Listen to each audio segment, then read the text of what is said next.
Middle of the journey of our life, I came to myself within a dark wood, where the straight way was lost. Dante, The Divine Comedy. Chapter 1. Miles Chadwick sat in a corner booth of Keen's Steakhouse on West 36th Street in Manhattan, waiting for the apocalypse to begin. A medium-rare filet mignon, accompanied by a side of fresh asparagus, sat in front of him, prepared to fulfill its destiny as his dinner. Chadwick stared absently at the food, as if he wasn't quite sure what to do with it. He poked at the plump, crisp stalks of asparagus with his fork, their presentation on his plate reminding him of the gruesome black-and-white Holocaust photographs he'd seen as a schoolboy growing up in Carbondale, Illinois, of bodies stacked together like so much cordwood. That this was the memory flickering in his mind was ironic, given the course his life had taken, given the final answer to his own personal game of, what do you want to be when you grow up? As he sat there, considering this great irony, the smokiness of the charred meat began tickling his nose, which made him think of something even more horrific than the photographs, and it made his stomach flip a little. Because when you got right down to it, the thing he was now a party to was no different than the things he'd seen in those photographs. Had he really thought he was somehow better than that because he wasn't discriminating against this group or that one? He took a deep breath and looked back at his fillet. Maybe looking at it was nauseating him more than eating it would, and besides, he hadn't eaten anything all day, and so he ate every bite, chewing his meat slowly and thoroughly, just in case it might be his karmic comeuppance to choke to death on the day his plan was set into motion. After cleaning his plate, even taking the time to wipe up the steak's juices with a crusty pumpernickel roll, he sipped his Dalwhinnie, 4 fingers worth, because if there had ever been a time for scotch, and a lot of it, it was now, and looked out across the wood-paneled dining room, which was packed to the gills tonight. He first held his gaze on a group of young men in their mid-20s at a table near the center of the main dining room, laughing like drunken hyenas. There was a wave of energy emanating from the table, a vibe that every one of these men would be getting a lap dance sometime in the next 2 hours. They were well-dressed and loud, commodities traders or investment bankers, managing the latter-day ritual of simultaneously yelling at one another and checking their smartphones. Empty beer and wine bottles littered the table like fallen soldiers on the pitch of battle, and reinforcements were on the way. If there was one thing Chadwick had learned about fine dining, it was that the amount of money a group spent on food and booze was directly proportional to the amount of noise it was allowed to make at dinner. At the next table, 2 elderly couples, dressed for the theater. He couldn't quite make out what they were saying, but he would have bet all the money in his wallet that they were talking about tough times, how things used to be back during the Depression, discussions he hated listening to. Just hearing old people talk made his stomach muscles clench, what with their faux surprise at how fast everything was changing, and how they never had anything to eat growing up other than soup rendered from the sweat of their shirts. He wondered what they would have thought about the truly hard times ahead, if any of them were fortunate enough, or unlucky enough, depending on your perspective, to survive. Probably won't be able to impress the young'uns with tales of the Depression in your black and white televisions, you old farts. A third table, a booth just catty-corner to him, was the hardest to look at. A man in his early 40s, eating with his twin teenage sons. The man wore no wedding band, maybe Dad's weekend with the boys while his ex-wife got on with her life as a single mom. On the one hand, he pegged the father for a douchebag, dropping $300 on dinner when the boys would have been happy with a $12 bucket of chicken. On the other, the boys looked like they were having a ball, each of them chowing on porterhouses almost as big as they were. Difficult as it was, Chadwick made himself watch the boys eat their steaks, to make sure he didn't forget what they'd spent so many years working for. Chadwick wondered if any of them would still be alive a month from now. Unlikely. Very unlikely. But he just didn't know what was going to happen. They had planned and planned and worked, and there was no way to know how things would play out until they just went ahead and did it. There were about 100 people in the restaurant that night. At least one of them would be naturally immune to the virus. Possibly 2, but probably just 1. He found himself hoping it would be one of the boys. He watched them dip their steak fries in ranch dressing and drink their cherry cokes, and he watched their dad let them steal a nip from his tall glass of beer, painfully aware the trio would almost certainly be dead by Labor Day, 4 weeks from now. Another wave of nausea washed over him, and he shut his eyes tight, trying to will away the queasiness. He'd known this was coming, and why in God's name he had just eaten a 9-ounce fillet was beyond his powers of comprehension. Probably no one in human history had ever felt as much stress as what Miles Chadwick was feeling at this very moment. He gagged, fearful he had confused stomach-liquefying panic with hunger. His phone began chirping, which just added fuel to his already overheated heart. One of the elderly foursome threw a nasty look in his direction, clearly unhappy with the technological intrusion. He resisted the nearly overpowering urge to flipper the bird, reminding himself that older folks still had a problem with the wireless phones in public, and besides, she'd be dead by the end of the week, so who cared what she thought? The phone was a dinosaur, prepaid, purchased with cash at a 7-Eleven, for one use, for this moment only. At the other end of the line was another prepaid wireless phone, also purchased for this one historic telephone call. He struggled to grip the phone, which refused to find purchase in his sweat-slicked hand. "Yes?" he answered, his voice catching. "Jesus, Chadwick, man up." He cleared his throat, then more forcefully, "Yes?" He could feel his heart pounding in his ears while he waited for a response. "It's done." "You're sure?" Chadwick asked. "As sure as we're going to be right now.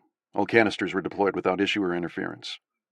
Reflexively, he touched his left bicep, the site of the vaccine administration 1 year ago.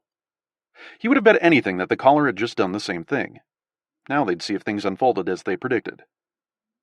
Following exposure, an asymptomatic but contagious incubation period of about 8 to 12 hours, which would facilitate the spread of the virus, and then another 12 to 24 hours for the disease to run its course. The key was the virus's design, Chadwick's engineering, its remarkable communicability and lethality. "And there were no problems?" "No problems," the man said. "All operatives reported in on schedule with the appropriate code word. Everything went according to plan. Fucking unbelievable, eh?" Along with the very special vaccine to the soon-to-be famous virus, relief coursed through Miles Chadwick's veins. But it wasn't just relief. Riding shotgun was a sudden horror at what he had wrought. Part of him, and not a small one, wished he could undo what he had done. Wished he had never created the PB815 virus, impressionable and easily manipulated, like an insecure teenage girl, which he had brainwashed into becoming a ruthless serial killer. It was too much, too extreme, too fucking crazy. He felt cold. A shiver rippled through him. "You still there?" the caller asked. "Yes, sorry." He was biting his lips so hard that he had drawn blood. The taste of iron filled his mouth like he'd been chewing on a penny. He dabbed his lower lip with a napkin. He looked down at it, noticing that the tiny red spot left behind had taken the shape of a scythe. This he wrote off to his mind playing tricks on him. Still, he didn't want to keep looking at it, the non-symbolic symbol, so he quickly stuffed the napkin into his coat pocket. Scotch, he thought. The scotch would settle him down. He demolished the rest of his drink in one fell swoop. "Now we wait, right?" the caller said. "Now we wait," Chadwick confirmed. "We wait," Chadwick thought, "until nothing happens, or people start dying like flies. One or the other. We'll meet at the compound in 2 weeks. Enjoy the rest of your summer," the caller said before clicking off the line. That brought the faintest of smiles to Chadwick's lips, and he immediately felt bad about it because it was disrespectful, making jokes at the expense of the human race. Chadwick ordered a second scotch and glanced at the boys, each now laying waste to his slice of chocolate pie. Then he turned his attention to the front door, positive that any minute now 100 federal agents would swarm in like locusts and arrest him, giving the restaurant's other patrons the winning story at their next get-together. They would charge him with about 50 different violations of the federal anti-terrorism statute, and he'd have an all-expense-paid trip to the execution chamber at the Supermax prison in Florence, Colorado. Wasn't that how it always played out in the movies? The bad guy never got away. Didn't the hero always crack the case at the last minute, saving everyone at the 0 hour? Every shred of doubt about his intellect or ability that he ever felt in his life drew up into a tsunami of fear and panic, and washed through him like a flash flood hitting a barren gully. How could he have been so stupid, so arrogant, so foolish? Who was he to think that he could alter the course of human history? He thought about all he was trying to undo, thousands of years of human achievement, from the wheel to the computer, from fried Twinkies to bluegrass music, from Harley-Davidson to the moon landing. His plan was too big, too insane, too impossible. He took another sip of scotch, a long one. "Calm down," he whispered to himself. "Calm down." He closed his eyes and counted to 20. Finally, the alcohol started to work its magic, and he felt warmth at his core, spreading out to his extremities, his face, and at long last, his brain. His mind settled. He thought about the plan again. A decade in the making. Its genesis, its infancy, its rocky adolescence, and finally, tonight's debut. He reached into his pocket and pulled out the photograph he'd carried for 2 decades. Ragged on the edges, folded and unfolded so many times that the creases had split. He stared at the picture, and it reminded him why he was doing this, why he'd made it his life's work to make PB815 all that it could be. A basic tenet of virology was that viruses could be extremely lethal or extremely communicable, but not both. Thus, a quick-killing virus, the type that became fodder for movies and books and scaring the bejesus out of people, normally faced one of two fates. Either it burned itself out and disappeared because it killed its host too rapidly, before it had a chance to jump to the next one, or it mutated into a less virulent form to ensure the host stayed alive long enough to perpetuate the virus's continued survival. See, e.g., the common cold, which ran unchecked around the globe, a big, dumb, happy germ that just wanted everyone to like it, the Labrador Retriever of the virus world. Chadwick believed there was a reason that the Ebolas of the world had stayed put, occasionally rearing their heads to remind humanity that they were still here, but never quite making the big crash into the human race. At their core, these super-hot viruses, like Ebola and Marburg, were programmed to stay hot, and so the price they paid for their deadliness was existence on the fringe. They were viral royalty, not interested in infecting millions or billions at the risk of sacrificing their virulence, satisfied maybe, at some unknowable level, at being the very best with a limited body of work. But then Chadwick had created PB-815 while working for that private, off-the-books laboratory in southern Nebraska, funded by Leon Gruber, the benefactor who had started the project. Without government oversight to worry about, Chadwick's work progressed quickly. Within 2 years, he developed his masterpiece, a jacked-up virus with the serial killer drive of Ebola and spliced with the sociability of the commonest of colds. He was fortunate the virus hadn't claimed him along the way, but their tedious, careful, painstaking work had been completed, not just on the virus, but on the vaccine as well. Because without the vaccine, a true marvel, PB-815 was useless, a monster that couldn't be controlled, a beast that would turn on its handlers. And now it was ready. If everything went according to plan, it would spread quickly, so quickly that if the virus indeed did mutate a few weeks from now, it wouldn't matter. Chadwick had made his peace with the fact that there were certain things beyond his control, that no one truly knew how PB-815 would interact with a complex system, like the vast tapestry making up the human population. In fact, a very tiny fraction of the population, perhaps less than 2%, would be naturally immune to the virus, thanks to a genetic anomaly he'd discovered. Boy, were those folks in for a big surprise. They had estimated the first wave of infections at about 5,000. 5,000 people who would leave tonight's Yankees game with a very special souvenir, and each of whom would infect a dozen or so people before becoming symptomatic themselves, about 8 to 12 hours after exposure. Before the first wave began dying about a day from now, they would have spread the virus to about another 60,000 people. Then their virus would truly go viral, up to 5 million before health officials even got wind of an outbreak, and then that, as they said, would be all she wrote.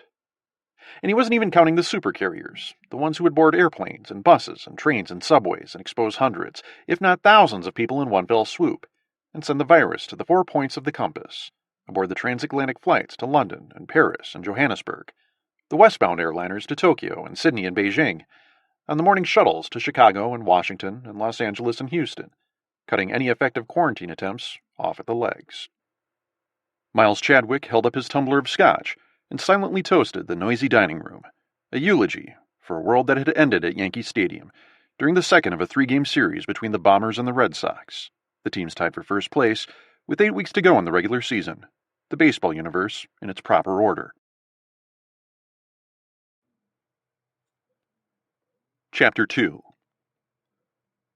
Adam Fisher held the letter in his hands, the words lying flat against the page. Standing alone, each word was just that, a word, meaningless without context, a dictionary entry. But strung together in this way, on this sheet of paper bearing the letterhead of the Virginia Board of Medicine, the words joined together into something accusatory, something lethal, something ruinous. He read it again, skimming over the clutter and procedure of the opening paragraph and focusing on the meat, a single sentence near the bottom of the heavy bond paper the board used in flexing its muscles when summoning its licensees before it. Specifically, Adam Fisher, M.D., failed to adequately monitor patient A, who was 39 weeks pregnant, causing the patient's death and the loss of the full-term fetus. 26 words. 26 words that had chewed their way into the fabric of his life, like moths set loose in a musty closet. 27, if you counted the M.D., the 2 letters that meant so much to so many people, the 2 letters that earned him a spot in Richmond Magazine's list of most eligible bachelors every couple of years, the 2 letters that had placed him under the jurisdiction of the Board of Medicine since he'd become licensed as a physician 16 years earlier.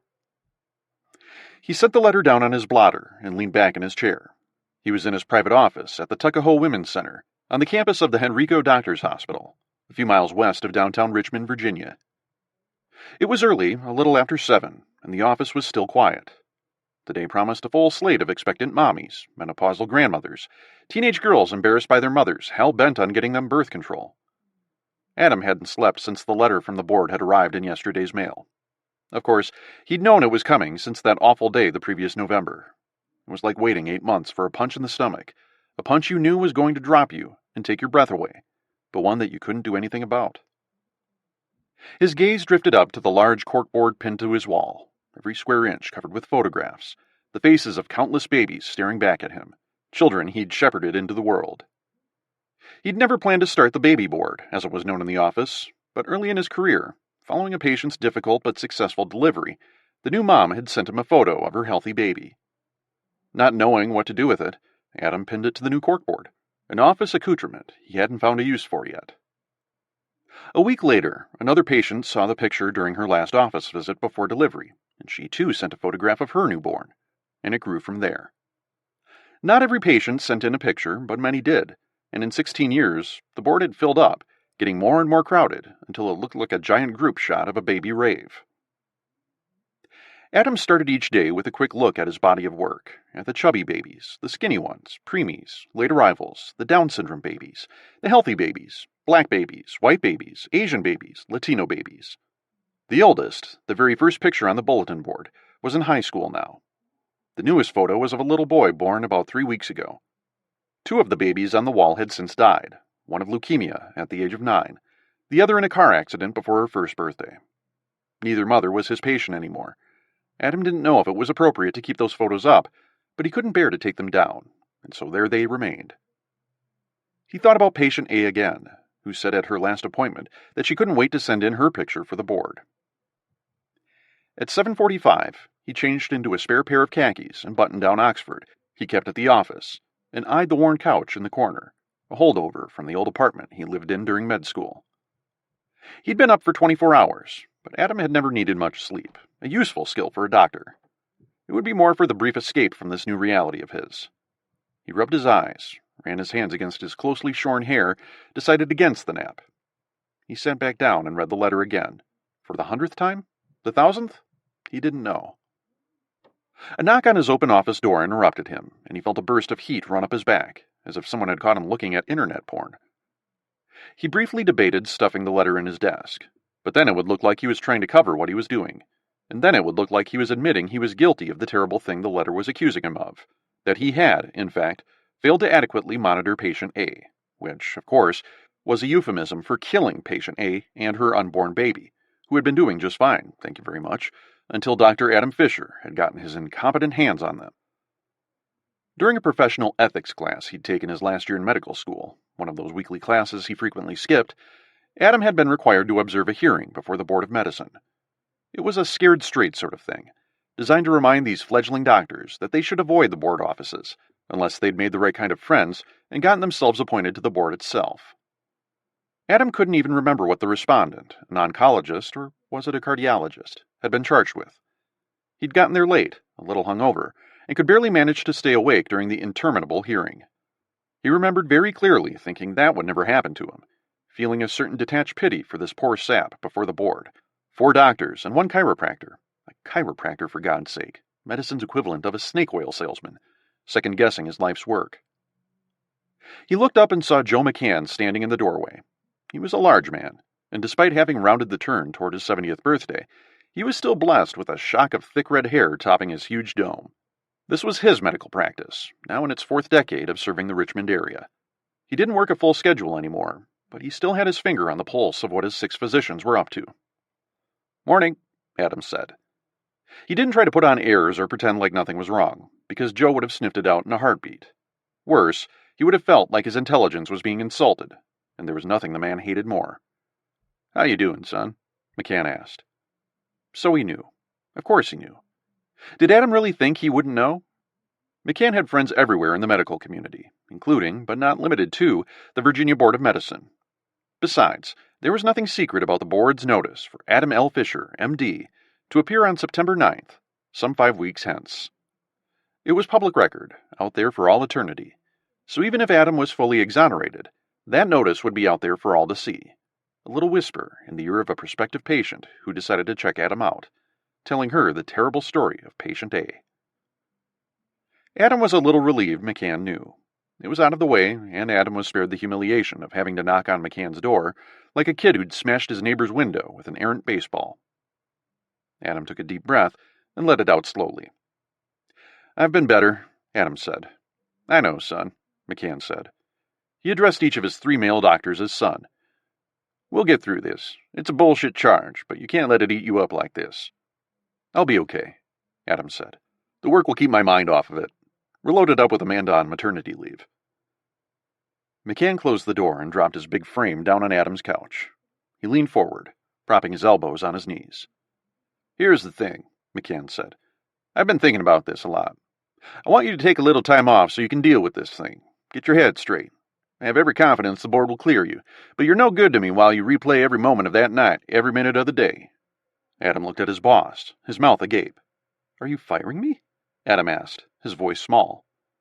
The office felt hot all of a sudden. "No," McCann said, "absolutely not. I'll pay your salary until the hearing, and then they'll reprimand you or cut you loose or whatever it is they're going to do, and we can all move on with our lives. Look, I've read the chart. I talked to the nurses on duty. You did every goddamn thing I would have done. Sometimes patients die." Adam couldn't hold McCann's gaze. He fiddled with the blotter, his fingers peeling up the corner of the August calendar. "I don't know. I just don't know. I've been watching you the last few months," McCann said. "You second-guess yourself. You order unnecessary tests. You scare patients. You're like Chicken Little all of a sudden. You're a good doctor, a goddamn good doctor, but this is no good for you. No good for the patients. Adam, sometimes they just die." Adam wanted to argue, shout, beg, plead, bargain, do something, anything to keep working. He dreaded the idea of 5 empty weeks ahead of him, nothing left to fill the time but his thoughts, but he remained silent. Once Joseph McCann had made up his mind about something, he didn't change it. "What am I supposed to do for 5 weeks?" McCann smiled. "Whatever you want. Go to Vegas. Go visit your daughter." The mention of Rachel made his stomach tighten. She was a rising sophomore at Caltech and lived with her mom Nina and stepfather Jerry near San Diego. Adam saw her once or twice a year. He couldn't bear to tell her about this. Their relationship had finally reached a point where they spoke regularly, where he didn't feel like an interloper in her life. This, though, he was afraid how she would see him in her eyes. She would see herself in patient A. She would see her mom, her closest friends, because that's how she thought, how her mind worked. And she would think less of him. This just served to depress him further. Just tack on shitty doctor alongside his talent as absent father. McCann pointed at the letter on Adam's desk. Before continuing, he grimaced and struggled to clear his throat. He coughed twice. "Are you okay?" Adam asked. "Yeah," McCann said. "Woke up feeling a little off. Might be coming down with something." He felt around under his neck. "Glands are a bit swollen." "I can stay and work today," Adam offered. "You want to go home?" "Fisher, if I went home every time I felt a little under the weather, I wouldn't be much of a doctor now, would I?" McCann asked. "You're not going to let me slide on this little vacation, are you?" McCann winked at him. "Good one." He rapped twice on the door jamb before disappearing down the hall, calling back as he ducked into his own office. "Work on getting that thing out of your life."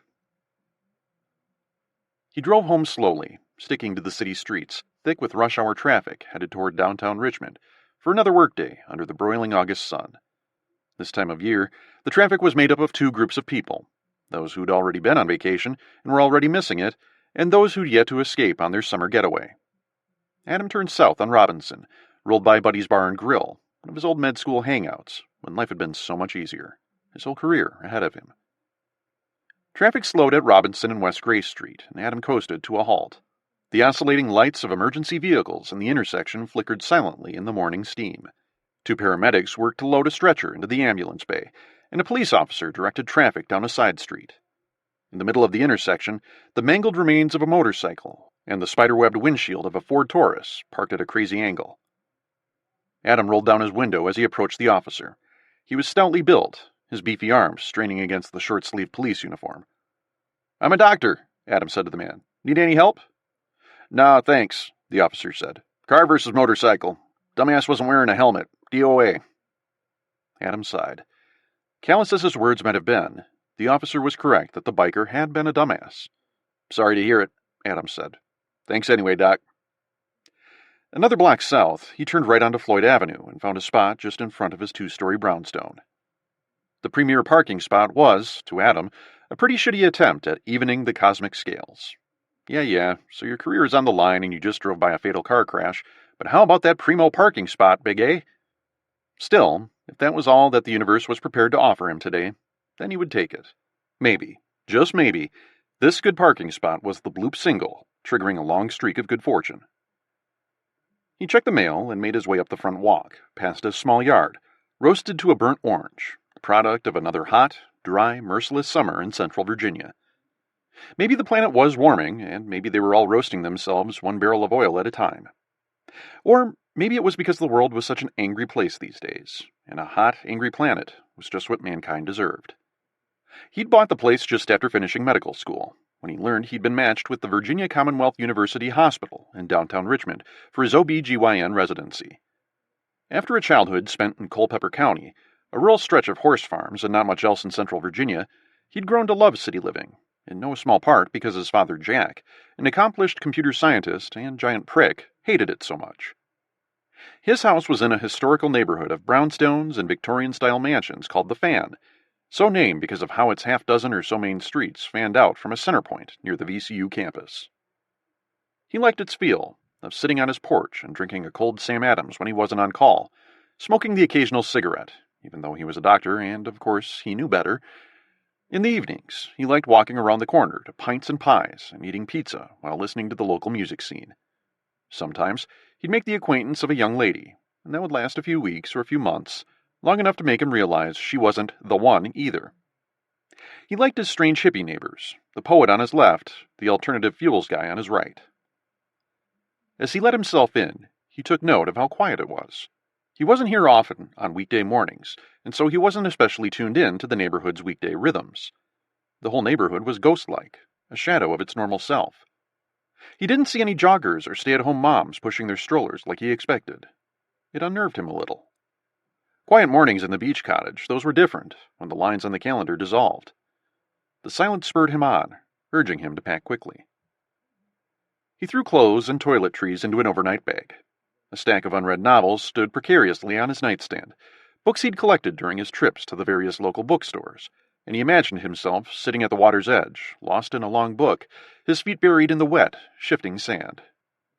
There was something about a long novel that Adam had always found alluring, the way he could disappear into the story and not look up until the tops of his thighs had burned to a crisp. A couple of paperbacks found their way into his bag as well. After packing, he hopped online and suspended his mail service, his newspaper, set up his bills to autopay. Adam leaned back in his chair and scratched his chin, sandpapery with a couple days of stubble. He thought about calling Rachel, who would be getting ready to head back to campus. He took out his phone and dialed her number, his heart throbbing. As it rang unrequitedly, he wondered, like he always did when he called and no one answered, if she was sitting there in Sunnydale, holding the phone in her hand as his name flashed on the caller ID, deciding whether she should answer the phone. He was greeted by the phone's pre-recorded message, which always made him smile. He once asked her why she didn't leave her own outgoing message on her phone, and she'd said she didn't have time to waste on bullshit like that. Bullshit, she'd said. That was Rachel. "Hey, Rach," he began. "It's Dad." He paused, trying to think of something funny to say, but as the seconds ticked by, he became aware of the silence, of the hiss of the open phone line, and how the silence would sound on her end. "Sorry about that," he said. "Dropped an apple." His cheeks flushed with embarrassment. "Anyway, I'm headed out down to the beach house for a little vacation. I know you're probably busy getting ready for school, but I'd love to hear from you. Give me a call when you get a chance. Bye." He nearly told her he loved her, but decided against it. He hung up. He started to get out of his chair, but then he sat back down and pulled up the website of an online florist. Daffodils had always been her favorite, and as sensible as she was, she'd always had a soft spot for flowers.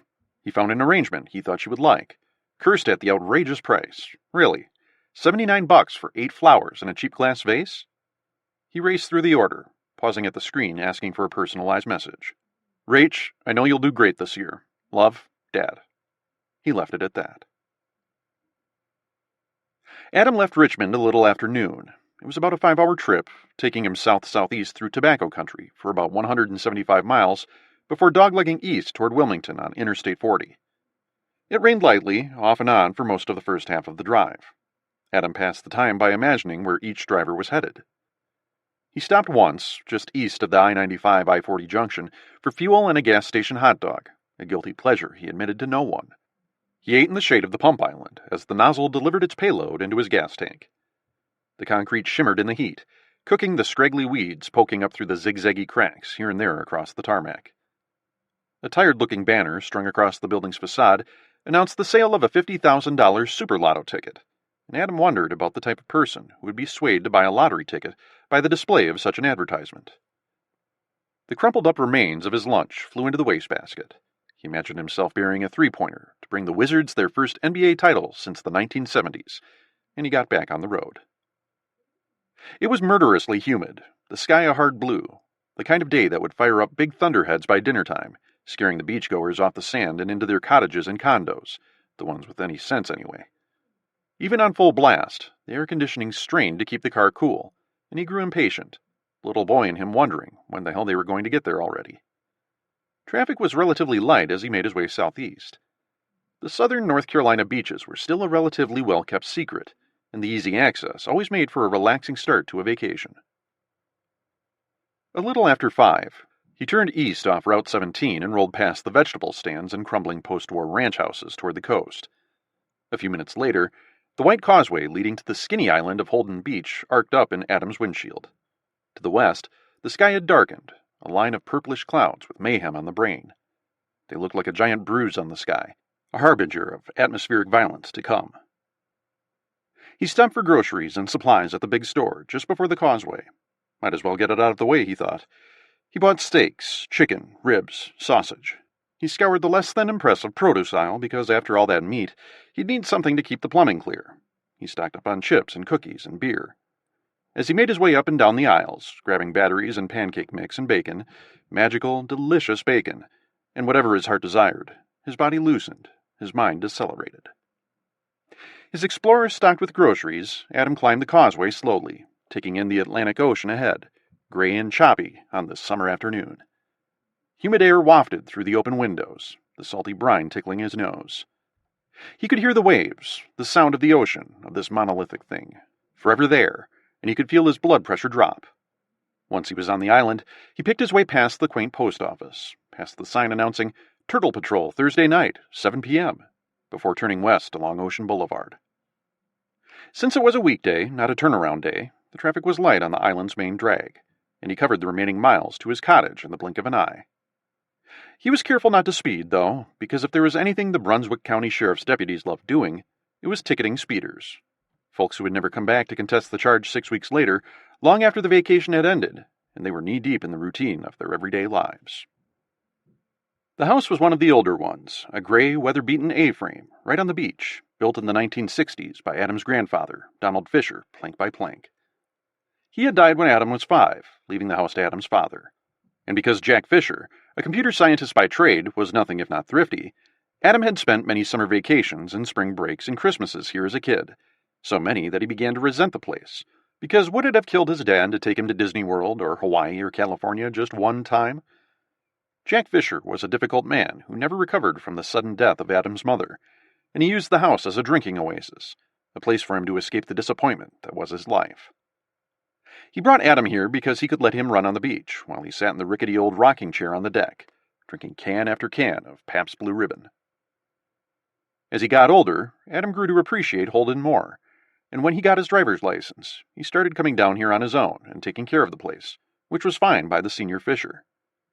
Adam taught himself some simple renovations, looked to the neighbors for help when he got stuck on something, and slowly but surely made the place a wellspring of happy memories rather than a cesspool of sour ones.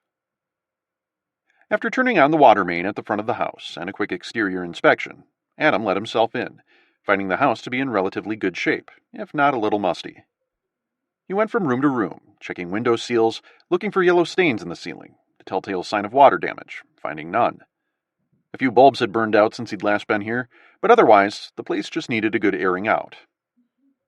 It took 3 trips to unload the Explorer, but an hour later, the truck was empty, the supply closet and the pantry fully stocked.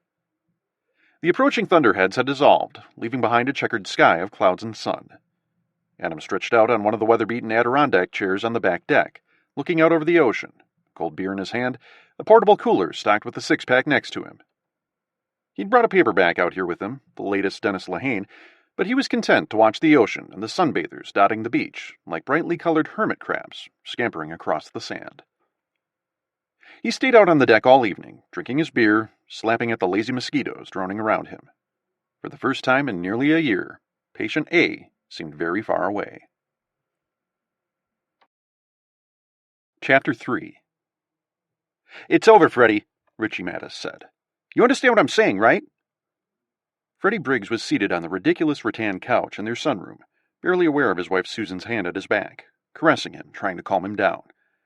The room was bright with sunlight, streaming in from the huge plate-glass windows. "No one will touch you after the positive test," said Richie, his longtime agent, a founding partner of Elite Sports Worldwide, and the one who'd been lucky enough to snag Freddie as he was coming out of college a decade ago. "It's over." Richie paused and then said it again, like a mob hitman putting another bullet in his victim's head to make sure the job had been done. Then Freddie was up off the couch, prowling like a mountain lion, a scary enough vibe emanating from him to encourage his ever-pacing agent to take a seat next to Susan. "Freddie," Susan was saying, "it's gonna be okay. We're gonna figure this out." "Didn't I tell you to stay away from that shit?" Richie asked. "They got tests we can't keep up with. Did you know what it was when you took it? We'll file an appeal." Freddie ignored him, not wanting to discuss it in front of Susan, even though he knew she knew about it. It was one of those things shared between a husband and wife without being shared, disapproved of in nonverbal ways. She hadn't asked about the hypodermic needle or the vial, because as any good lawyer would tell you, you never asked the question you didn't want the answer to. Freddie, his hands clenching into fists and unclenching again, peered out the plate-glass window overlooking the backyard, sloping down toward the lake about 100 yards distant. To the right was Susan's vegetable garden, in full bloom now, exploding in reds and greens and yellows. Beyond that, the acre of land made possible by an NFL career that appeared to have reached its end. Those assholes! Those assholes!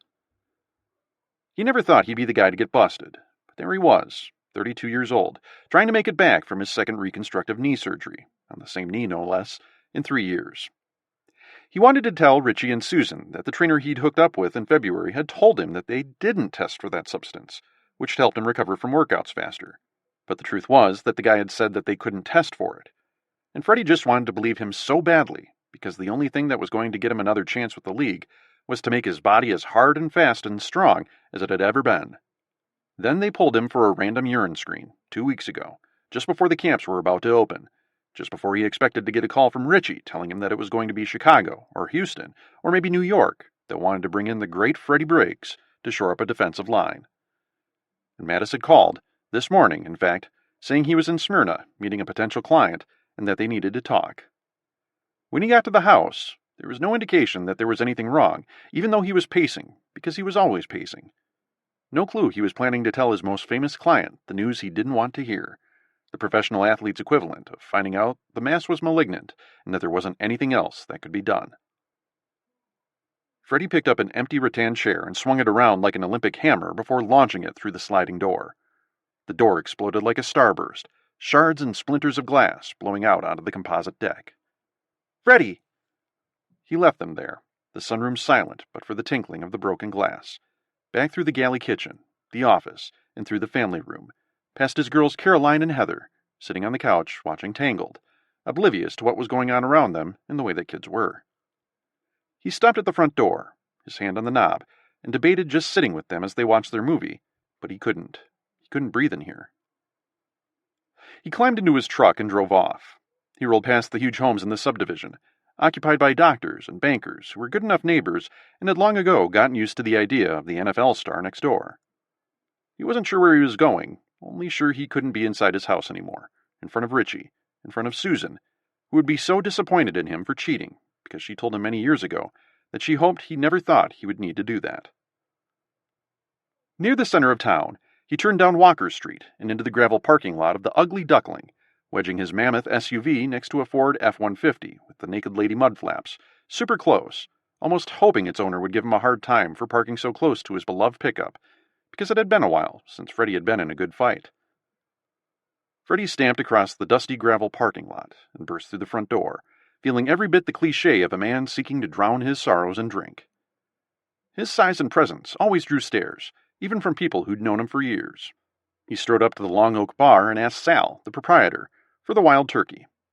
Sal, who had known Freddie since he started patronizing the bar in high school, when he was already bigger, faster, and stronger than every man in Smyrna, and could hold his booze better than the gin blossomous drunk in the place, poured the shot without comment and left the bottle at Freddie's side. Freddie drained 2 shots without blinking an eye, thinking back to his first day at the NFL scouting combines, when he'd left the scouts gasping for air with his 40-yard dash time. It was legendary, adding to the ever-growing mythos of Freddie Briggs, the greatest defensive lineman in a generation. He glanced around the bar before knocking back his 3rd shot, still feeling like that teenager who'd snuck in here, too young to drink, even though he was a grown man now, married, father of 2 girls. The Ugly Duckling had been a Smyrna institution since opening its doors in 1985, making its home in the low-slung building with a giant plastic chick on the roof, keeping its little ducky eye on the town. Someone tried stealing it at least once a year. As was often the case at happy hour, the bar was crowded with regulars, and people normally left him alone, especially lately, with his recent struggles documented in the Atlanta Journal-Constitution. This he had never quite gotten used to, and he wondered how regular people would react if their performance and career struggles were publicly documented on a regular basis. Struggle. Something unimaginable 3 years ago, but rapidly becoming part of his everyday, part of his routine. Someone was telling him he couldn't do something, and there was nothing he could do about it. For all his physical gifts, for all his intellect, a combination of brains and brawn that made NFL scouts drool during his freshman year at LSU and led some sports commentators to call him the next step in human evolution, it was his body that had finally failed him, leaving him washed up at 32. 6 straight years he had made the Pro Bowl, the unquestioned captain and coach of the Atlanta Falcons defense, no matter who bore the title of defensive coordinator. Then, on the first Sunday of his 7th season, rushing the Arizona Cardinals quarterback on a sellout blitz, the slow and overmatched left tackle had lost his balance and rolled onto Freddie's right knee, planted firmly into the turf, tearing 3 ligaments and ripping the meniscus clean off. A year of rehabilitation followed, but he'd lost a step, probably more like 3 steps, in his return season. He blew out the knee again in the year's last game, and that was the end of that. The Falcons cut him, brutally and unceremoniously, a Hall of Fame career now in question. After another year of rehab, he signed on with New England as a backup lineman, but the knee wouldn't cooperate, and the Patriots cut him as well. It was early August now, training camps in full swing, and he'd spent the last 6 months in the weight room, running 5 miles each day, desperate for one more chance to prove he was as good now as he had been during those 6 magical seasons with the Falcons. He had the skills, the veteran wiliness, and while he wasn't 22 anymore, a body that was more than up for the task. But now this positive test, and the 4-game suspension that would follow, had all but ended his career at the ripe old age of 32. He wondered if it had hit ESPN or Yahoo Sports yet. If not, it would soon, and then they would call him a cheater. The pride of Smyrna. Nothing but a cheater. He threw back the next shot, his head telling him he should stop now and scoot back home, where Richie and Susan were undoubtedly huddled together, trying to come up with a plan to soften the landing, make him understand that his football days had been numbered from the moment he pulled on a jersey for the Smyrna Sky Chiefs in the Pee Wee League he'd run roughshod, over to the point that the other parents demanded to see a birth certificate, because no way was that kid 5 years old.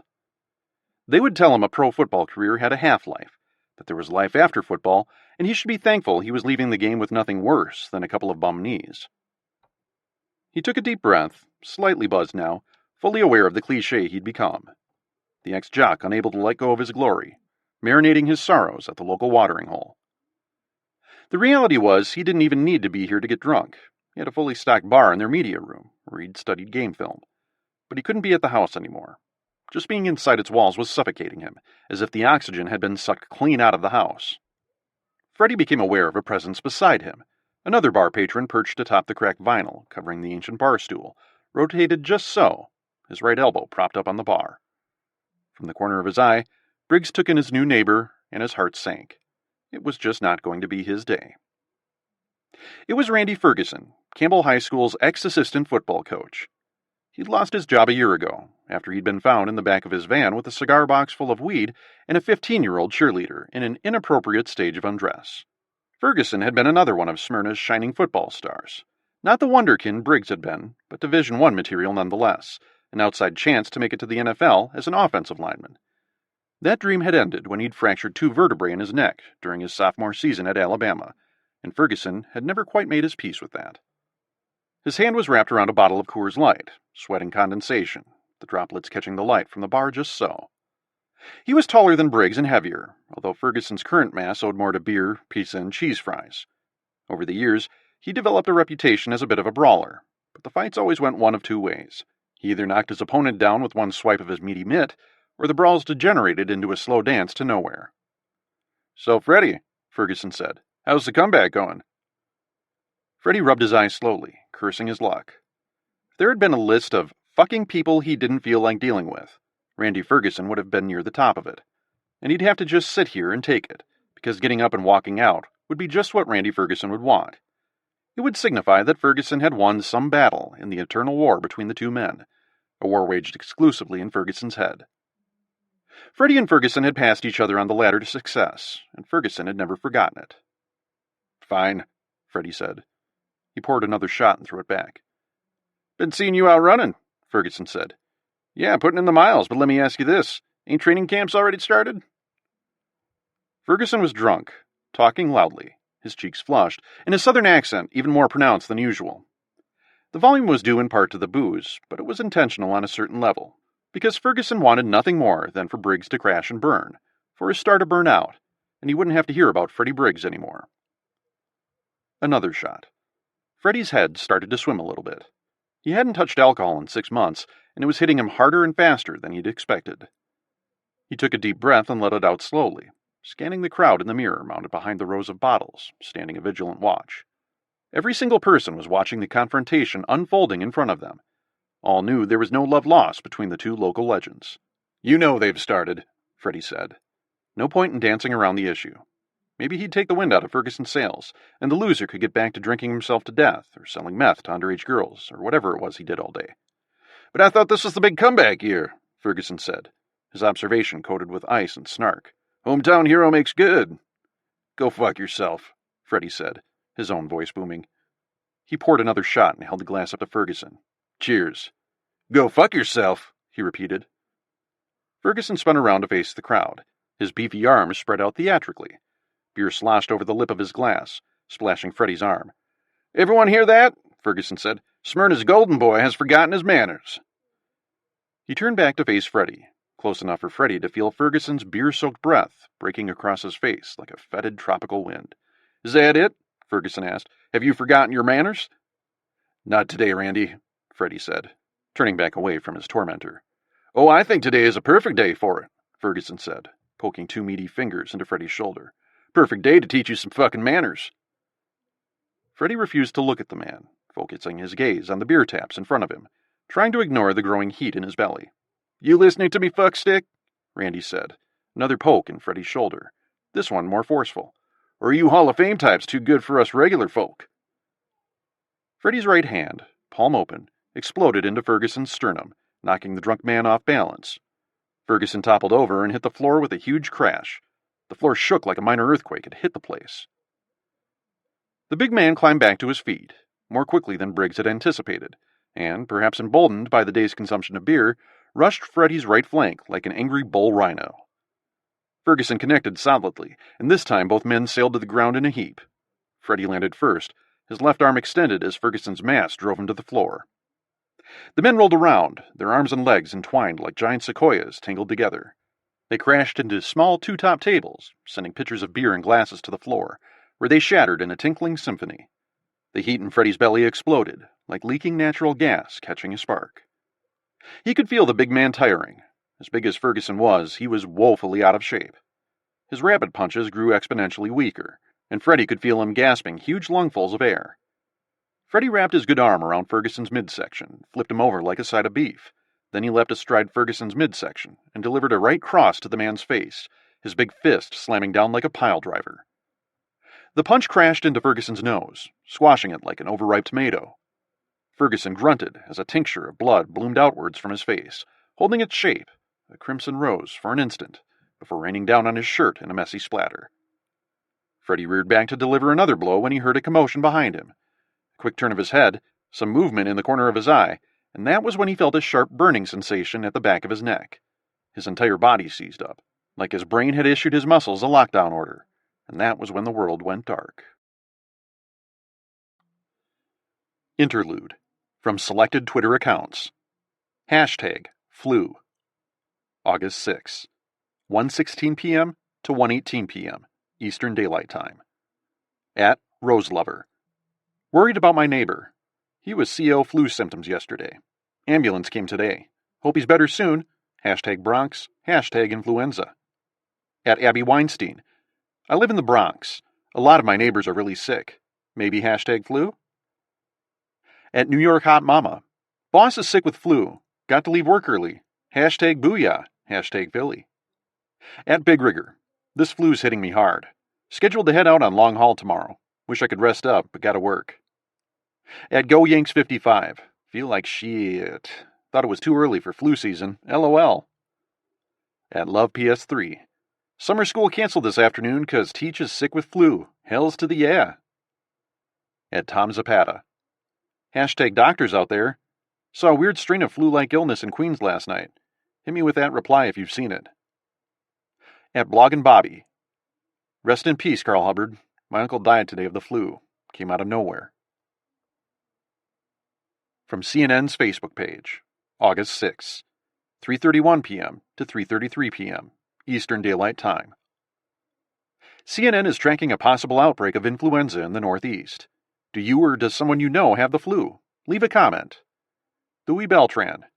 My husband got sick very fast. We are in hospital. He had fever 106 degrees. Megan Waddell.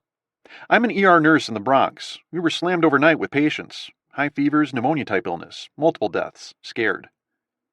Eric Martin. I've got a terrible sore throat. I don't feel too hot right now. I've been traveling a lot for work. I always get sick after a long business trip. Michael Horton. I bet the government's behind it. We're all doomed. LOL. Carolyn Mixon. My brother is a doctor in Philadelphia. He's worried about this outbreak. He won't say much. Any doctors out there? From the New York Times Online Edition. By Clyde Morgan, New York Times staff writer. Posted to NewYorkTimes.com at 11:59 p.m. Eastern Daylight Time on Saturday, August 7th. Deadly flu hitting the Bronx. The Bronx. At least 3 Bronx area hospitals are dealing with the deadly flu-like illness that has claimed dozens of lives in the past day, raising concern among New York City medical professionals that a novel and lethal strain of influenza has emerged. Calls to the Bronx Health District and the New York State Health Department earlier this evening were not immediately returned. A physician at one of the hospitals, speaking on the condition of anonymity, reported he had never seen anything like it in 2 decades as a physician. We're overwhelmed, the doctor reported. We just got slammed one morning with patients and it hasn't let up. Young, old, all races, all ethnicities. I've never seen anything like it before in my life. I suspect it's viral, but that's a total guess on my part. We notified the state health department and we're just trying to ride it out. Hope it doesn't get worse. The doctor further reported that the hospital has established a quarantine unit in the facility, as there are some fears in the hospital that the illness is airborne. The doctor confirmed that symptoms of the virus include sore throat, high fever, seizures, and internal bleeding. This thing is a monster, he reported. He urged anyone in the New York City area experiencing these symptoms to be examined by a physician. All 3 hospitals refused to comment, citing patient privacy concerns. Chapter 4. The knocking at the door was firm and insistent, the kind of sharp rapping that said this late-night visitor didn't really want to be knocking on your door at 1:30 in the morning, but they had a really good reason, and if you could help them out just this one time, they'd be forever grateful. Adam was awake and nursing a scotch, dressed in a pair of Syracuse University lacrosse shorts. He was watching Goodfellas on DVD, about a third of the way through, the scene in which Ray Liotta's character pistol whips Lorraine Bracco's old boyfriend from her snooty country club. He set down the scotch and remembered he was shirtless. As he looked for his misplaced shirt, the knocking ceased, and he wondered whether his visitor had simply given up, or perhaps had decided he was banging on the wrong door. A few seconds later, the knocking resumed, more frantic this time, as if whoever was out there had seen a gaggle of zombies closing in. Screw it, Adam thought, abandoning his search for the shirt. His guest was just going to have to deal with his pale, mealy upper body. Adam stepped out into the corridor and made his way to the front door. He pressed his eye to the peephole and, in the spill of the yellow porch light, saw a middle-aged woman, her eyes wide with panic, repeatedly running her fingers through her long brown hair. Her lips were pressed tightly together. Adam instantly recognized the look on her face. As a physician, he saw it almost every day in the faces of patients waiting for test results. He opened the door a crack, fairly certain this woman meant him no harm, because no one who wanted to slit your throat in the middle of the night knocked first, right? But just a crack, because you just never knew these days. Adam opened the door, but she didn't notice. Her head was turned north, and she was tapping a finger against her lips. She wore a pair of green shorts and a gray sweatshirt on this cool night. When he cleared his throat to let her know he was standing there, she jumped and let out a little scream. When her eyes met Adam's, she planted a hand over her chest and let out a long sigh, as if she'd been holding her breath for a while. "Oh, thank God you're home," she said. "You're a doctor, right?" "Yes," Adam said. "How did you—" "The sticker on your car," she said. "We noticed it the other day." "Right," Adam said, remembering the hospital-issued physician parking sticker on the rear bumper of his truck. "My family and I are staying 2 doors down," she said. "I'm sorry to bother you so late, but my husband is really, really sick. I called an ambulance, but they said it might be 20 minutes before they can get here. 20 minutes! "I'd be glad to, but I've had a few drinks," Adam said. "You're probably better off waiting for the ambulance." "Please, I don't care," she said, her hands clenched at her chest, almost in prayer. "What's the problem?" "He's burning up, and he's bleeding from the eyes, ears, and mouth." Sure, Adam said, trying to mask his alarm at the symptoms the woman had just described. "Let me get some clothes on?" "Oh," the woman said, the question catching her off guard. "Oh, yes, of course." Adam slipped back inside the house to get dressed, his juices flowing, his mind on high alert in a good way. He'd been at the cottage for 3 days, living a primal existence, eating, drinking, sleeping, and shitting. His supplies would last him for at least another week, and so he hadn't had to leave the cottage. He hadn't bothered checking news or email, because, quite frankly, he'd started to enjoy not hearing the same stories, reheated like leftovers, and spun out to the hungry audiences, desperate for another salacious detail about this child murder or that political scandal. He'd been drinking a lot, probably more than he should have, but what the hell? Everyone is entitled to a bender every now and again, right? As he pulled on a shirt and sandals, he considered the man's symptoms. Bleeding from one of those orifices wasn't alarming in and of itself, but bleeding from all 3 was not a good sign. Before exiting his bedroom, he snagged a pair of latex gloves from a box he kept in the closet. Adam closed the door behind him and followed the woman downstairs. As they made their way up the road, Adam trailed behind a length. It didn't seem appropriate to walk side by side on this beach road. That was for husbands and wives, boyfriends and girlfriends, families headed for a day by the ocean.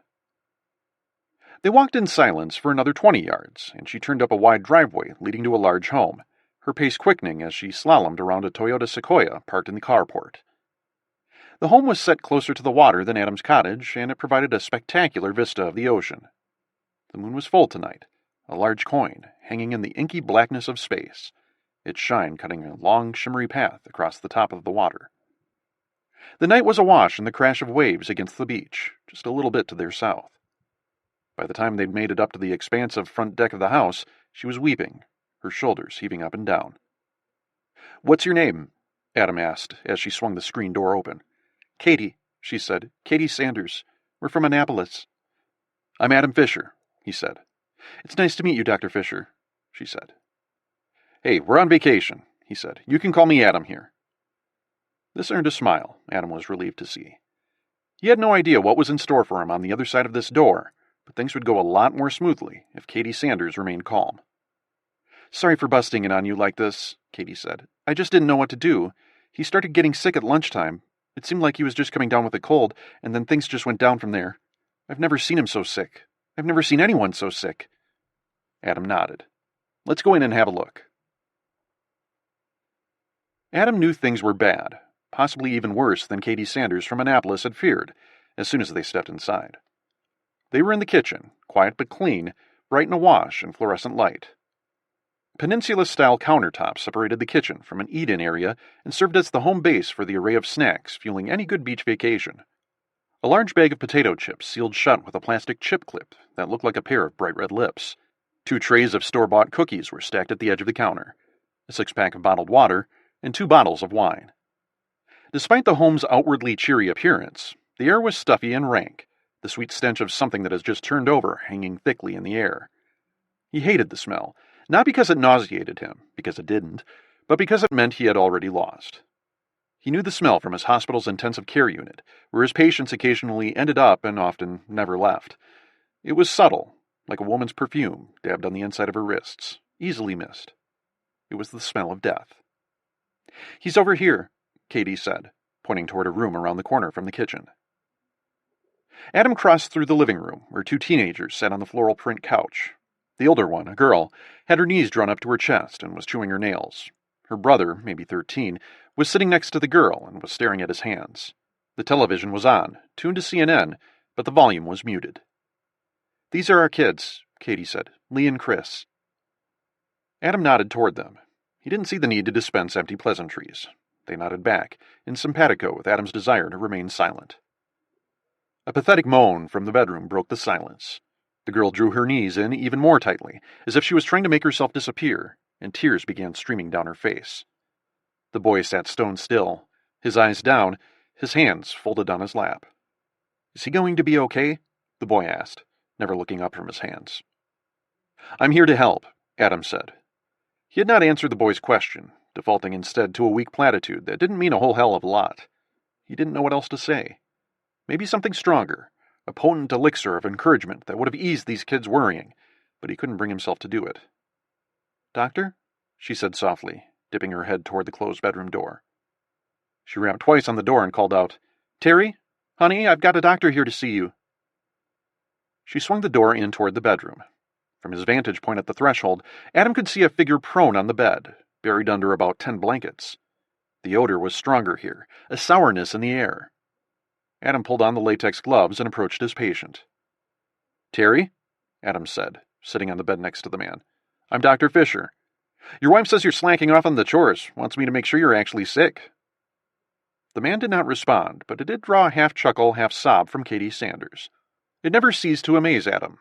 No matter how dire, how bleak things were, a well-placed joke mocking the crappy situation in which his patients and their loved ones found themselves often bonded them to Adam. It seemed a little phony to Adam, but he could not deny it reinforced the doctor-patient relationship, like concrete rebar. Adam peeled back the blankets far enough to expose the man's face, and a chill ran up his spine when he saw it. Terry Sanders was bright, almost shiny, with fever. Adam could feel the heat radiating from his body, as if he were standing too close to a hot oven. Blood had caked around his nostrils and his ears, and it was trickling from the corners of his mouth. It gave him a horrifying visage. Older blood had dried and caked to a rusty brown on the pillowcases. Adam ran his fingers along the underside of the man's jaw and found the glands to be badly swollen, like the spine of a wet paperback book. His cheeks were sunken, and his eyes were cloudy. The man had clearly developed some sort of infection, but that diagnosis was about as specific as saying that the man was sick. Without tests, there was no way to know whether the infection was viral, bacterial, or fungal. Hell, it could have been a case of severe food poisoning. "Mr. Sanders?" Adam called out, loudly and firmly. "Can you hear me?" Terry Sanders was curled up in the fetal position, his face turned upward toward the ceiling. It looked tremendously uncomfortable, but he didn't seem to care, which only underscored the level of misery the man was experiencing. Adam touched the man's forehead with the back of his hand and jerked it away. The man was roasting with fever. Adam would have gambled his medical license on a reading of at least 105 degrees, a terrifying reading for an adult. "When did you say he started getting sick?" Adam asked as he continued to examine Terry Sanders. He didn't look up at Katie, because he didn't want her to see the look of hopelessness he was certain was plastered across his face. To keep himself busy, he checked the man's pulse, which was weak and erratic, like a radio signal from deep space. "Let me think," she said. "Lunchtime.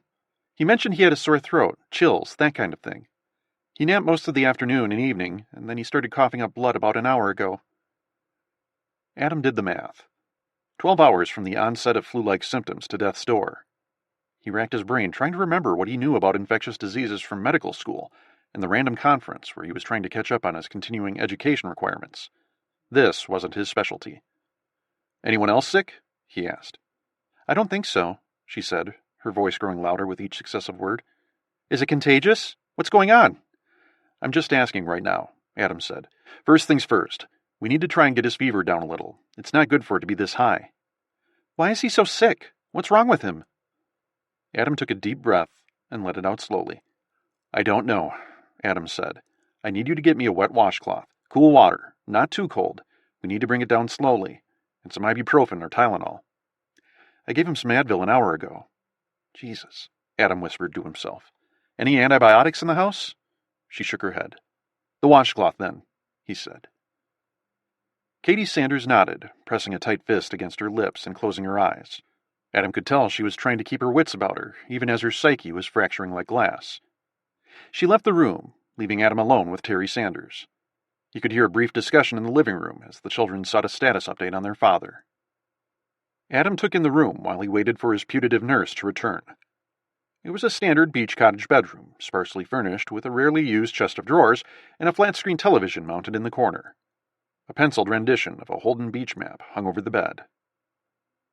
He checked on the patient again, pressing the back of his hand against Terry's cheek. Still scorching hot, like the man was chewing on a lit match. Adam couldn't recall ever encountering a patient with a fever this high. As he pulled his hand back, Terry started seizing, as if his whole body was experiencing a massive internal earthquake. Adam gently rolled him over onto his side and held him there as his body quivered and heaved, flopping around like a fish in the bottom of a boat. It stretched on interminably. In all his years as a physician, Adam had never seen a seizure go on for so long, had never seen one so violent. Finally, mercifully, it ended, leaving Terry Sanders on his back, his eyes open and glassy and staring at the ceiling. Terry? Adam said. Then again, very loudly this time, Adam no longer concerned with whether he might frighten Mrs. Sanders or her children. Terry? No response, not a twitch. Terry Sanders was dead. Interlude. From ATC Recordings of Skydance Airlines, Flight 337. August 7th, 8:53 p.m., Pacific Daylight Time. 310 miles south-southwest of Los Angeles International Airport. LA Center.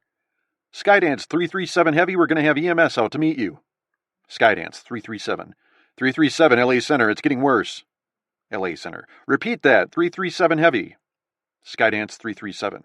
Franks is dead. LA Center. What about Meadows? Skydance 337. I feel like shit, Tower. LA Center. Hey, 337 Heavy, check your airspeed. What about Meadows? Skydance 337. Roger. Meadows is asleep. Can't seem to wake him up. LA Center. 337 Heavy, your airspeed is a little low. How are the passengers? Skydance 337. Jesus, hurts. It's quiet back there. Not sure if that's a bad or good thing. LA Center. You listen, we're going to take care of you, 337. You'll be on the ground in 40 minutes, but you've got to give me a little gas here. Put the nose down a bit, just a hair. Skydance 337. Gonna climb a bit. LA Center. Negative 337 Heavy. Negative. Oh, fuck! Skydance 337. Whoop, whoop, stall warning. Whoop, whoop, stall warning. LA Center. Nose down 337. Skydance 337. We're stalled, we're stalled. LA Center. Ease up on the stick, 337. You're making it worse. Skydance 337. Unintelligible. LA Center. Nose down. Jesus Christ, 337. Nose down. Skydance 337. I don't feel good. Unintelligible. At 8:55 p.m. Pacific Daylight Time on August 7th, Skydance Airlines Flight 537, carrying 238 passengers and crew, disappeared from radar.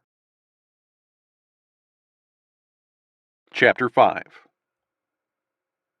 Dr. William Ponce thought he'd known what it meant to be truly scared. He thought he'd been scared when his son Alex, then 3, had choked on a chunk of apple, the little boy pawing at his throat, his face turning red and then blue, as if Ponce was being treated to the worst fireworks display of all time. The pyrotechnic shows someone might see on his first night in hell. But as awful as it was, the episode had lasted less than 20 seconds, ending when his wife Molly had delivered just the right force of slap to dislodge the malicious chunk of fruit and send it flying across the room. Alex was a typical 16-year-old now, having no memory of how close he'd come to dying before his 4th birthday. And as the chief pathologist for the U.S. Army's Medical Research Institute for Infectious Disease, he was quite familiar with fear. It was part of the job description. He was 55 now, having spent nearly 2 decades at Fort Detrick in Maryland, working alongside some of the most lethal agents known to man. He still remembered popping his Ebola cherry, his first trip inside Biosafety Level 4, now 25 years gone by, when he'd participated in the necropsy of a monkey that had died of Ebola Zaire, the most terrifying organism he'd ever encountered, until 2 days ago at least. As they'd examined the liquefied tissue inside that poor monkey, and he still thought about that monkey a quarter-century later, his heart had pounded at his chest wall like a meth-fueled jackhammer, threatening to fracture him from the inside out, the virus-laden blood seeping out of the ruined corpse as they worked on it. But that had been restrictor plate racing, the fear capped by the spacesuit he wore, the precautions they took, the strict protocols in place to prevent any breach of the integrity of the equipment or the facility. He remembered all the stupid things he'd once worried about, like tearing his suit inside Level 4, disappointing his new bosses at USAM RIID, even panicking inside the spacesuit, which occasionally happened to newbies in 4. Every now and again, a rookie would rip off the space helmet inside the hottest of the lab's hot zones because they'd convinced themselves they were suffocating, even though subsequent testing showed the oxygen had been moving freely inside the suit. In his 2+ decades assigned to USAM RID, he'd never developed spacesuit fever, as they called it, but he did dream about the viruses, big bright dreams of accidental sticks from needles dripping with Ebola-tainted monkey blood, or taking a face full of the black vomit that accompanied the end stage of Marburg infection. Then he'd wake up, bathed in sweat but a dozen miles from Level 4, his bedroom quiet but for the gurgle of the fish tank. He didn't even mind the dreams so much. It was, he supposed, his mind's way of letting off steam, relieving the pressure of working in Level 4. Only now, though, as he sipped his coffee alone in USAM RID's main conference room, a Baltimore Orioles mug clutched in a trembling hand, did he know what it meant to be truly afraid. The difference, he realized on that humid August morning, was that this wasn't a trip inside Level 4 from the safety of the Raquel spacesuit, where the fear was of the hypothetical, always a what-if question. This was something else entirely, a presence, consuming him from the inside out, eating away at his sanity, threatening to destroy his ability to think coherently before he could even attempt to do anything about this mess. It had transcended the hypothetical into the very fucking real. A real American city, population 1.5 million, the Bronx, for Christ's sakes, had become, for all intents and purposes, an open-air Level 4. It was out there right now, spreading from person to person, and there was nothing he could do about it. The 26-inch monitor in front of him, emblazoned with the seal of the President of the United States, flickered briefly, and then showed a long view of the White House Situation Room. President Crosby's chair at the head of the table was empty, but every other chair was occupied, their occupants chit-chatting about this important problem, or that important problem.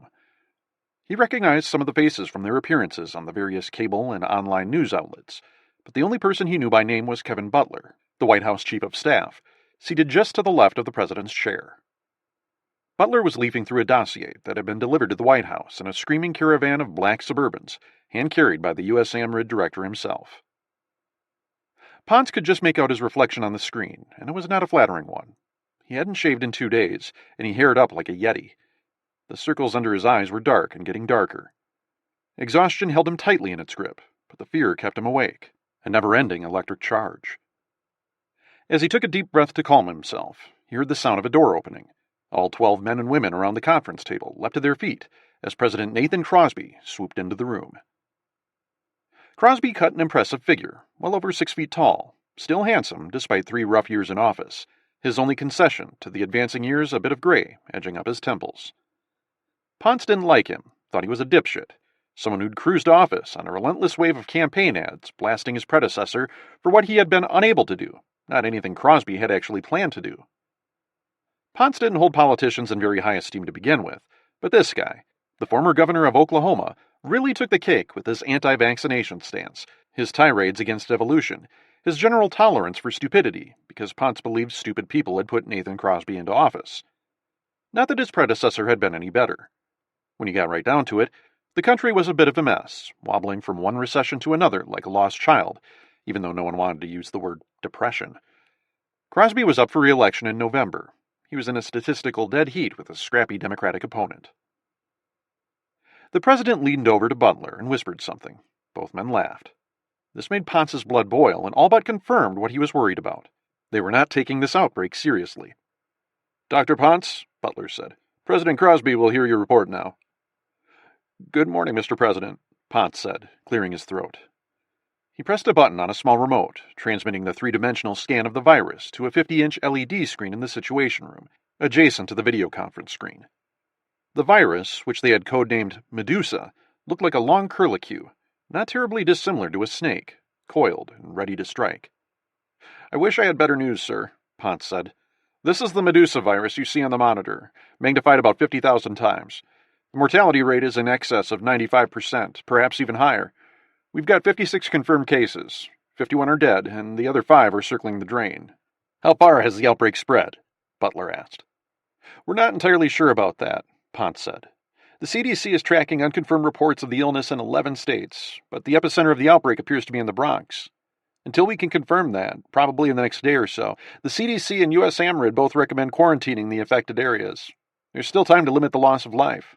Anyone infected with the virus probably doesn't feel well enough to travel far." "Quarantines!" Butler bellowed. "Dr. Ponce, do you have any idea how much of a clusterfuck quarantines will be?" "But, sir, nearly 2 million people live in the Bronx alone," Butler said, his voice tinged with annoyance. "People will fucking panic. We can't go around screaming that the sky is falling like what happened with the swine flu thing. We have to step carefully here. The president is in a sensitive position." Oh shit, Ponce thought, the picture crystallizing in front of him like the virus coming into clear focus under the scope. This wasn't just a matter of them not taking him seriously. They were viewing this outbreak through the prism of politics, the number of votes that this would cost him if he made a misstep. Ponce recalled the H1N1 outbreak back in 2009, which, in the end, had claimed only about 30,000 lives, a blip on the radar as far as pandemics went. But that hadn't been during an election year. Crosby's Democratic challenger had been hammering him as soft, indecisive, a political development along the lines of the Three Little Pigs threatening to blow down the Big Bad Wolf's house. Now, Ponce knew, Crosby was worried that if he overreacted to this outbreak, he'd be a dead man walking come the first Tuesday in November. "Mr. President," Ponce said, going over Butler's head and directing his plea directly to the big guy, "I can assure you that this is not going to be like the swine flu thing." It was a calculated risk, a big one. He'd emasculated Kevin Butler, and it had felt pretty good, but he had pushed all his chips to the center of the table on this hand. If this didn't work, there was nowhere else to go. Ponce kept his gaze squarely on Crosby, but he could sense Butler cooking with anger. "How is the virus transmitted?" asked Crosby. "We're working on that, sir," Ponce said. "Direct exposure to blood and bodily fluids, we know that. I'm virtually certain it's airborne, but I don't have confirmation of that yet." The words were out of Ponce's mouth before he could stop himself. He had intended to fudge the fact. He had intended to lie his ass off about it because it was the right thing to do. Lie about it to the President of the United States so they would take him seriously until he could positively confirm something he knew to be true anyway. "You haven't confirmed this is an airborne strain?" Butler asked, jumping back into the discussion. Ponce wanted to punch himself in the face for his stupidity. He felt like he was outside his own body, staring down at the big, stupid idiot, the idiot with the MD and double doctorates in virology and pathology. "No, sir, but we will this afternoon at the latest, and I think we need to err on the side of caution, given how deadly the infection has proven to be." Ponce's words hung in the air as his audience considered them. "These viruses," Crosby said, "they're not typically airborne, are they?" "No, sir," Ponce said, his shoulders sagging. "These outbreaks burn themselves out, isn't that right?" Crosby asked. "That's why Ebola has never blown up and wiped us out, why it stays in those African villages." "No one is really sure why," Ponce offered. "But they do, right?" "Yes, sir, but I'm incredibly concerned this may not burn—" "As am I, Dr. Ponce," Crosby said. "As am I. That's why I want to leave the management of these outbreaks to the local health departments. It's our belief they're in the best position to implement the appropriate protocols to contain the outbreak." "But, sir," Ponce said, again trying to establish a beachhead against the formidable defenses in the room. "Dr. Ponce," Butler said, finding a second wind, "you're familiar with the phrase, 'the cure is worse than the disease'?" "Of course. We believe a quarantine is premature at this time, and in fact could do more harm than good," Butler said. "People will panic. We'll have looting, riots. It'll devastate the economy, and that's not something we can afford right now." Dr. Ponce couldn't believe his ears. He ran his hands back and forth through his hair, thick and gray and wild, racking his brain for some way to get through to these morons. He was blowing it. This was the most important presentation of his life, and he was absolutely blowing it. With panic replicating in his core, like the very virus he was trying to combat, he flipped through the file on the table in front of him, looking for something, anything that might shake these guys up. "There," he thought, putting his hands on a photograph in the file.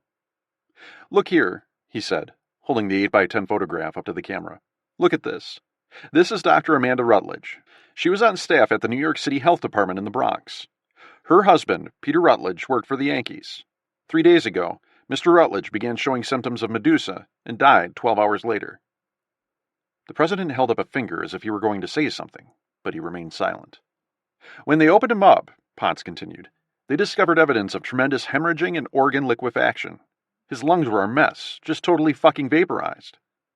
Yes, he had just dropped the F-bomb to the President of the United States. "Mr. President, this is the part you need to know, that I need you to understand," Potts said, as if he were lecturing a kindergartner.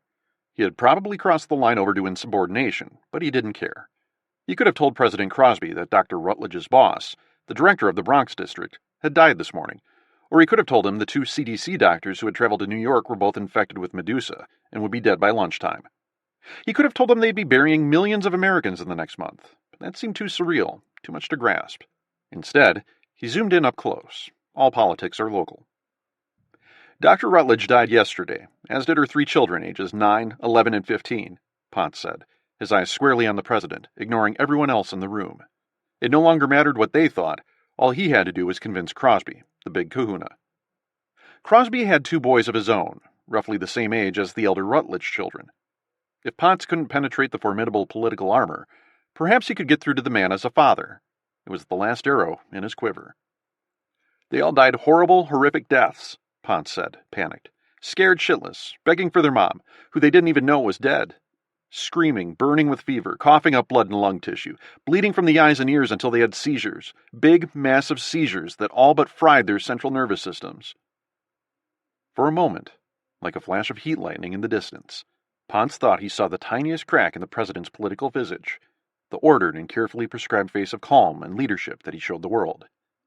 For a moment, Potts thought he'd won the man over, that they might have a chance to stop this thing before it got out of control. Potts sat stone still, watching the president carefully. Crosby's hands were clenched together in a fist, tapping his lips nervously. Butler leaned in close, whispered something to the president, who nodded. "Dr. Potts," Butler said, "at this time the president is going to leave incident management in the hands of the locals. The president, however, wants hourly reports on the situation, more if the situation warrants." Damn it, Potts thought.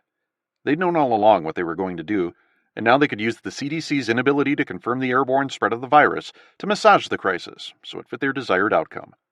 They couldn't even use the word outbreak. Situation, Butler had called it. Incident. Fucking cowards. "If there's nothing else," Butler said, "thank you, Dr. Potts." Potts was tongue-tied. A million things he wanted to say screaming through his brain, but freezing on the launch pad, getting tangled together like strands of Christmas lights. He mumbled something in reply to Butler, and that was that.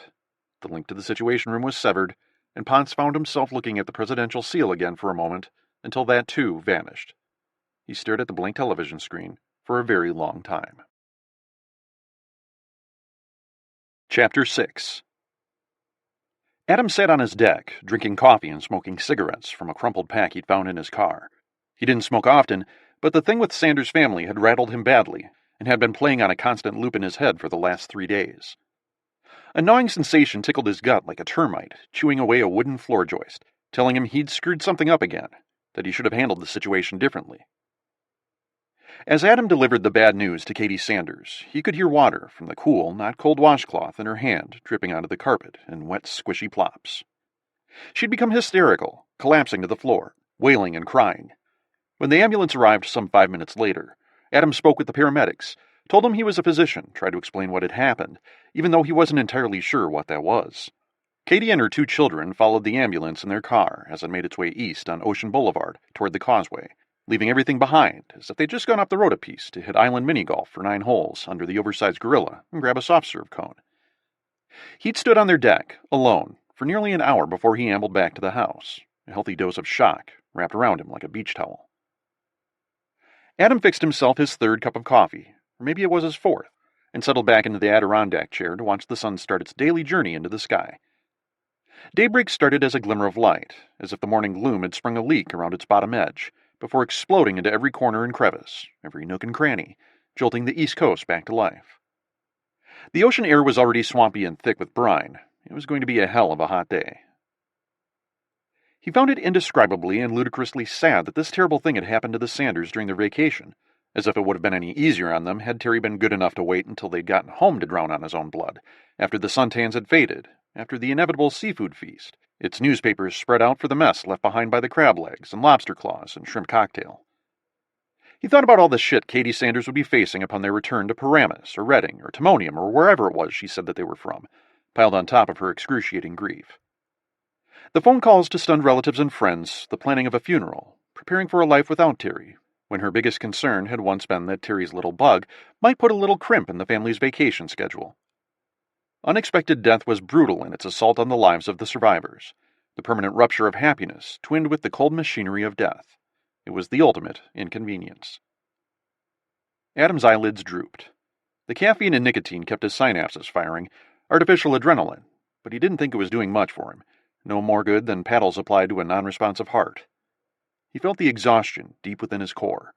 The stress of the last few days, starting with the letter from the Board of Medicine and capped off with Sanders' death, was getting to him. He staggered to the bedroom and fell asleep almost immediately.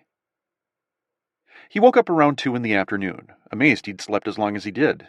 He was on his stomach, his arm pinned underneath his head, and as he rolled over onto his back, he felt the pins and needles as the nerve endings started firing again. After a quick lunch of peanut butter and banana sandwich, he decided to get down to the beach for a couple of hours. He could feel it calling to him, the sound of the waves crashing on the shore, delivering the coastline an eternal beating, a salve for what ailed him. As he changed into his trunks, he couldn't help but wonder about his own exposure to whatever pathogen had killed the family's patriarch. But he reminded himself that even if Terry had a communicable disease, he'd probably experienced a rare complication, unique to his particular physiology.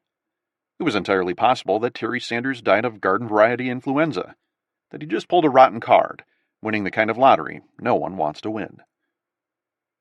He briefly considered driving back to Richmond, but decided against it. Back in Virginia, he'd be stuck in his stuffy house, unable to work, stuck in a no-man's land between clock punchers and vacationers, alone with nothing but the memories of what had happened here. As the sun brightened the house with a fresh dose of light, he decided to stick it out. He went back out on the porch and noticed it was a lot cooler than it had been this morning. The deck was dark with wetness, rain that had fallen while he slept. A bright blue sky extended as far as he could see in each direction, the view unclouded with haze, like a clean windshield. He looked out over his railing toward the sea, calm but for the small waves lapping to the shore, the air fresh and clean. Perfect conditions for a run on the beach. As he scanned the ocean front, trying to decide which direction he'd head, something about the scene started nagging him, like a phantom eyelash digging in his eye. After a quick change into his running clothes, opting to go barefoot, he made his way out the front door and curled around the side to the beach access. Although Adam had an unobstructed view of the ocean, he didn't have direct access to the beach because of the ridge of protected dunes that his house backed up to. He set out up the wooden sidewalk, down onto the sand, and then turned east along the water's edge. A minute into his run, just as his muscles had started to loosen up, Adam stopped in ankle-deep surf, the mental eyelash dislodging itself. The beach was virtually deserted. His heart started throbbing, a visceral reaction to a scene that was wrong, all wrong. It was 2:30 on a beautiful August afternoon, and there should have been dozens, no, hundreds of people out here, sunning themselves, splashing in the water, building sandcastles, sneaking illegal beers in those little huggies. There was nobody out here. The empty beach left Adam disoriented.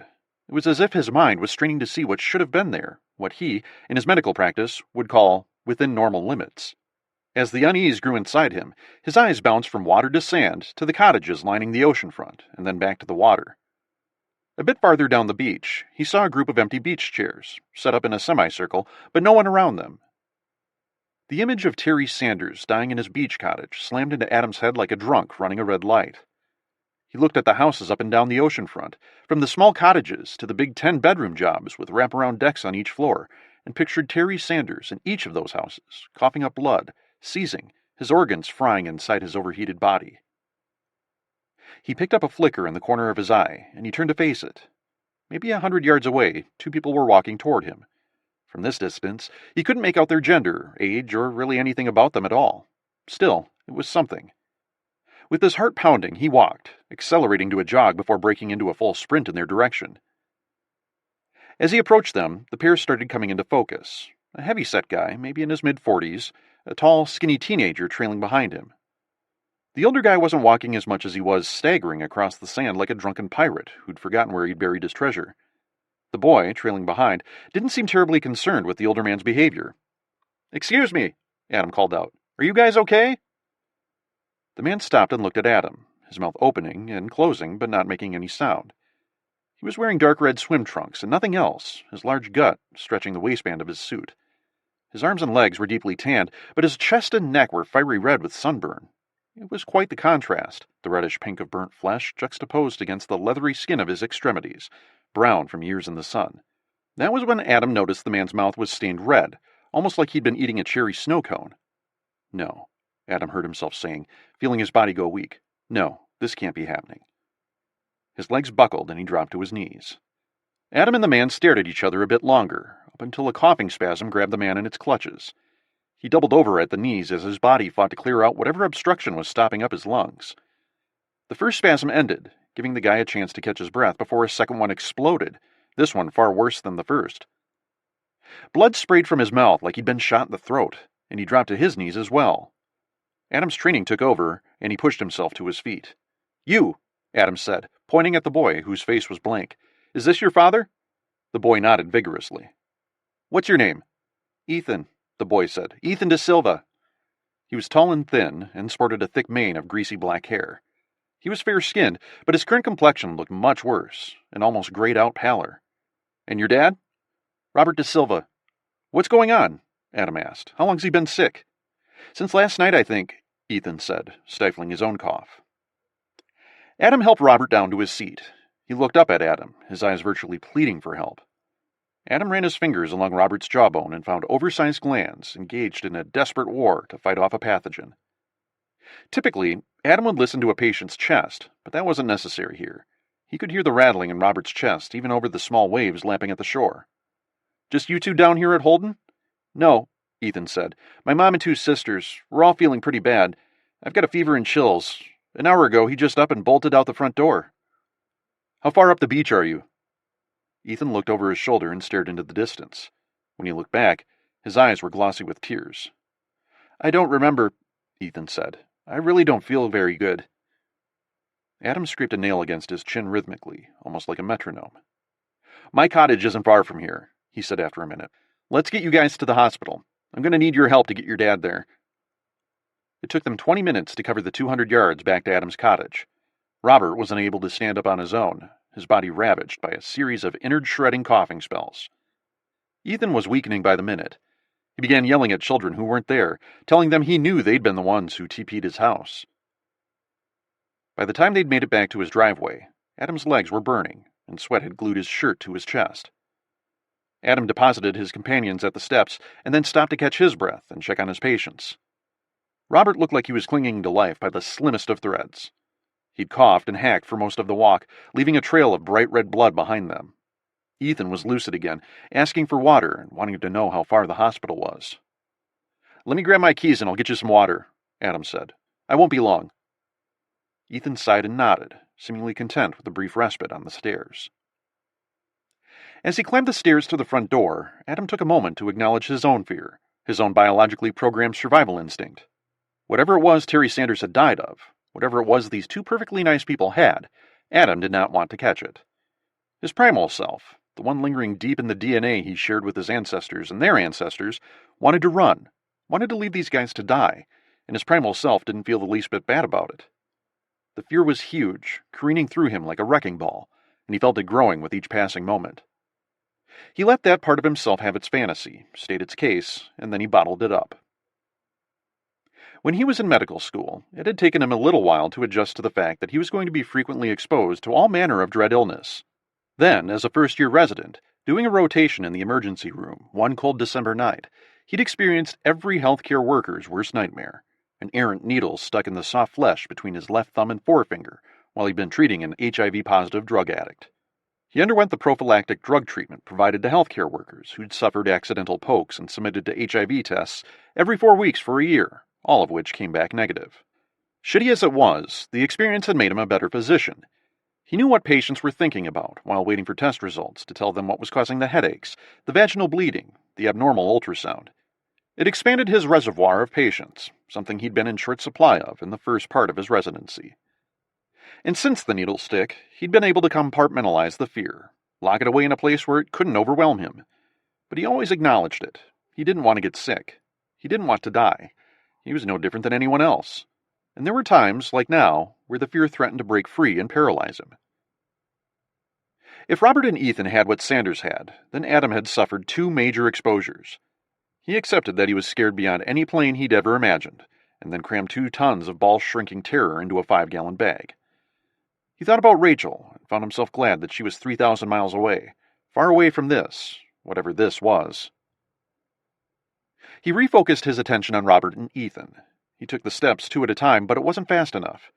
When he reached the bottom of the stairs, Robert was in the throes of a massive seizure, his body flopping around the concrete driveway. Like Terry Sanders, a man he presumably had not known and would never meet, Robert De Silva died, horribly, virtually alone, and far from home. Shit, Adam said to no one. Shit, shit, shit. He looked around for Ethan and noticed the boy had disappeared. Christ, Adam thought, where did he go?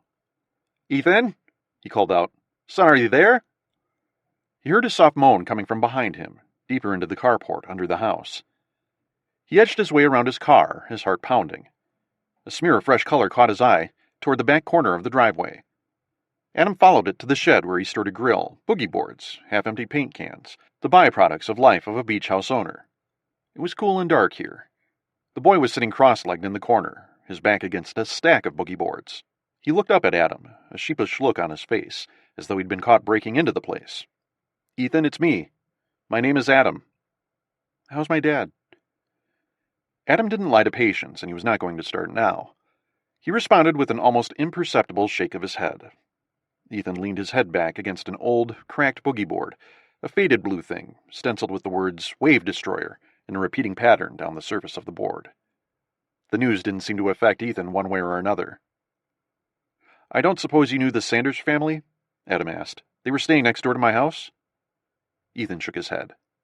We've got to get you to the hospital, Adam said, right now. What about my mom and sister? He coughed, a little thing that got away from him, but Adam could tell this poor kid was now in the end stages of this thing. Blood bubbled out onto the fist he tried to use to cut the cough off. Adam found himself thinking about Rachel again. This boy wasn't much younger than her, and that was when the fear began to break through. The box had sprung a leak. He was gripped with the urge to call her right now and tell her to run for the hills until he could get a better handle on what was precisely going on. We'll call on the way, Adam said, his spirits lifted by the mere fact that he had a plan to do something. You know their numbers, right? I think so, Ethan said, carefully examining his blood-stained hand like it was an unusual seashell he'd found on the shore. I'm sorry, Adam said, about your dad. Thanks, Ethan said. There wasn't much oomph in his response, a testament to how poorly Ethan was obviously feeling. Then, am I going to die too? The question buzzed through Adam like a mild electrical shock, but he didn't answer right away.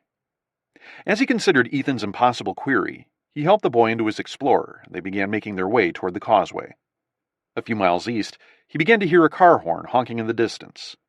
He welcomed the sound in all its distracting familiarity. It suggested there was still order here on Holden Beach, and it gave him time to construct an appropriate response to Ethan's question. Let's get you some help, he said. We'll be at the hospital soon. Adam stole another glance at Ethan, who was looking absently out at the road ahead of them. What's that? He asked weakly, pointing a thin finger ahead of them. Adam's gaze followed Ethan's finger east, and he found the source of the car horn as they approached the turnoff to the causeway, which fed back onto the mainland. But it wasn't one car horn.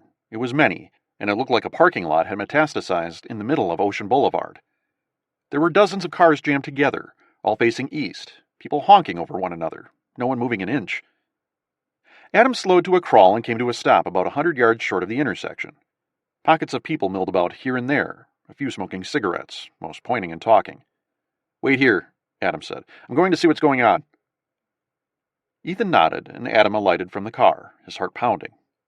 It was getting hot again, the freshness of the day passing as another juicy air mass settled in on the area. Adam looked south toward water's edge, the ocean gray and lifeless. They were in the downtown area of Holden Beach, as it were, smack in the middle of a strip of real estate offices, ice cream parlors, places hawking cheap beach gear, t-shirts, hermit crabs that would be dead before their new owners made it back to Route 17. It was here vacations began and ended, the gateway from and back to real life. Up ahead of him, a trio, 2 men and a woman, had gathered at the front bumper of a Honda minivan with Georgia plates. A bumper sticker on the center of the rear windshield exhorted the dogs to go. The sliding doors were open, and Adam could see 2 small kids strapped into their car seats in the dim passenger compartment. Both appeared to be asleep. "What's going on?" he asked, trying to mask his growing sense of alarm. Try as he might to avoid it, his gaze kept drifting to the interior of the minivan, on the 2 kids sleeping in their car seats. He wondered what he would see if he drew in for a closer look, whether he'd see blood smeared across their lips like finger paint. The woman and the younger man, both of whom somehow appeared flushed and pale at the same time, bright red cheeks against a backdrop of gray skin, looked at their companion, deferring to the eldest member of the group. He was in his 50s, heavyset, with a graying beard. "Some kind of accident," the man said. He leaned in close to Adam conspiratorially and added, "I got a real mess here. Whole family's sick with something or the other, trying to get them to the hospital up in Charlotte." Adam ran his fingers through his hair, thinking about Ethan De Silva, about the empty beach, wondering if this time the human race had run out of luck. He felt he was living the beginning of a bad dystopian movie. He first felt it on the morning of the September 11th attacks, when a rumor had spread through the hospital that New York City had been nuked. He was busy with a difficult C-section and didn't get the full story until later that morning. He'd been almost relieved to discover that only a few thousand had died, as opposed to a few million, a relief he still felt guilty about, more than a decade later. He'd felt it in 2008, when Lehman Brothers went down, and then Bear Stearns, one after another, and the global economy had teetered on the brink of failure, and he was ready to walk down to the bank and withdraw every bit he had in cash before it went up in smoke. "Yeah," Adam said, not knowing what else to say. "Yeah," the man said with a disturbing hint of resignation in his voice. "My daughter and son-in-law are both sick too. I started running a fever a couple hours ago." "Excuse me for a minute." Adam went back to his truck to check on Ethan, out of answers, out of ideas, nearly out of his mind. The boy was slumped over in his seat, unresponsive, the seatbelt straining under Ethan's dead weight. Adam pressed 2 fingers against the boy's wrist, checking for the radial pulse. It was there, but thready at best. "Have you seen anything on the news?" Adam asked when he returned to talk to the man. "You haven't seen the news? All kinds of crazy shit. Hell, I heard one story saying all the New York Yankees had gotten sick and died. Then another story said their charter plane went down after an engine failure." Adam stared at the man, slack-jawed. "You're telling me this thing is everywhere?" The man didn't respond. Adam hadn't watched television or picked up a newspaper since he'd arrived here nearly a week ago. He pictured this thing burning through city after city, state after state, leaving graveyards in its wake. He remembered a bit of history about the Spanish flu outbreak of 1918, how that strain of influenza had spread around the world in less than a month, in an era when commercial air travel was virtually non-existent, and even automobiles were still considered a luxury item. He shuddered to think how quickly something this virulent could spread across the nation, across the globe, in this day and age. It could kill thousands of people in the blink of an eye. The idea of this kind of outbreak on a large scale threatened to turn his guts to liquid.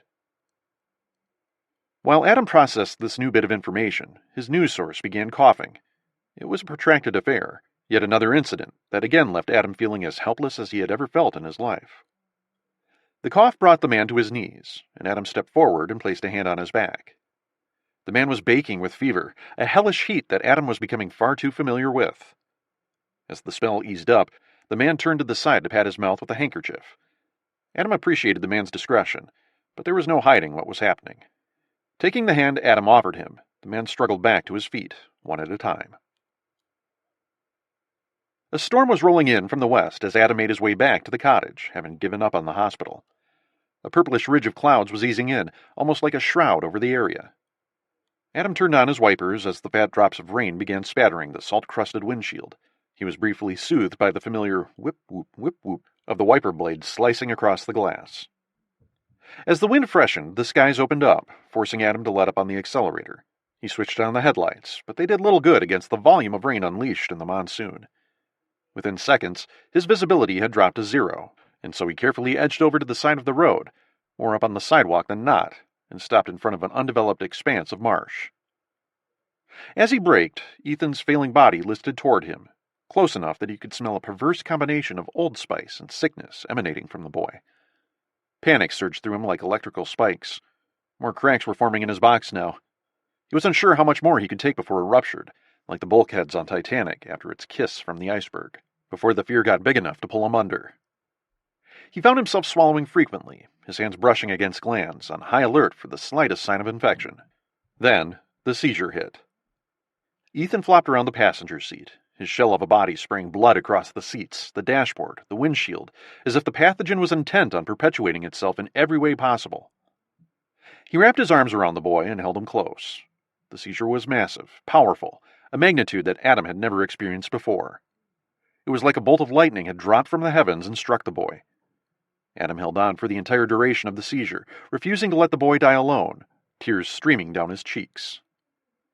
When it was over, Adam shifted back into his seat, his arms and neck splattered with blood, as if he'd just finished slaughtering a hog. Ethan was dead.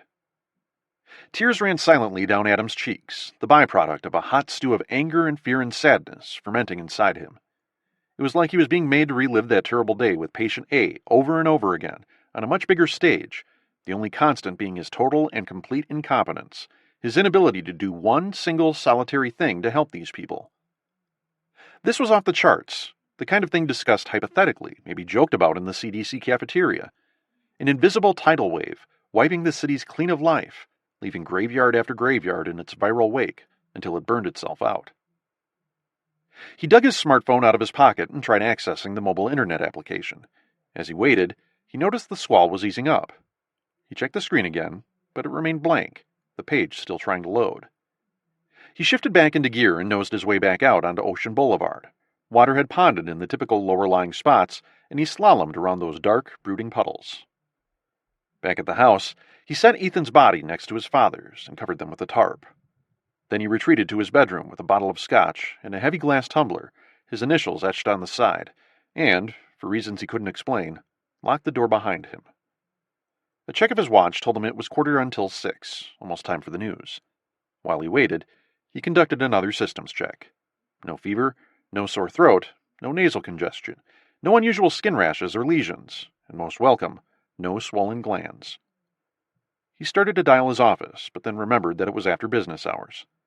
He dialed Joe McCann's cell phone number. No answer.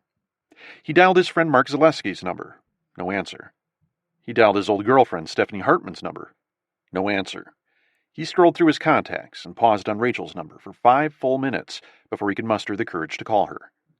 He dialed Rachel's number. No answer. He put away his phone.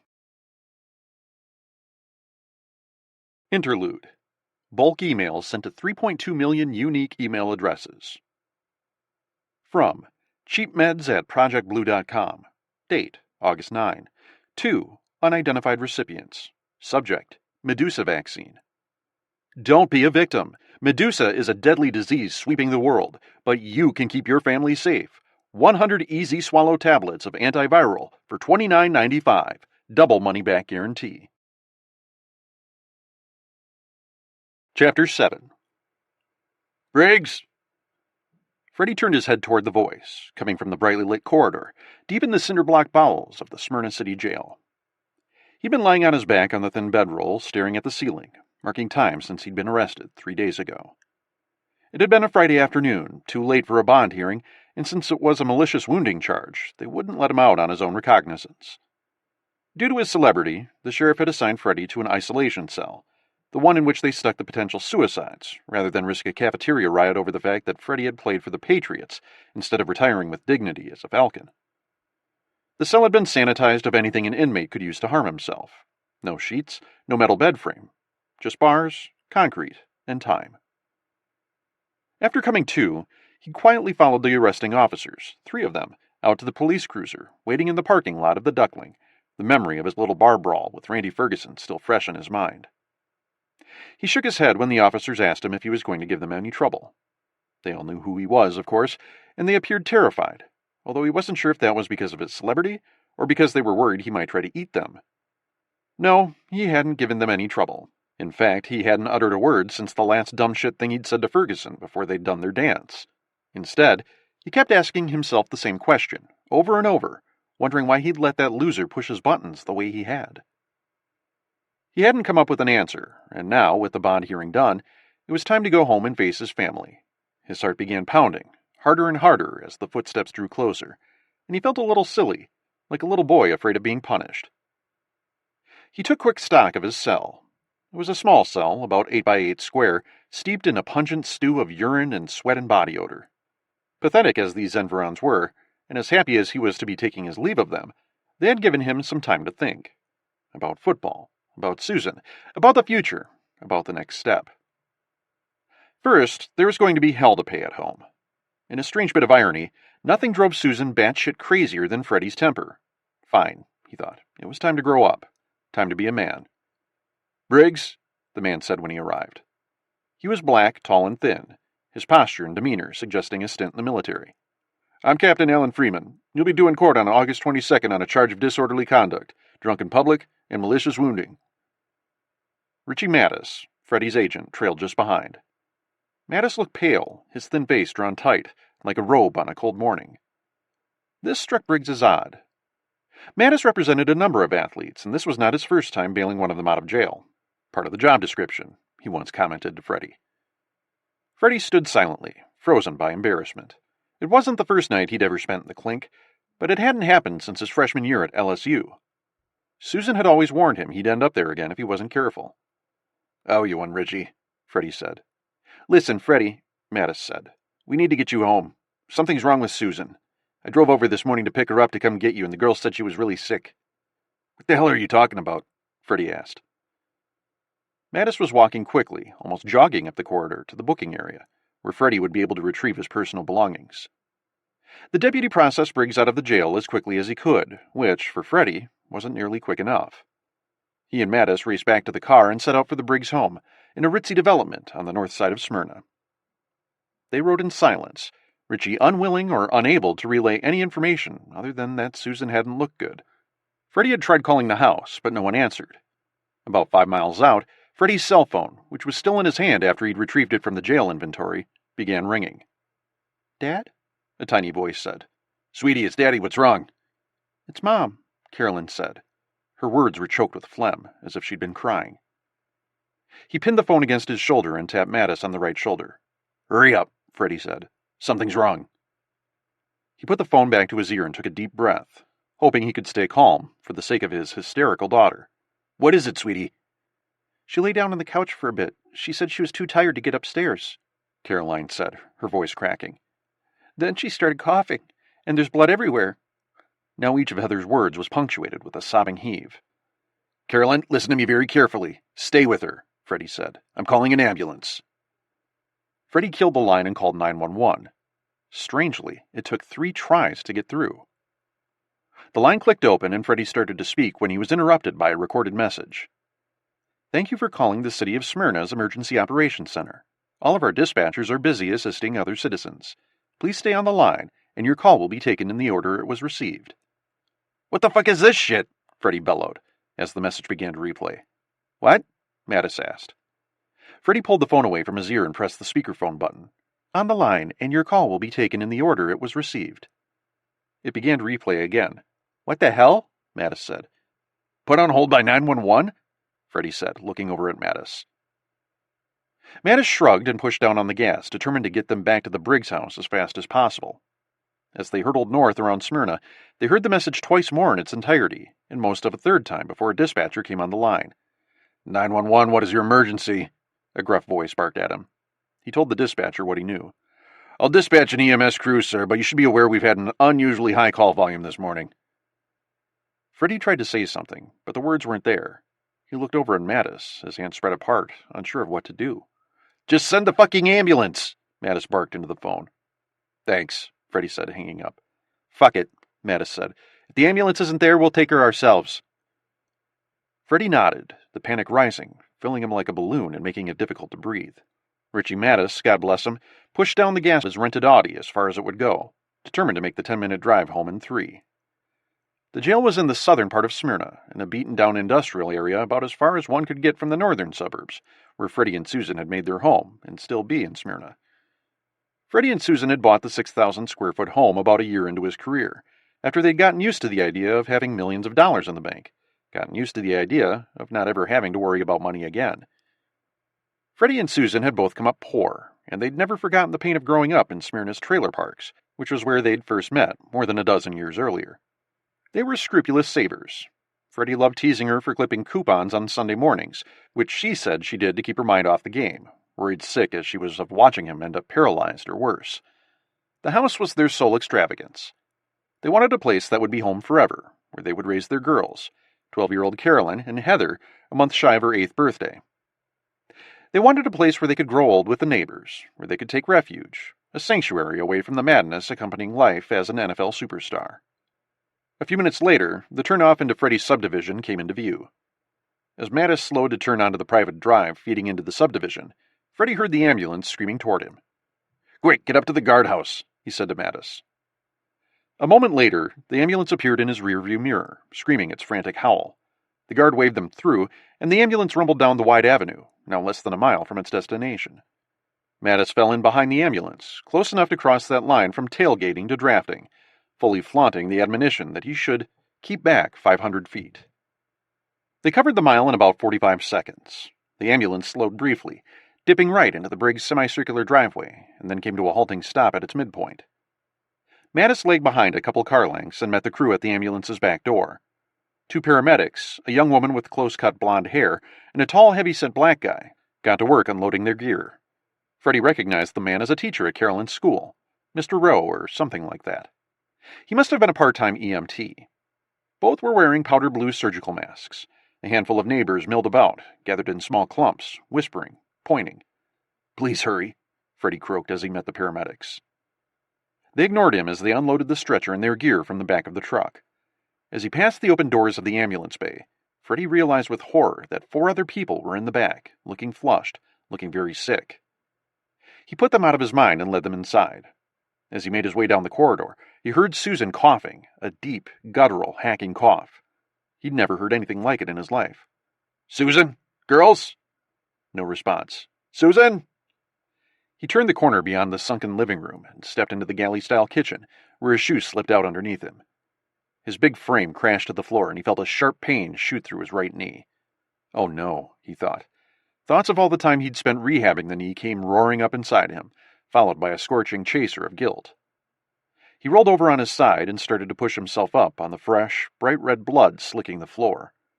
He scampered to his feet, panic engulfing him like fire consuming a house. Freddie heard a female voice behind him, startling him. He'd almost forgotten the paramedics were there. "Look," the woman paramedic, Gebert, according to the ID card clipped to her breast pocket, was saying. Freddie, panic-stupid now, saw her pointing at something, and he followed her index finger to the back of the kitchen, just beyond the Viking refrigerator. "What's in there?" Gebert asked, pointing toward a closed door. "Mudroom," Freddie said as the pair rushed forward, Freddie close behind. "Leave the stretcher out here, it's pretty tight in there." "Oh, shit," said Rowe, the first one in the door. "In here!" He slipped into the mudroom behind them, desperate to see her, but careful not to interfere with their provision of care. He was a good 6 inches taller than Rowe, more than a foot clear of Gebert, so he was able to see what was going on. His stomach clenched as he saw the amount of blood splattered on the walls, puddled on the floor. Susan was on her side, curled up into a ball, facing the wall. At first, Freddie thought she was dead, but he saw her shift her right foot, and he felt tears well up in his eyes. "Oh, shit," Rose said mostly to himself. "What the hell is this shit?" "Shut up," Gebert hissed. "Roll her over. We need to get her out of here." She turned her head to address Freddie. "Sir, is anyone in the house feeling sick?" "I don't know. I don't think so." The girls. Where were the girls? He slipped back down the corridor to the staircase and took the steps 2 at a time. He was sweating badly, and he could smell a strange odor emanating from his body, a whiskey-tinted, fear-coated musk. It felt hot in the house, too hot, even though he could hear the soft, reassuring hiss of the air conditioning blowing through the vents. As he approached the closed door of the media room, he heard a sound that severed his connection with reality. His mind was trapped in another world between the 3 corners of panic, terror, and anger. It was a terrible sound. A horrible, ripping sound. His daughter Carolyn was coughing. Interlude. Transcript of YouTube video, uploaded August 10th. 3.4 million hits before video was removed. Shaky video of parking lot. Image blurs and then is obscured by videographer's hand. I'm standing about a block north of Turner Field here in Atlanta. That there is the west parking lot of the stadium. There's been a lot of military activity all morning. I don't know. Wait, people are unloading from the back of the convoy trucks. I don't know. Lining them up. Been hearing rumors of a vaccine. I woke up with it, whatever it is. I feel pretty good overall. Maybe I got a mild case or something. Sound of machine gun fire. Holy fucking shit, the soldiers! They just opened up on those poor people! Oh my god, this can't be happening. This can't be happening. I'm gonna try and get a little bit closer. Video becomes blurry and shaky. Jesus! Oh, Jesus, Jesus! Sound of machine gun fire. Oh shit, I gotta upload this shit. Video ends. Chapter 8. You know, Kevin Butler said to his empty office, just a stone's throw from the Oval Office, you probably should have listened to that guy Ponce. Then a coughing spell. Hard, ab-shredding coughing. No, we should have nuked the Bronx, he said. Then he laughed. He took off his dress shirt, leaving him in a white t-shirt and Joseph Abboud pants. He didn't know why he did it. It just seemed like a good idea. When he was done, he sat back down to rest because the simple act of removing his shirt had left him spent. He sat there in his white t-shirt and sweat-soaked Joseph Abboud pants. Or maybe it was piss. He didn't know anymore. God, he felt like shit. He cried for a few minutes. Then he stopped because he forgot what he was crying about. Then he remembered he was crying because he was dying, but he didn't start crying again because it required a tincture of effort that he did not currently possess. He looked at the clock on the mantel. It was 3:30 in the afternoon. He didn't know if his family was alive or dead. He had no idea what day it was, but he didn't really care. All the days had piled up on top of one another, a big car crash of blocks on a calendar. They were all the same day now. How had he gotten here? He walked, a little voice called out. He laughed the manic laugh of a man whose links to reality were breaking, one at a time. No, not here. Here. Oh, here. He thought about the path that had led him here, about the million tiny decisions he'd made and forgotten, and the million tiny events he'd had no control over, the way those things had braided themselves together into the tapestry that was Kevin Butler's life. He thought he'd figured it out, where it had all begun nearly 30 years ago, an unseasonably warm January morning during his final year of law school at Harvard. Around dawn, he'd been jolted from sleep by a strange noise rifling through the drawers of his bureau, looking for God knew what. And only God had known what that man had been looking for, because upon noticing Butler was awake, the burglar had fled the crappy apartment in the crappy neighborhood, never to be seen again. Butler looked down at his hands, thinking about his law school burglar for the first time in decades, manic-eyed and mangy, so dirty Butler hadn't been able to tell if he was black or white.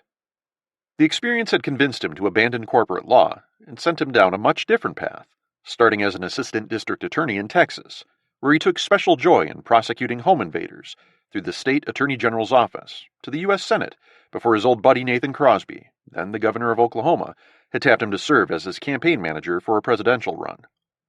The campaign, dismissed in the early days by the pundits as a wild hair, had taken off like wildfire, starting with an unexpectedly strong showing in Iowa, followed by a huge influx of cash to float them through the early primaries. Success begat success, and they'd secured the nomination in Los Angeles that summer, neither of them really believing it was happening, until Crosby had taken a concession phone call from the man he'd defeated in the general election, the unpopular Democratic incumbent, who presided over an economic collapse and had been unable to accomplish just about anything. When you got right down to it, it had been that anonymous thief who'd shoved Kevin Butler toward his destiny, toward this moment in the White House, struggling and failing to deal with the biggest crisis the nation had ever faced.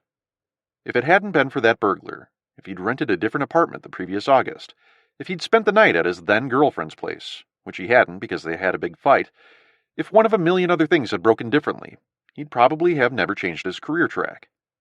He'd be a partner at some big firm in D.C. or Chicago or New York, living in some gated community, growing increasingly worried at the widening epidemic. He didn't know where the president was.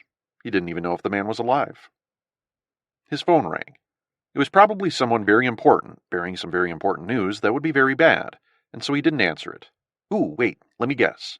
A quarantine broke in Dallas. No, wait, let me guess. Riots in Des Moines. Or army units in Boston are abandoning their posts. It had all come apart, and he was so afraid. He was burning up now, the sweat pouring off him in rivers. It had been nearly a week since Medusa had first appeared on their radar. There had been no communication with either the CDC or USAMRIID in at least a day, and he didn't expect any more. Not that they could offer anything more than what they already knew. It was sort of an academic exercise at this point. Under the microscope, the virus bore close resemblance to a snake, similar in structure to the Ebola and Marburg viruses, blah blah blah. But for all its similarities to those two scary pathogens, plenty scary in their own right, Medusa was different, so achingly and astonishingly different. The thing that had driven the doctors out of their minds, right up until it killed them, was that they didn't know how it was different. Why was it spreading so rapidly? Why was it airborne? Why was it killing so quickly? Even Ebola Zaire, the deadliest pathogen known to man, until last week that is, took days to kill its host. They hadn't even had time to figure out where Medusa had come from, and now they would never know. Atlanta was gone. Fort Detrick was gone. Despite all their precautions, Medusa had wiped out both installations. What surprised Butler the most was how incompetent he'd felt, how foolish, how stupid, and he was one of the ones that was supposed to figure out how they were going to stop this goddamn thing. It had always been a source of amusement that the world often turned on things he said and did, and things he told the president to say and do. He still felt like they were playing grown-up, like it was Model UN or Student Council, and that certainly the real grown-ups would swoop in and take over and fix everything. And the fear. He couldn't believe how scared he was. He stepped out into the hallway outside his office. The lights were on, everything running normally, but it was dead quiet. He'd never heard it so quiet in its 3 years working here. There was a body in the corridor, one of his staffers, Julie or Donna. He couldn't remember her name. She was single, childless, and had stuck it out here, managing the crisis, as they had called it. Many others had fled. He coughed hard, spraying blood across the wall. He poked his head in the office of one of his deputies, but it was empty. Office after office he visited, staggering from one to the next, using the wall to support himself. This one was empty. That one contained a body. It became a bit of a game. Empty office 2, dead body 1. Ooh, and now it's tied, 2 apiece. He was getting tired now. He found a break room and sat at one of the tables. Before him, the vending machines hummed along, the soda ice cold, the snack cakes fresh and moist. And they would stay that way, long after Kevin Butler died. Even if humanity had succeeded in erasing itself from the hard drive, the lights would stay on here. The White House might someday go dark, but it wouldn't be any time soon. Maybe 10 years from now, maybe 100. Okay, he said to no one. He bowed his head and recited the Lord's Prayer. It felt phony and forced, because reciting the Lord's Prayer was pretty fucking vanilla when you got down to it, like you weren't even trying, like you were just going through the motions. Kevin had once fervently believed in God, and the Butlers had been a church-going family, because you didn't become the chief of staff to a Republican president without the appropriate set pieces on the stage of your life. Over the years, though, his faith had grown weaker, like a radio station getting farther and farther away with each passing mile, its signal breaking up, heavily laced with static. For thine is the kingdom, the power and the glory, forever and ever. Amen. Butler opened his eyes and found a young staffer staring at him. Her nose and mouth caked with blood. Copies of copies of copies. It started to get old after a while. I get it, God, I fucked up. I should have agreed to the quarantine or paid a little more attention to that intelligence briefing about that bioterrorist group in Waco or whatever it was that we missed that had brought us to this point. Hi, he thought he said to the young woman, but it actually came out, yeah. The staffer turned and fled down the corridor. Kevin bought a bag of potato chips and sat back down to eat them. They did not agree with him, and he vomited violently on the floor of the break room. He laid his head down on the table and died at 4:30 that afternoon. Interlude. From the state newspaper, Columbia, South Carolina. Extra. South Carolina secedes from Union. Washington threatens new republic. By Siobhan Moon, the state staff writer. Columbia, August 13. Calling the Medusa virus an unprecedented threat to its continued existence, the state of South Carolina officially seceded from the United States of America last night for the second time in its history, renaming itself the People's Republic of Colombia and installing former Governor Alan Moran as its new president. The people of this brave new nation have spoken, said President Moran, speaking from an undisclosed location. This towering crisis has forced us to make some difficult decisions, and we believe that we alone hold the key to our survival. The government of the United States has proven itself unable to handle this catastrophe, and we will not stand idly by while my fellow citizens suffer. The secession became official at 11:18 p.m. last night, when then-Governor Moran placed his signature on the state's Declaration of Secession, which had been passed unanimously in both houses of the South Carolina legislature earlier that evening. The House of Representatives voted 44-0 in favor of secession, with 80 House members unable to participate due to illness. The South Carolina Senate quickly followed suit, unanimously passing the resolution 14-0, with 32 senators abstaining due to illness. Moran added that the borders of his nation were closed indefinitely, and that any unauthorized persons attempting to enter Columbia would be dealt with harshly and swiftly. The White House reacted angrily, quickly issuing a statement denouncing the secession and threatening military action to preserve the Union. The United States does not recognize the so-called sovereignty of the state of South Carolina, the statement said. This White House is confident the state's action is a legal nullity and has no effect. Furthermore, this administration considers Governor Moran and his 58 state legislators to be traitors, and they will be held accountable for this ridiculous act. The U.S. does not acknowledge Governor Moran's so-called borders, and any attempt by the state of South Carolina to enforce those borders will be met with force. The current status of the state's 9 military bases was unknown at press time. According to multiple sources, several other states are considering similar secession resolutions, including Virginia, North Carolina, and Tennessee. Chapter 9. A steady rain fell as Adam crossed the James River just south of the Richmond city limits on that Friday evening, the 13th of August. Spires of frozen traffic stretched away in either direction along I-95, and in the distance, he counted 3 fires burning against the backdrop of downtown. The lights of the cityscape shined dully against the twilight, but at least they were still on, a fact that Adam was deeply grateful for. He checked his watch. It was just past 7:30. He was drenched, exhausted, and starving. The one thing he was not, to his pure and utter amazement, was sick. Physically, he felt perfectly fine. The country appeared to be crumbling around him under the weight of this invisible conqueror, which had, so far, overlooked him. And somehow, that made it worse. The waiting.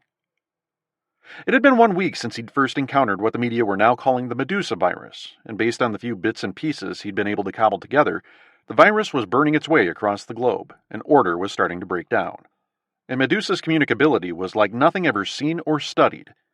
After the deaths of the De Silvas, and he never found the remaining family members, he'd spent 2 days on Holden Beach trying to tend to sick vacationers, trying something, anything, to keep someone alive.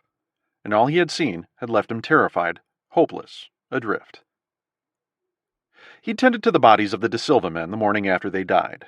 It took an hour, but he finally had gotten them indoors, lying side by side on his kitchen floor, covered with sheets, perhaps a fraction of their dignity preserved. Adam had tackled the senior De Silva first, a job that had all but wiped him out. Ethan's father had outweighed Adam by 50 pounds, and so Adam had dragged him up the staircase, his arms locked around the big man's chest. 1 step at a time Adam had taken, his arms and back burning with liquid fire. At one point, just 2 from the top step, Adam had gotten a little off balance, a little high on the rain-slick stairs, and had nearly lost his purchase. He felt both of them teetering downward, a tumble that Adam feared would leave him as dead as the De Silvas. He managed to find his seat before he fell forward, slamming his tailbone down against the wet edge of the step. After a quick rest, he finished the job, and he brought Robert to what, unbeknownst to Adam, would in fact become his and his son's final resting place. Adam made shorter work of Ethan's remains. The boy had been tall but rail-thin, a body that would never fill out. As Adam hoisted him over his shoulder, he felt the boy's smooth cheek rub against his own. It was a face that hadn't seen the edge of a razor yet. Adam was reminded of Ethan's youth, of all the promise that would go unfulfilled, and an immense sadness swept through him. He thought about all the things Ethan De Silva would never do, never see, and he felt his eyes water like a heavy cloud. Maybe he was being a bit maudlin, because for all Adam knew, Ethan might have grown up to be an embezzler or a drug dealer or child molester, but he didn't want to think about that right now. Whatever possible future may have lain ahead, Ethan De Silva deserved a better fate than he had gotten. Standing in his kitchen among dead men, Adam's muscles ached and his legs quivered with exhaustion. He searched for something to say to the De Silvas, some eloquent benediction to bid them farewell from this world, but he could think of nothing. He clicked his teeth together for a few moments. "I'm sorry," Adam had finally said, his voice catching. Sharp swords of guilt and regret buried themselves into Adam's soul, up to the hilt. He wished he could give them a proper funeral, but storing them inside was the best Adam could do. He wasn't planning to stay long anyway. He could simply crank up the air conditioning to help slow the rate of decomposition. For all Adam knew to the contrary, he might be joining these men in death in a day or two anyway. A sudden burst of terror then, like a kick in the stomach, and he had found himself trying to imagine the De Silva's final moments. How afraid had they been? Did they know the end was near? Could they feel life slipping away, like the taste of something delicious dissolving into nothingness? Was it stinking, bowel-loosening terror? He thought these things, and he couldn't stop himself. That afternoon, as he'd peered out over the ocean from the Holden Beach pier, he met an older Asian woman, on holiday with her family, who, like him, had remained healthy. She spoke very little English, but at some primal level, she grasped that Adam wasn't sick either. She dragged him by the collar of his shirt, all 100 pounds of her, to her family's beach cottage. Her entire family had come down with it. The first 3 to fall ill, 2 adults and a 10-year-old girl, had already died, and the others were deteriorating rapidly. She was hysterical. And so he waited with the elderly woman, whose name he finally learned was Sang Mi, as her beloved relatives expired, one by one, as her family disintegrated, a great machine failing unexpectedly, when only hours before it had been humming along in perfect synergy and harmony. At the goddamn beach. He held her hand and cried with her.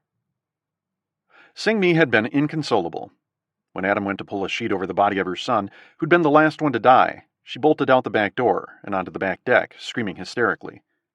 He raced out after her, reaching out to pull her down before she could jump, even grabbing a swatch of fabric from her peach-colored housecoat, but she was fiercely determined to join her departed relatives, and that was precisely what she had done.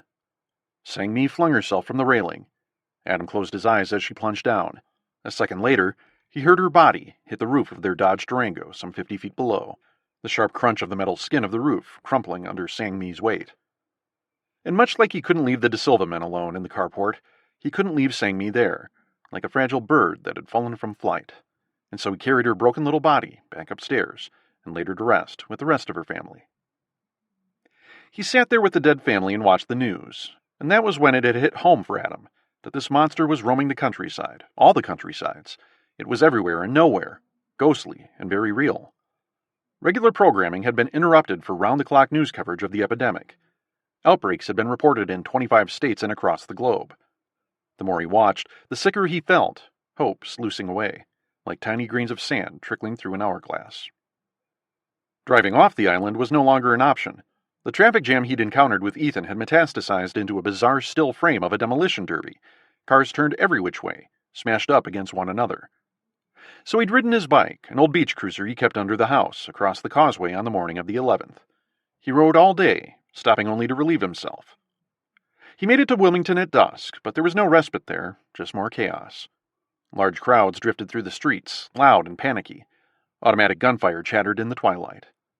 It was too dark to keep riding, so he spent a restless night in an alleyway. He had to get home. West of Wilmington, the congestion had eased up some, enough to warrant commandeering a Ford Taurus he found by the side of the road, its driver dead of Medusa.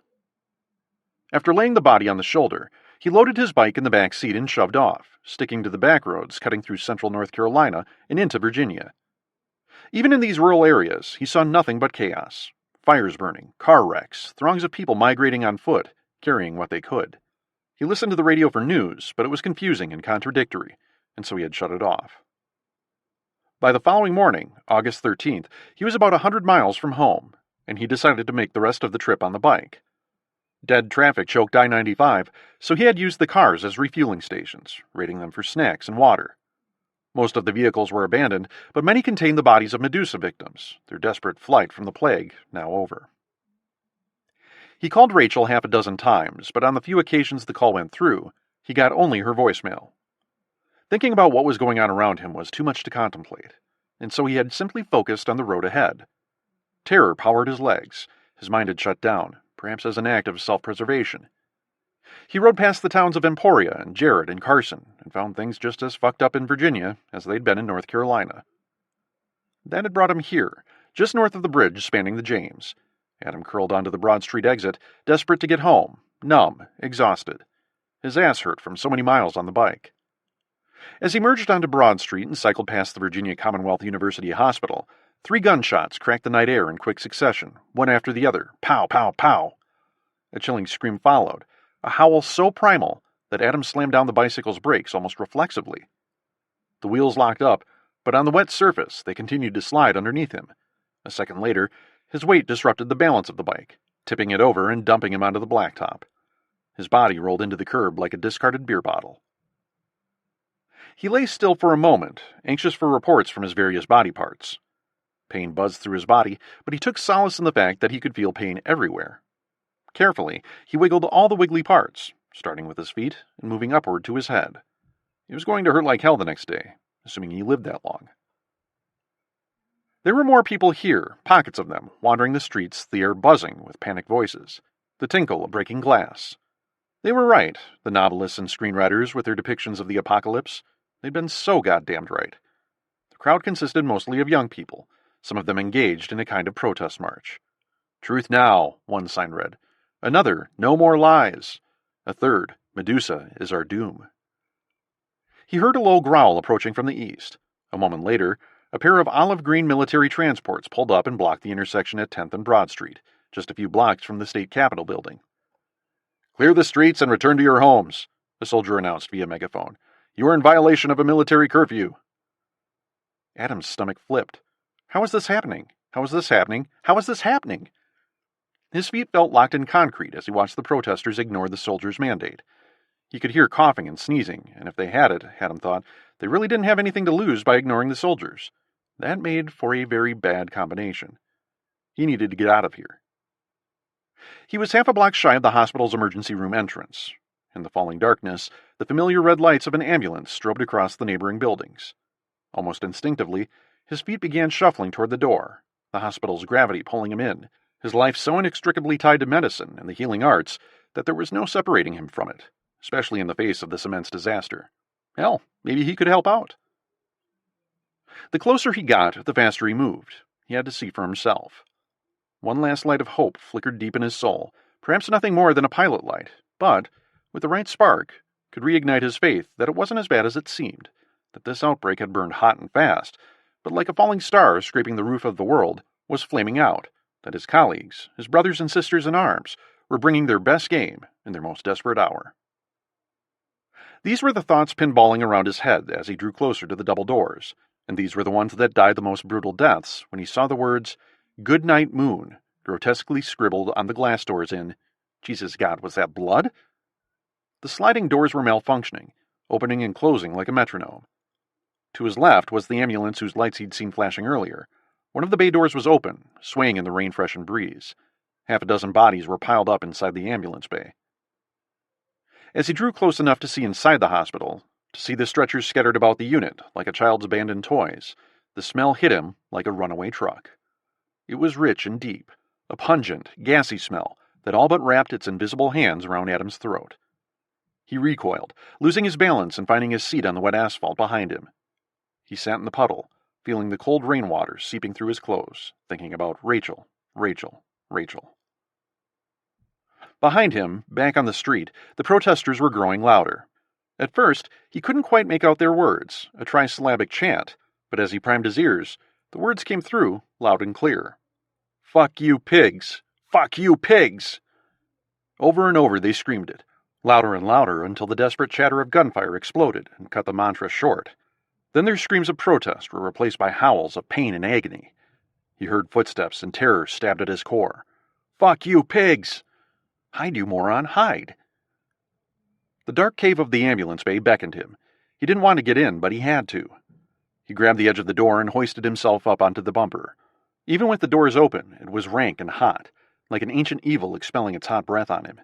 The sound of automatic gunfire erupted again, this time closer, much closer, almost like it was in his head, and he forced himself deeper into the ambulance, toward the back, using the dozen bodies for cover. It was dark, but not pitch black, and that was horrible in its own way. Silhouettes moving about, soldiers pursuing and cutting down fleeing protesters, the tongues of flame erupting from the muzzles of their heavy guns. Finally, silence, as the soldiers finished their sweep, leaving Adam alone in the back of that dead ambulance. Rachel, Rachel, Rachel. Then the bad thoughts started rushing in, pouring in as if a water main had ruptured. Feared that she wouldn't answer if he called. Feared that she was already gone. Feared that he would never see her again, and he would never get a chance to make right what had gone so terribly wrong. He had tried to make a go of it with Nina Kershaw, Rachel's mother, when they'd discovered she was pregnant. They'd been on a few dates together, so it wasn't quite a one-night stand that had led to the pregnancy. A couple weeks after the pregnancy test came back positive, they'd ridden down to I-64 to Busch Gardens in Williamsburg, about an hour southeast of Richmond, just to get their minds off the very sudden and unexpected detonation of a reality bomb in their lives. It had been a beautiful September day, the day clear and fresh with just a hint of fall in the air. They ate funnel cakes and chili dogs, and Adam had ridden the Loch Ness Monster. Nina had opted for the less exciting rides in her delicate condition. Toward the end of the day, he'd won her a gigantic stuffed bear at one of the carnival games, a stuffed animal that had stood guard over Rachel's room to this day. On the drive back to Richmond, they held hands. That night, she stayed with him at his apartment, where they made love. They slept until noon, and Adam felt like everything was going to be all right. Maybe things weren't as clean or neat as he once imagined they'd be, but if there was one thing he'd learned in medical school, it was that life wasn't particularly interested in neat and clean. It was dirty and messy and sloppy, and you had to be able to adjust it, to read the defenses, call the audibles. And so when she had ended things 3 months later, there in the parking lot of St. Mary's Hospital, after the 20-week ultrasound that had told them it was a girl, he felt like he'd been punched in the stomach. He'd missed the signs, the ground shifting underneath him, the chill in the air, the distance growing between them, two tectonic plates drifting apart. He pulled out his phone, the glow from the screen illuminating the corpses around him. In the top left corner of the bright screen, 2 bars reflecting signal strength flickered at him. This worried him. He normally got great reception downtown. It was too creepy, too symbolic. Pushing the thought out of his head, he dialed her number, his heart pounding, the blood rushing in his ears. The phone rang and rang and rang, its buzz as lonely a sound as he had ever heard in his life. No one answered, and the call rolled into voicemail. "Rachel, it's Dad," he said, trying to hold his panic down like a runaway steer. "Call me. I'm not sick, but I don't know what's going on. Today is, He had no idea what day it was. Urgent requests for information skittered along his neurons, tapping his brain for the information, but the answer was not forthcoming. "Shit, I don't even know what day it is. Please, Chicken Wing, call me." He ended the call and slipped the phone back into his pocket. Chicken Wing. That had been his nickname for her when she was a kid, a skinny mess of arms and legs. It had been years since he'd called her that. As he retrieved his bike, 2 camouflaged army trucks rolled by, headed east on Broad Street. He had never felt so alone. The storm grew stronger as Adam drew closer to his house, there just near the end of Floyd Avenue. Old oaks and maples dating back to the Civil War swayed in the stiffening wind like angry sentinels. Sheets of rain washed across the blacktop, the throaty ripple of thousands of gallons of water rushing into the city's ancient storm drains, audible above the downpour. Lights were still shining in many houses, the rooms bright in the falling gloom.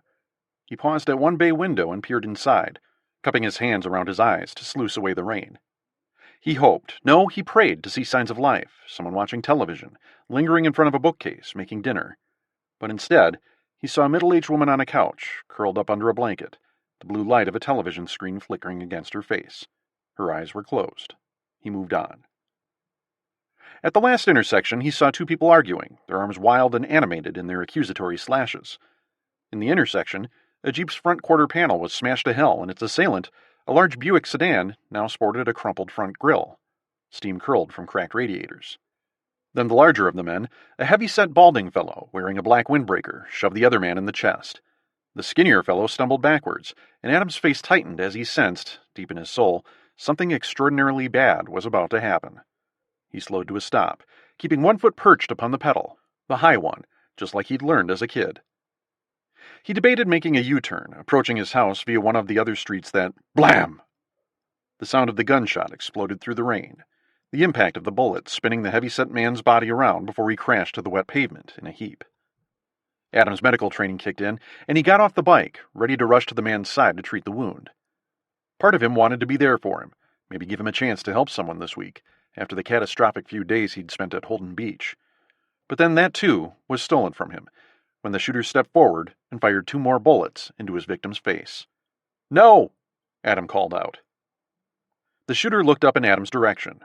Their eyes locked, and in that moment, Adam saw the panic and the fear and total disintegration of everything this man might have been yesterday, hell, 5 minutes ago. He aimed the gun at Adam, who froze. His mind went blank. It didn't seem real what was happening, as though he might have been watching this scene unfold on television. Everything became exquisitely clear, down to the fat drops of rainwater forming on the barrel of the gun and then splashing down onto the blacktop to join the thin rivulets flowing across the blacktop. As Adam sat there, straddling his bicycle, the shooter held up a free hand, a defensive posture, as if he were the one facing the barrel of the gun. Then he fired. The bullet missed by a country mile, but it sent Adam tumbling to the asphalt, pulling the bike down on top of him. His foot became tangled in the spokes of the rear tire, and as he attempted to wrestle it free, he noticed the man approaching, his gun up again. The spike of terror was so sharp Adam gagged. He kept one eye on the armed man and worked to free himself. Why hadn't he just pedaled away? He would have been 3 blocks away by now. "Are you sick?" the man was yelling. "Are you sick?" "No," Adam called out. "Don't shoot! Please don't shoot!" Adam hoped this would defuse the situation, assure the man he had nothing to fear. But instead, the man fired again. Adam screamed as that infernal spoke finally released his foot from captivity, but again the man had missed. He was a foot away now. Close enough Adam could see the man's flushed cheeks, feel the terrible heat radiating from his rotting body. "Why aren't you sick?" The man stood there, unsteady on his feet, as if the street was rippling beneath him, the gun tottering from side to side. He was at point-blank range. There was nowhere for Adam to go. "Why aren't you sick?" Then a coughing spell overcame him, and for a moment Adam couldn't believe his luck. He stood there, watching Medusa tear this man apart from the inside out. Finally, he made his move. He drove the man's midsection, shoulder first, and the pair flopped to the ground in a tangle of arms and legs. Still coughing, the man pawed at Adam's face and head, but he got up a little high, and Adam slid his hand onto the barrel of the gun. Now he had the leverage, and he began pushing the muzzle away from his torso. Next, he went for the trigger, wedging his thumb under the other man's finger into the trigger guard. He felt the skin from his knuckle peel back. The pain was huge and immediate, like his thumb had been dipped in fire, but he dug deeper, seeking the leverage he needed now that the muzzle was facing the other way. Dig, dig, dig, dig! Tears streamed from the corner of his eyes and down into his ears. Every muscle howled with pain and fatigue. He felt congestion fill his nose and throat. As his left thumb continued its quest, Adam used his right arm to block the man's forehead. His lips were peeled back, his teeth flashing and clicking together. No words were exchanged, just a series of painful, desperate, primal grunts from both men. "Now or never, Adam, now or never." Adam pulled hard on the trigger, screaming like a banshee as he did so. The gun roared and bucked between their bodies. Immediately, the man's body went limp and eased down on Adam like a sigh. Adam reacted with a half-gasp, half-scream. As quickly as it had begun, it was over, and Adam was alone on the street, in the middle of this deepening shitstorm.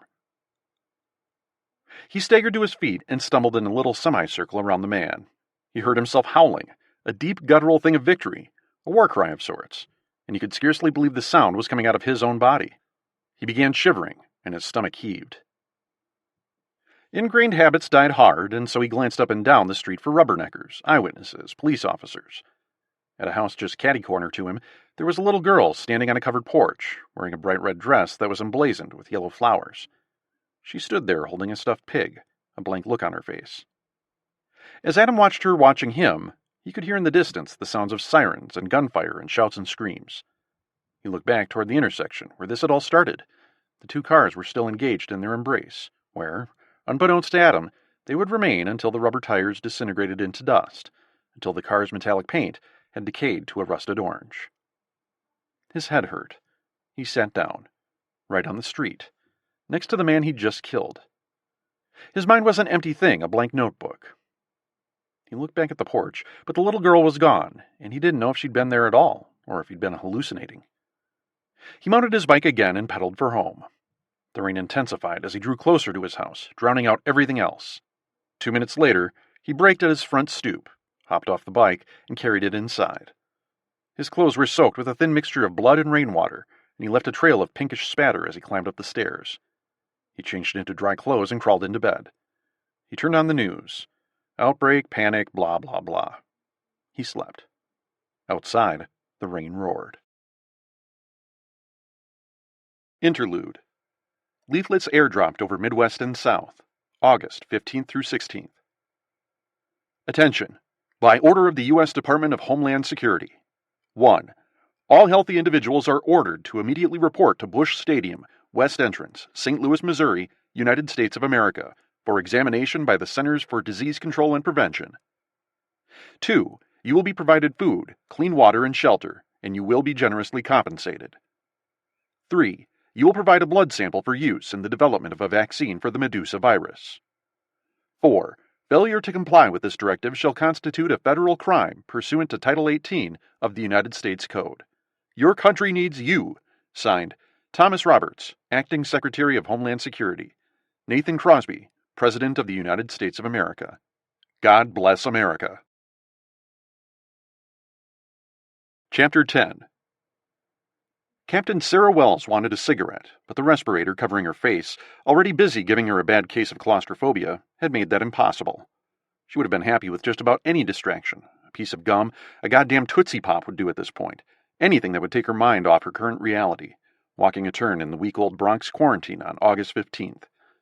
She double-checked the thick canvas strap of the M4 rifle around her neck, which she hated using because of the way it chafed her skin, and set her hands on the small of her back, trying to break up some of the tightness that had drawn her muscles taut. It felt like someone had been slowly using a hand crank on her back. Dawn was breaking in the east, the night slowly morphing into a dull grayness. A crescent moon hung low in the lightening sky like a smirk. They were in a mixed commercial residential district near the Harlem River, fertile ground for the symbiotic relationship between the residents of the brownstones and the shopkeepers whose bodegas dotted the strip. As it had been for hours, it was drizzling, the worst kind of rain, the kind that did nothing to cool you off. Sarah kept hoping the shower would just metastasize into a downpour, perhaps break the padlock of humidity holding the city in its clutches, but the drip, drip, drip just kept on, maddeningly, infuriatingly so, against her standard-issue helmet. There must have been a hole in her rain poncho, because she could feel rainwater dampening her fatigues, and the cold squishiness of the fabric against her hip. The air stank of smoke and diesel, the smells intensified by the humidity, and wrapping around her in a sweaty fog. She was tired, so tired. She'd grabbed a few hours of sleep after dinner, but it had been thin, right at the edge of waking. Her platoon was stationed on the northeast side of the 3rd Avenue Bridge in the Bronx, which separated this borough from northern Manhattan. They'd blocked each of the 2 spurs that ran north into the neighborhood. The canopy had been removed from her truck to make room for the Browning .50 caliber machine gun mounted in the truck's bed. The gun was a monstrous, serpent-like thing that Sarah could not keep her eyes off, as if it might come to life and swallow her whole. It was one thing to see it overseas, but she could not imagine having to call that thing into service in the Bronx. Yet there it was, its ammunition belts draped over it like a pageant sash. The platoons had set up sawhorses with electronic displays to fill in the gaps, their orange lights blinking disinterestedly. A series of messages cycled through the digital display, leaving no doubt about the Army's purpose here. Quarantine. No access. Deadly force authorized. There had been 20 of them on this detail at the beginning, at the top of the southwest spur. They were down to 10 now. 8 had fallen ill with Medusa in the first 2 days and rotated out, and 2 more had simply bugged out and gone AWOL. Nearly all of the others were now complaining of symptoms, but the battalion commander had told her not to expect any additional relief for ill soldiers. They were just going to have to man up with ibuprofen and NyQuil. Her 2 other platoons, stationed farther north along the Harlem River, were reporting similar rates of attrition, but the quarantines were holding. Forget the fact that they were holding because almost everyone inside the quarantine zones was dead. Incidental, and not to cloud the success of the objective. Sarah herself still felt fine physically, experiencing none of the symptoms the others had described. 2 were laid up in the covered truck, too sick to man their posts, and honestly, Sarah didn't know what to do for them. It was all they could do to keep the perimeter secure. Things inside the quarantine zone were deteriorating by the day, pressure building up like a failing nuclear reactor. The civilians were sick, angry, and spoiling for a fight. The Bronx hospitals were overwhelmed, turning away patients now, and they'd been left to hear the pleading and the begging from the ones still feeling well enough to be up and around. That she herself was standing here at all was probably prima facie evidence of sheer insanity, but it wasn't like she had any choice in the matter. She didn't want to be here. She didn't want to be anywhere in New York, thank you very much. She'd be lying if she said she hadn't thought about running. She could have run, she supposed, like Lowell and Hewitt did. It was something she was sure they'd all considered, but she never would. She would think about her brother, who had died in Afghanistan, and her dad, a retired mailman who never shut up about how proud he was of her, and she couldn't stand to think she had let them down. And she never forgot that she was a female combat soldier, a black female combat soldier, one of the few female officers at Fort Dix. Her dad, a widower, lived in Raleigh. She wondered how he was, what the story was down there. Fresh, reliable news had become scarce in the last 24 hours, nothing but platitudes from the battalion commander that the situation was under control. But if that were true, why were they hearing slices of insanity from the locals, the ones inside the quarantine zone who said the outbreak was getting worse, that the quarantines were collapsing, that no one really had any plan to bring this under control? And some of the estimated casualty figures, if they were to be believed, had made Sarah's legs buckle. 10 million dead, 50 million dead, tens of millions infected. No cure. Rolling into the Bronx had been the most bizarre experience of her life. They had come across the 3rd Avenue Bridge over the Harlem River, one of many Army units sealing off the bridges into and out of the Bronx. She felt on edge during the entire rollout, believing the slightest misstep would cut her, and the unease had grown with each passing hour. Her tours in Afghanistan and Iraq, those had been bad enough, but those were the right kind of scary, the kind she'd expected when she joined ROTC her freshman year at SUNY Albany. From the passenger seat of the Army truck, she had looked over her shoulder into the cargo area, into the respirator-covered faces of her subordinates. Their average age was about 20, meaning that these men, boys really, were only about 1 Olympics removed from sprouting their first pubes. Barely boys. Babies. Many of them had still been in diapers when the Twin Towers came down. "Captain Wells." The voice startled her. It seemed like hours had passed since anyone had said anything. The platoons had been pacing non-stop, carving grooves into the asphalt, nervously looking at one another as the minutes ticked by. She looked up and saw Private Qureshi jogging toward her, his arm pointed north, into the quarantine zone. He was one of the youngest in the platoon, real thin, a sweet kid, a good soldier. He was sweating and his cheeks were flushed, but she tried to ignore that. "Something's going on," he said. "Inside the Q zone." "What is it?" "Not sure," he said. "This seems organized." He coughed twice, and Sarah's heart broke. She didn't understand how this could be happening, how this thing was spreading the way it was. They were wearing the masks. The fucking masks! "You feeling okay?" "Fine," he said. "Fine." She could see the panic in his eyes. He finally had the answer to the question she'd asked herself a million times. When was she going to start coughing and roasting with fever? When would the blood start pouring from her nose and ears? If anything, she'd fully expected to be one of the first to get sick. But here she was, more than a week since this thing had blown up, and she still felt fine. The universe, she did have a sense of humor, didn't she? She followed Qureshi around the truck, toward the intersection of Lincoln Avenue and Bruckner Boulevard, where they'd established the perimeter. As she came around the front grille of the truck, she saw a crowd forming in a parking lot to the east, swaying back and forth, buzzing with chatter. 2 of her soldiers were walking toward the group, their rifles up, trying to wave them off. Within seconds, people were yelling at the troops, getting up in their covered faces, almost as if they'd been waiting for them. An angry undercurrent rippled through the crowd, the inverse of a happy summer block party. There were hundreds of people, of all colors and ethnicities, milling about. Flushed faces, shirts dark with sweat, eyes hollow and sunken. The sidewalks were narrow and jammed, a stinking, nervous mass of humanity rippling in the virgin light of the morning. She could hear people sniffling, sneezing, coughing, deep, ripping coughs exploding like hidden landmines. Sarah jumped back in her truck and activated the built-in megaphone. "Return to your homes," Sarah called out, her amplified voice laced with static and sounding far away, like it was too far away to do any good. "You are interfering with a military quarantine."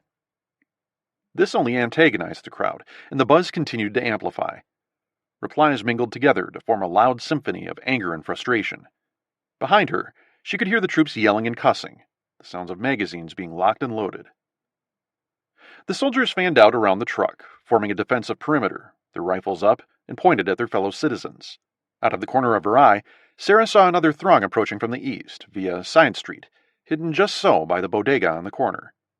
She didn't like this. It appeared coordinated, as if the locals had decided they'd had just about enough of their party guests, and had stayed up all night, coming up with a plan to rid themselves of their company. She activated her shoulder mic.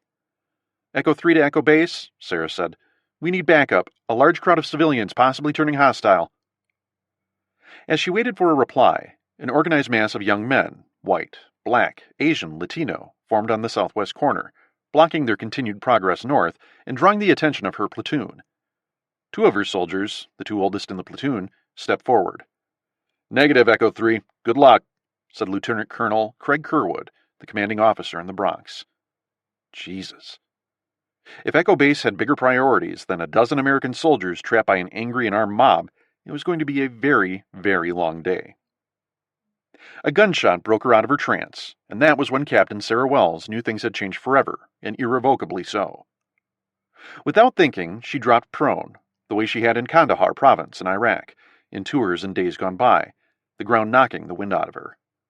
2 feet in front of her, Private First Class Wally Griffin failed to move fast enough.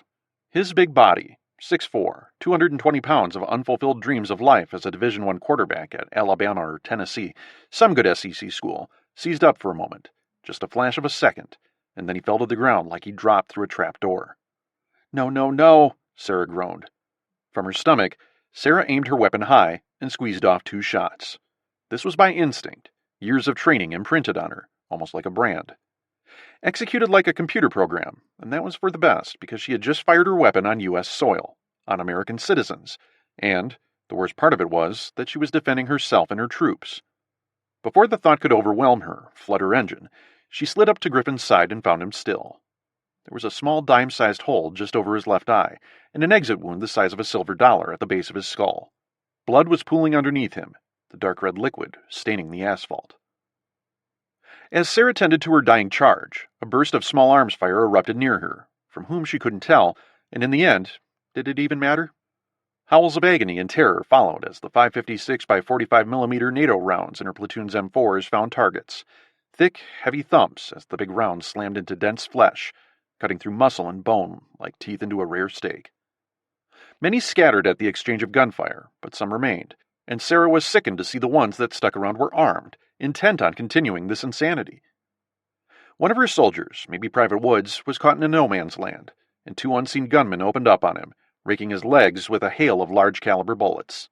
There was no precision to the attack, just some lunatics unloading their semi-automatic pistols. Woods dropped to the ground, writhing in pain. 2 other soldiers lay down fire as they tried to recover their fallen brother. Back to her shoulder mic. Certainly Echo Base would want to know about American soldiers engaged in a firefight with American citizens in the fucking Bronx on a Saturday morning, right? They hadn't seemed concerned with any of the other status updates she called in, but this would be different, she told herself. If not, well, Echo Base could go fuck itself. "Echo Base, Echo 3 is fully engaged," she said, tipping her head toward her shoulder mic, shouting over another staccato M4 burst. "Requesting helicopter support, goddammit!" This time, Echo Base didn't make her wait long, barely an instant. "Request denied," came the reply, sounding far away and emotionless. "Echo 3, you are ordered to maintain the quarantine by any means necessary. Acknowledge." Sarah felt every muscle in her body tighten up like she'd been hit with an electrical current. Around her, the small arms fire was intensifying, almost like a 4th of July fireworks show reaching its final crescendo.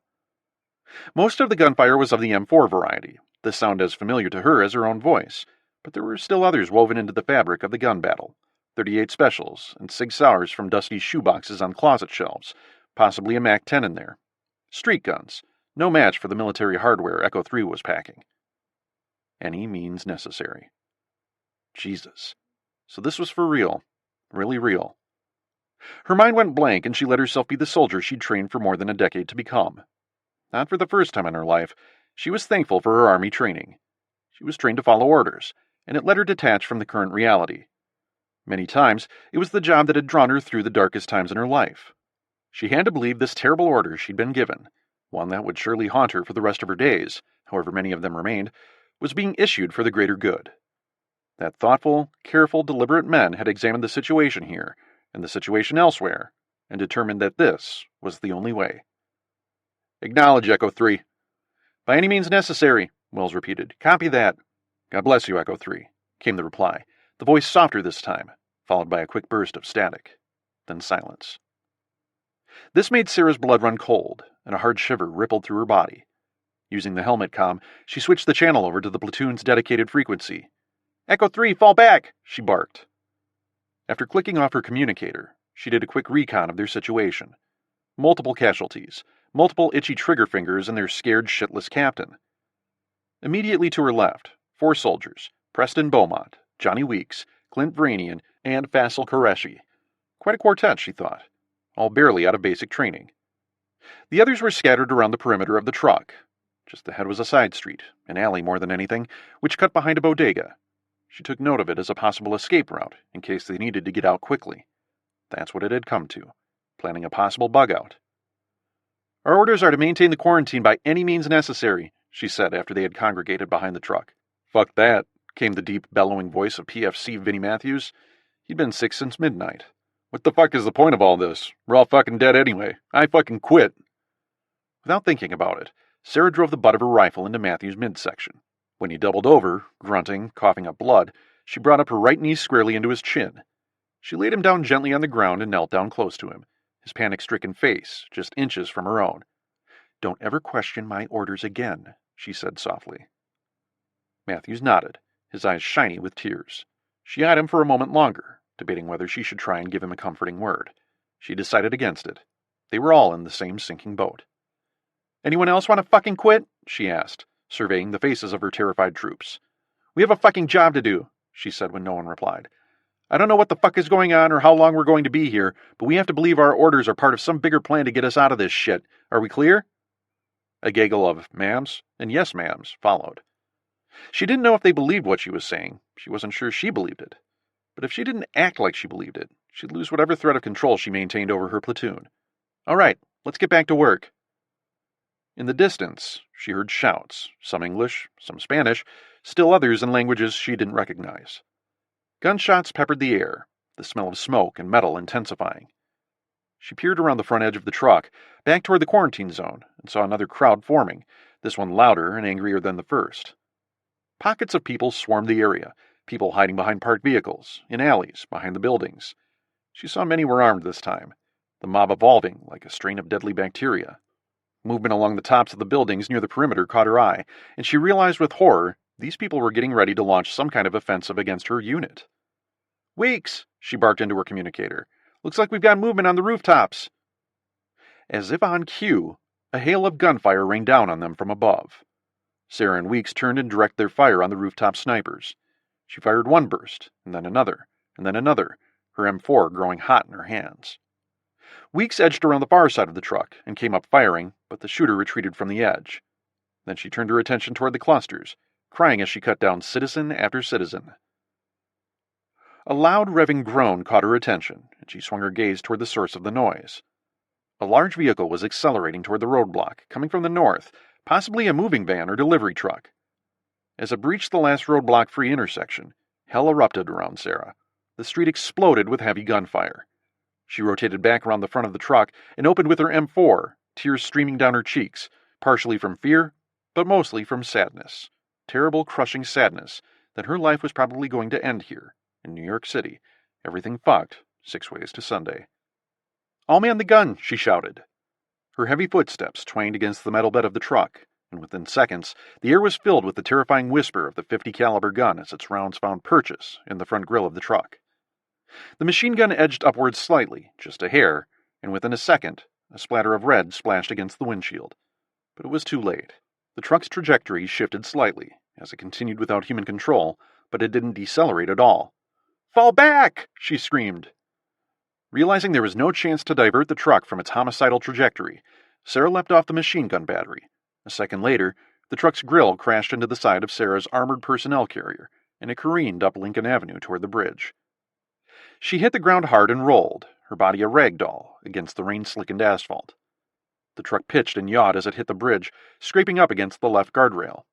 It overcorrected, sweeping across the other travel lanes before punching through the guardrail on the north side of the bridge. It plunged 60 feet into the dark waters of the Harlem River, piercing the surface with a terrific slap. The crowd poured into the gap created by the collision like water from a ruptured main, flowing, flowing, flowing. Sarah scampered out of the way, taking cover under the remains of an old Toyota Celica. She lay prone and watched hundreds, thousands of feet slapping the pavement. She activated her shoulder mic. "Echo Base, Echo 3. The open line hissed with static. "Repeat, Echo Base, Echo 3. 3rd Avenue Bridge quarantine breached. Repeat, 3rd Avenue quarantine breached." More static. No answer. Sarah watched them stream through, sick, dying, carrying the virus with them into Harlem. When the flow had tapered to a trickle, she crawled out of her hiding spot, her M4 at the ready. but it wasn't needed. The crowd cascaded across the bridge now, people staggering and stumbling over one another like a haunted funhouse version of a picturesque marathon start. She had failed. A buzz drew her attention, and she turned her head south, where she saw two low-flying helicopters following the cut of the river, closing fast. Apaches, loaded for bear. Multiple starbursts winked in the low morning gloom as each chopper unleashed 4 Hellfire missiles upriver.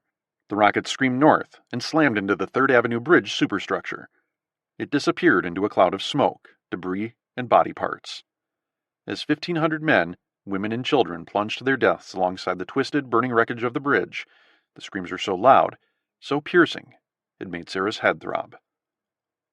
When it was over, the Apaches dipped their noses low, as if sighing, and continued upriver. A strange silence enveloped everything around her, and Sarah stood there watching the burning rubble and bodies floating in the Harlem River. Interlude. From selected Twitter accounts. Hashtags Medusa, Plague, Flu. August 15th, 9:16 a.m. to 9:17 a.m. Eastern Daylight Time. At New York City. Quarantines will remain in effect until further notice. Hashtag Medusa. At Lynn Swanson. The hospitals are full here in Topeka. Please spread the word. Hashtag Medusa. Hashtag Flu. At Andre 2K. Bodies stacked up on outskirts of town. Long ditch being dug. Hashtag Bozeman. Hashtag Medusa. Hashtag Cobra. At Javier Ryder. I just saw a policeman shoot and kill 2 looters. Hashtag Cleveland. Hashtag Medusa. Hashtag Plague. At Carlos Diaz. Todo el mundo en mi edificio está muerto. Tengo una fiebre. Hashtag Medusa. Hashtag Ayudar. At U.S. Homeland Security.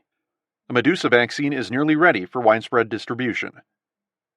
At NBC News. Retweet. At U.S. Homeland Security. A Medusa vaccine is nearly ready for widespread distribution. At Tad McGuire. Sounds of heavy gunfire all night long. So scared. Hashtag Trust in Jesus. Hashtag Medusa. At Aaron Collins. Here's a pic of the fire at Murfreesboro Water Tower. No fire trucks. Hashtag Medusa. Hashtag Tennessee. At Des Moines Emergency Ops. Please mark an X on your front door for body removal. Hashtag Medusa. At Vance Baker 22. It is time to make peace with your Lord. The time of the rapture is at hand. Hashtag Medusa. At World News. Medusa outbreaks reported in London, New Delhi, Tokyo. Mortality exceeding 90% in some areas. North Korea reporting no infections. At Pastor John. Medusa is God's judgment on our wicked world. The fag marriages and the homos are to blame. Chapter 11. When the end came for his 7-year-old Heather, the last surviving member of his family, Freddie Briggs was holding her hand, sitting on a cold metal chair next to her bed. As she slipped away, he made no attempt to hail a nurse or flag down a doctor or otherwise ignite the engine of modern medicine. Instead, he squeezed her hand and whispered in her ear, knowing from the countless explosions of grief that had rocked the intensive care unit throughout the day, that no one was going to do anything, that no one could do anything. Everyone in the hospital was stumbling drunk through a surrealistic minefield, the landscape getting smokier with panic and misery with each passing hour. In her last terrible moments, Heather seized briefly, and then her body simply shut down. It was the quickest and least traumatic of the deaths of the 3 people Freddie loved more than anything in the world. She didn't seem to be in any pain, but wasn't that what they all said? How the hell did anyone know that anyway? She was lying perfectly still, her eyes closed, as they had been for the last 6 hours. Freddie folded her hands over her heart, brushed her hair, which had been matted down around her face with sweat, out of her eyes, and then sat back in his metal folding chair. He became very aware of an itch on his neck and scratched it. The relief was huge, the sound of the fingernails scraping the dry patch of skin, more soothing than seemed normal. He looked at his watch. It was 6:15, a perfectly ordinary time of day, with its own rituals and routines. Dinner time, the early sports center, happy hour. Freddie looked around the room that had become the Briggs family crypt and wondered what the hell good this private hospital room had done for his Susan and Caroline and Heather. Not a goddamn thing.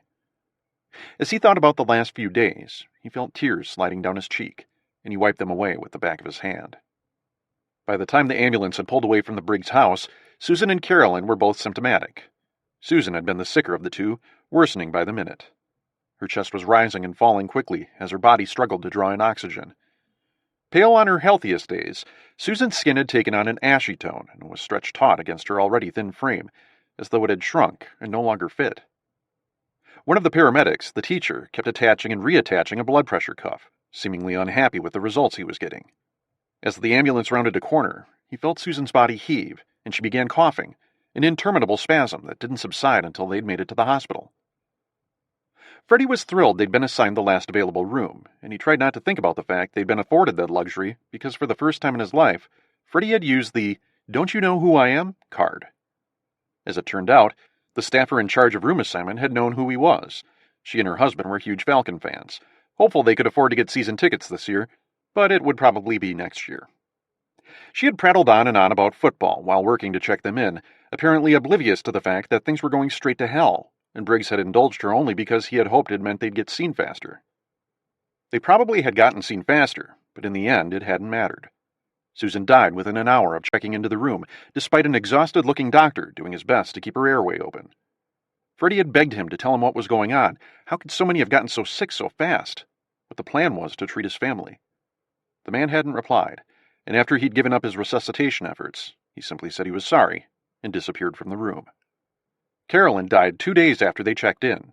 Heather, the littlest one, fought the hardest, her body standing its ground for days, much longer than virtually anyone else in the unit. But eventually, she too began to lose her battle.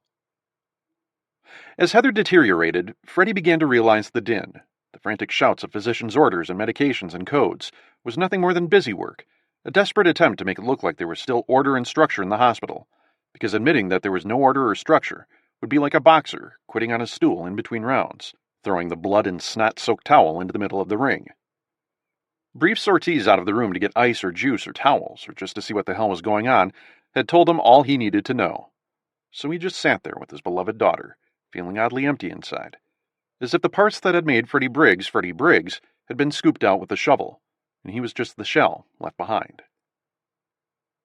Freddie sat back down in his chair and let out a long sigh. The machines in the room, a heart monitor and an IV cart, were silent. He hadn't seen a nurse or doctor in about 10 hours, not since Carolyn had died in his arms earlier that morning, crying and coughing blood and writhing until she'd simply gone limp, a puppet with its strings cut. The doctor, ill himself with Medusa, had stood there, hugging them both, crying and apologizing. After it was over, the doctor had fled the room like it was on fire, shouting garbled nonsense. No one had made a pronouncement of death, no one had signed a death certificate, and no one had come to remove the body. Her small body was wrapped with a bedsheet, tucked in the corner of their room, because Freddie Briggs hadn't had the first fucking clue what, precisely, he was supposed to do with the dead body of one daughter, while watching the life drain out of the other. The dead had been cast wherever there was open space, in some places 2 on a gurney, and they were the lucky ones. Many had been lined up on the bright, cold tile floors, under sheets and blankets, and they had simply died there, having never received a single second of treatment. The other rooms had been crammed full of patients, haphazardly triaged by the stage of infection. Adherence to universal precautions had long been abandoned. The intensive care unit was covered in blood and all manner of bodily fluids, but no one had bothered to clean it up. He watched a fly, and there seemed to be a lot of flies buzzing around this evening, land on his daughter's nose, and that was when it finally hit him. His sweet, gentle, serious Heather was gone, like her sister and their mother, leaving him all alone in a world disintegrating around him. Heather had loved her hamster and their 2 family cats, and since she'd been old enough to understand the concept of veterinary medicine, that's what she'd wanted to do with her life. Never once had she wavered. Never once had she talked about becoming a princess, or a nurse, or a professional soccer player. She bought books about animals by the armful and loved going to the zoo, even though she'd been torn on the whole concept of zoos, and whether it was thoughtful conservation or just plain cruel to the animals. And just like that, she was dead. His family was dead. "My wife is dead," he said to the empty room. "My daughters are dead." The room remained silent. He said it again. "My family is dead." He turned on the television with the remote control. Why had he done that? He didn't know. The television was tuned to the NBC affiliate, but it was drawing the MSNBC feed for some reason. On screen, the words, "On the phone, Lennox Bowman, Byron, Minnesota," were superimposed over a graphic of a rotary telephone. "We're just praying real hard, Megan," a voice was saying. But Freddie tuned the voice out, because he didn't want to hear what Lennox Bowman from Byron, Minnesota had to say about anything, thank you very much. At the top of the screen were the words, Nation in Crisis. At the bottom was the ubiquitous crawl, the ticker relaying undoubtedly important information about wearing face mask or eating chicken soup and staying in bed or whatever. And that wasn't all. Somehow, the genius producer had managed to slap the number for the Centers for Disease Control on there as well, and it all swirled together in a miasma of nonsense until he changed the channel. Modern Family was on. Much better than Lennox Bowman from Byron, Minnesota. He watched 2 episodes. One of them he'd seen before, but the second was new to him.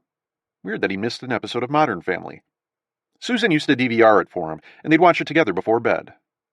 Susan. He changed the channel again.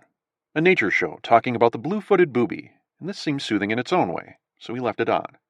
Then he sat back down in his metal chair, because he really didn't know what he was supposed to do now. He sat there for another 10 minutes. Then he went over to the door and cracked it open, just a sliver, not wanting to draw any attention to himself. If he turned his head just right, he could make out a nurse's station at the center of the floor. Everything was still chaotic, still madness, a giant sewage-like wave of horror washing across the cold tile floors, engulfing all in its path. A tall, skinny man, pacing back and forth in front of the nurse's station, arguing with 2 nurses, inexplicably still on duty. Few were still working, and Freddie didn't know if that was because they'd fled the hospital or if they were now patients themselves. He wondered where his agent Richie was. The man was shirtless, his chest speckled with blood and Lord knew what else. Freddie heard moaning in other rooms and, of course, the wet, ripping sound of that horrible cough that had become the background music to the disintegration of the hospital. On the far side of the nurse's station, a middle-aged man wearing a perfectly nice Hawaiian shirt was arguing with the doctor about something or the other. He became increasingly animated, and then Freddie watched, stunned, as Hawaiian shirt man plunged a white plastic knife into the doctor's throat. As blood began spurting from doctor's wounded neck, Freddie slammed the door shut and slid down on his bottom. There just wasn't enough room in his brain to deal with such insanity. He held his huge hands over his ears as the volume ramped up. A shout, then another, and then a gunshot. Freddie heard heavy footsteps race past his door, and that was when he started to wonder why he hadn't come down with it, why he hadn't started coughing up blood and burning with the terrible fever that had taken everything he had ever known and loved. Until now, he hadn't had time to think about it, but now that he did, he felt fine, just fine, and he believed it had been because he had to be there for Susan and Carolyn and Heather as they grew sicker and sicker, as they died, and he sure as hell wasn't going to let them die alone. But now they were gone, and he didn't care about feeling fine. He didn't care about feeling anything, because feeling meant thinking about them, and the fact that they were dead and gone. How could they be dead? Carolyn was supposed to start the 7th grade in 2 weeks, Heather the 3rd grade. Susan was a kindergarten teacher, and she was about to start getting her classroom ready, one of the things she enjoyed the most about a new school year. He found himself thinking about the glitter and glue sticks and pencil boxes and back-to-school night, which would make Susan so nervous she barely slept the night before, and the classroom's guinea pig, which was now 3 years old. Or was it 4? Then the most ridiculous thought zoomed through Freddie's head as he sat there on the cold tile floor in the company of his dead family. Who was going to feed the guinea pig? The guinea pig. The guinea pig. He kept thinking about the guinea pig, skittering around its cage in their family room, where Susan kept him during summer vacation. Freddie hadn't spent more than 30 seconds of his life thinking about the goddamn guinea pig, and now it was all he could think about. Chewy the guinea pig, with his pink-rimmed eyes and the light brown spot on his back. Who was going to feed the guinea pig? He was crying again, big silent tears streaming down his face. The room seemed very small, as if the walls were closing in around him. He became aware of the smell, the sourness of his own body odor, the rich, gassy smell of decay in the room, and he saw the blood and vomit and the other byproducts of death, to which he'd somehow remained oblivious for the past few days. But now it was all coming home, the true reality of what had happened, and he needed to get out of this room right now, right away. Part of him, the responsible family man part of him, told himself to stay right where he was, because his place was by his family's side. But the voice was growing weaker and fainter, and he needed to get out of this hospital right now. He kissed his 3 girls on their foreheads, and then gently set Susan and Heather's bodies next to Carolyn's. He wasn't going to stay here in this house of death, and, he decided, neither was the rest of the Briggs clan. After covering their bodies with a sheet and locking the bed rails, he pushed the bed out of the room, nearly blinded by the tears, almost hoping someone would try and stop him. No one did. No one even gave him a second look as he wheeled the bed down to the elevators at the far end of the hallway, moving slowly so as not to jostle his precious cargo. The elevator vestibule was dark, empty but for a dead woman and the now lifeless body of Hawaiian Shirtman. The floor under his body was shiny with blood. Freddy wasn't sure if the elevators were working, but the call button lit up like a solitary Christmas light when he pressed it. He considered his next move as the elevator hummed its way to the 4th floor. Home was his final destination. He was going to get his girls home where they belonged, and if that meant he was going to bury them in their backyard, then so be it. He'd be damned if he was going to let them rot here in this hellhole, in this dead place.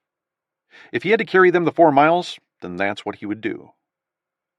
The familiar bing broke him out of his trance, and he prepared to roll the bed into the elevator. As it opened, he changed his mind. 3 plague victims were lying on the floor of the elevator, dead or very close to it. One appeared to be a doctor, his white lab coat streaked with blood. He was on his back, his eyes fixed on the ceiling, and he was moaning softly. He either did not notice Freddy's presence or simply paid it no mind. And the smell was what Freddy really noticed, an overpowering stench of raw death that sent Freddy's stomach into revolt. One whiff, and he was doubled over, dry heaving because, since he hadn't eaten in more than a day, there was nothing to bring up. As Freddy struggled to catch his breath, the heave stealing his ability to breathe, the dying doctor rolled over on his side and flung his arm out across the threshold of the elevator. When the door tried to slide home, it met the doctor's arm, and then bounced back open again. The hell with this, Freddy thought, as his stomach began to settle down. He said a little prayer for his family, asked God for strength for what he was about to do, and then slung Susan's body over his right shoulder, the girls' bodies over his left. The stairwell was just beyond the elevators, and he carried them down the 4 flights like sacks of flour, taking special care not to bang their bodies against the rails or the walls. At each landing, he found more of the sick and the dead. Bodies sprawled everywhere, and he stepped carefully so as not to trip. He was a little winded by the time he got to the 1st floor, but his legs were strong. He was thankful for the 6 months he'd spent running and weightlifting. It hadn't been to make it back to the NFL, he now understood. It had been so he could be strong enough to take his family home one final time. More chaos greeted him on the 1st floor of the hospital as he burst out of the stairwell, possibly even more than he'd left behind on the 4th floor. Bodies lined the corridor, stacked one on top of the other like firewood, double wide in some places, leaving barely enough room for 2 people to pass each other in the hallway. Here and there he'd see someone stumbling around, the look of someone who was lost, eyes open but far away. It was warm down here, the air stale and thick with an oppressive stench Freddy couldn't identify, that he didn't particularly want to identify. He spotted one of his neighbors, a pleasant stay-at-home mom named Meg Tinsley, sitting on the floor, weeping. She didn't appear to have seen him, and so he kept on walking, unsure of what the hell he would even say to her. No one paid him any mind as he staggered through the white corridors, through the emergency department, past the curtained areas and the gurneys. Any semblance of order in the hospital had crumbled like a cookie in a child's hand. The unit was drenched with moans and howls, a terrible soundtrack to this constantly evolving and endless horror show. The main entrance was blocked by an ambulance that had crashed through the doors. He kept moving, past the ER and into another series of corridors. Panic chewed at his insides like a rat as each of the corridors began to look more and more alike. At a large intersection, where he saw signs directing visitors to cardiology and radiology and physical therapy and other perfectly ordinary hospital destinations, he saw 2 dead doctors sitting on the floor, backs to the wall. Their hands were laced together, dried blood caked on their faces and lab coats. One of the doctors even had a chart set on her lap, God bless her little heart. As he gazed down on these 2, he wondered if he would have the courage to stay and treat the sick if he found themselves in their shoes. He began to cry, because he wouldn't have stayed if he were one of these doctors. He would have fled. He knew it as deeply and as surely as he'd ever known anything in his life. As he turned left at a bank of elevators, he finally spotted the reassuring red glow of an exit sign, and his heart soared. It was bad in here, much worse than he'd ever imagined, and he wanted to get out of here more than he'd ever wanted anything in his life. Part of him couldn't believe how widespread this thing was, but he pushed those thoughts out of his head as he continued his funereal procession. There would be time for that later. Right now, his focus was on getting his family home. And besides, what difference did it make how far the disease had spread? His own universe had imploded, taking with it all the galaxies and stars of his soul. He turned a corner and saw the main foyer ahead of him, but it looked nothing like the one he'd seen when they checked into 3 days ago. It was a dead place, crowded with the bodies of plague victims who had died waiting to be seen. The exit sign glowed ominously, a deep warning shade of red. A makeshift wall of sandbags bisected the foyer, and a pair of unmanned machine gun batteries had been mounted there, the turrets pointed in opposite directions. Freddy puzzled over the scene for a moment, trying to ascertain what had happened here, but his head began to swim with confusion. Nothing he'd seen in the last 72 hours had made a lick of sense. The foyer was silent but for the heavy breathing of a National Guardsman curled up in the corner, where the sandbags met the glass wall. At first, Freddy couldn't tell if the man was conscious. Then, the soldier looked up at him, his M4 rifle pointed squarely at Freddy's chest. He was a young guy, a thin wisp of mustache coloring his upper lip. His name patch identified him as Baruch. "Not supposed to leave the hospital," Baruch eked out. "Please, leave me alone," Freddy said. "Quarantine," he said. "The quarantine broke." "The fuck is going on out there?" Freddy asked. "What happened?" "No one—" A spasm of coughing interrupted, and thin, ropey splatters of blood sprayed the soldier's pant legs. Private Baruch wiped his mouth with the back of his gloved hand and examined the residue of his spittle. "What a Charlie Foxtrot this turned out to be," Baruch said. "A what?" "Clusterfuck." "What happened?" Freddy asked again. "Not really sure," Baruch said. "Things just fucked up." He sighed deeply. "Hey man, do you have a cigarette? I'm sleepy." He leaned his head back against the glass and closed his eyes. Freddy paused for a moment, sorry he didn't have a cigarette, hoping the soldier didn't intend to enforce the quarantine that no longer existed, and then swung his legs over the sandbag barrier, one at a time. The hospital's main doors slid open, and Freddy stepped out into the bright August afternoon, the sun harsh and merciless. His eyes adjusted to the glare, but slowly, as if they didn't believe what they were seeing, hesitant to report the images back to Freddy's brain. 2 Georgia National Guard trucks were parked in the semicircular drive at the main entrance. One of them was barely recognizable, its front end a smoldering husk, thin wisps of smoke still drifting from the engine block. The street fronting the hospital was barricaded at both ends by police cruisers, but Freddy couldn't tell if anyone was manning the roadblocks. On the south side of the street was the hospital's main parking lot, where a ring of police cars had set up shop around the perimeter. The parking lot itself was not particularly crowded with cars, as only about half the spots were occupied. The driving lanes, however, were lined with rows of cylindrically shaped objects of varying sizes, shrouded in white. Freddy stared at it for a moment and then froze, his eyes locked on the rows, knowing what he was seeing, but not wanting to accept it. He forced himself to break eye contact and headed north along the street, the image of the shrouds strong and bright in his memory, like marquees on Broadway. The parking lot had become a mass grave. Interlude. From National Security Agency Listening Post 04511029. August 16th. 0345 Greenwich Mean Time. Bekaa Valley, Lebanon. Unsub, unknown subject. AAN. Ahmad Abu Nidal, second in command of Dawn of God. Translated from Arabic. Transmission begins. Unsub, what the hell is going on? AAN. I do not know. An evil eye is watching down on us. Unsub. No way this happened naturally. AAN.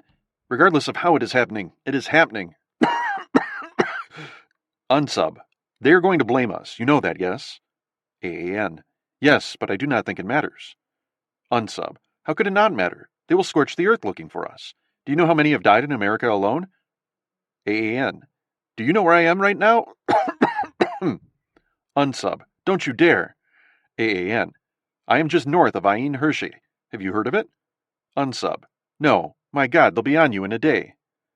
AAN. It's a little village in the mountains. Barely a village, really. Unsub. And I care about this. Why? AAN. Because every single person in this town is dead. The last village, dead. The village before that one, dead. Unsub. How does that impact us? AAN. You fool. This sickness is everywhere. There won't be anyone left to look for us. I've spoken to our comrades in China and Russia and South America, and there it is the same. Unsub. God is great. The pigs will die.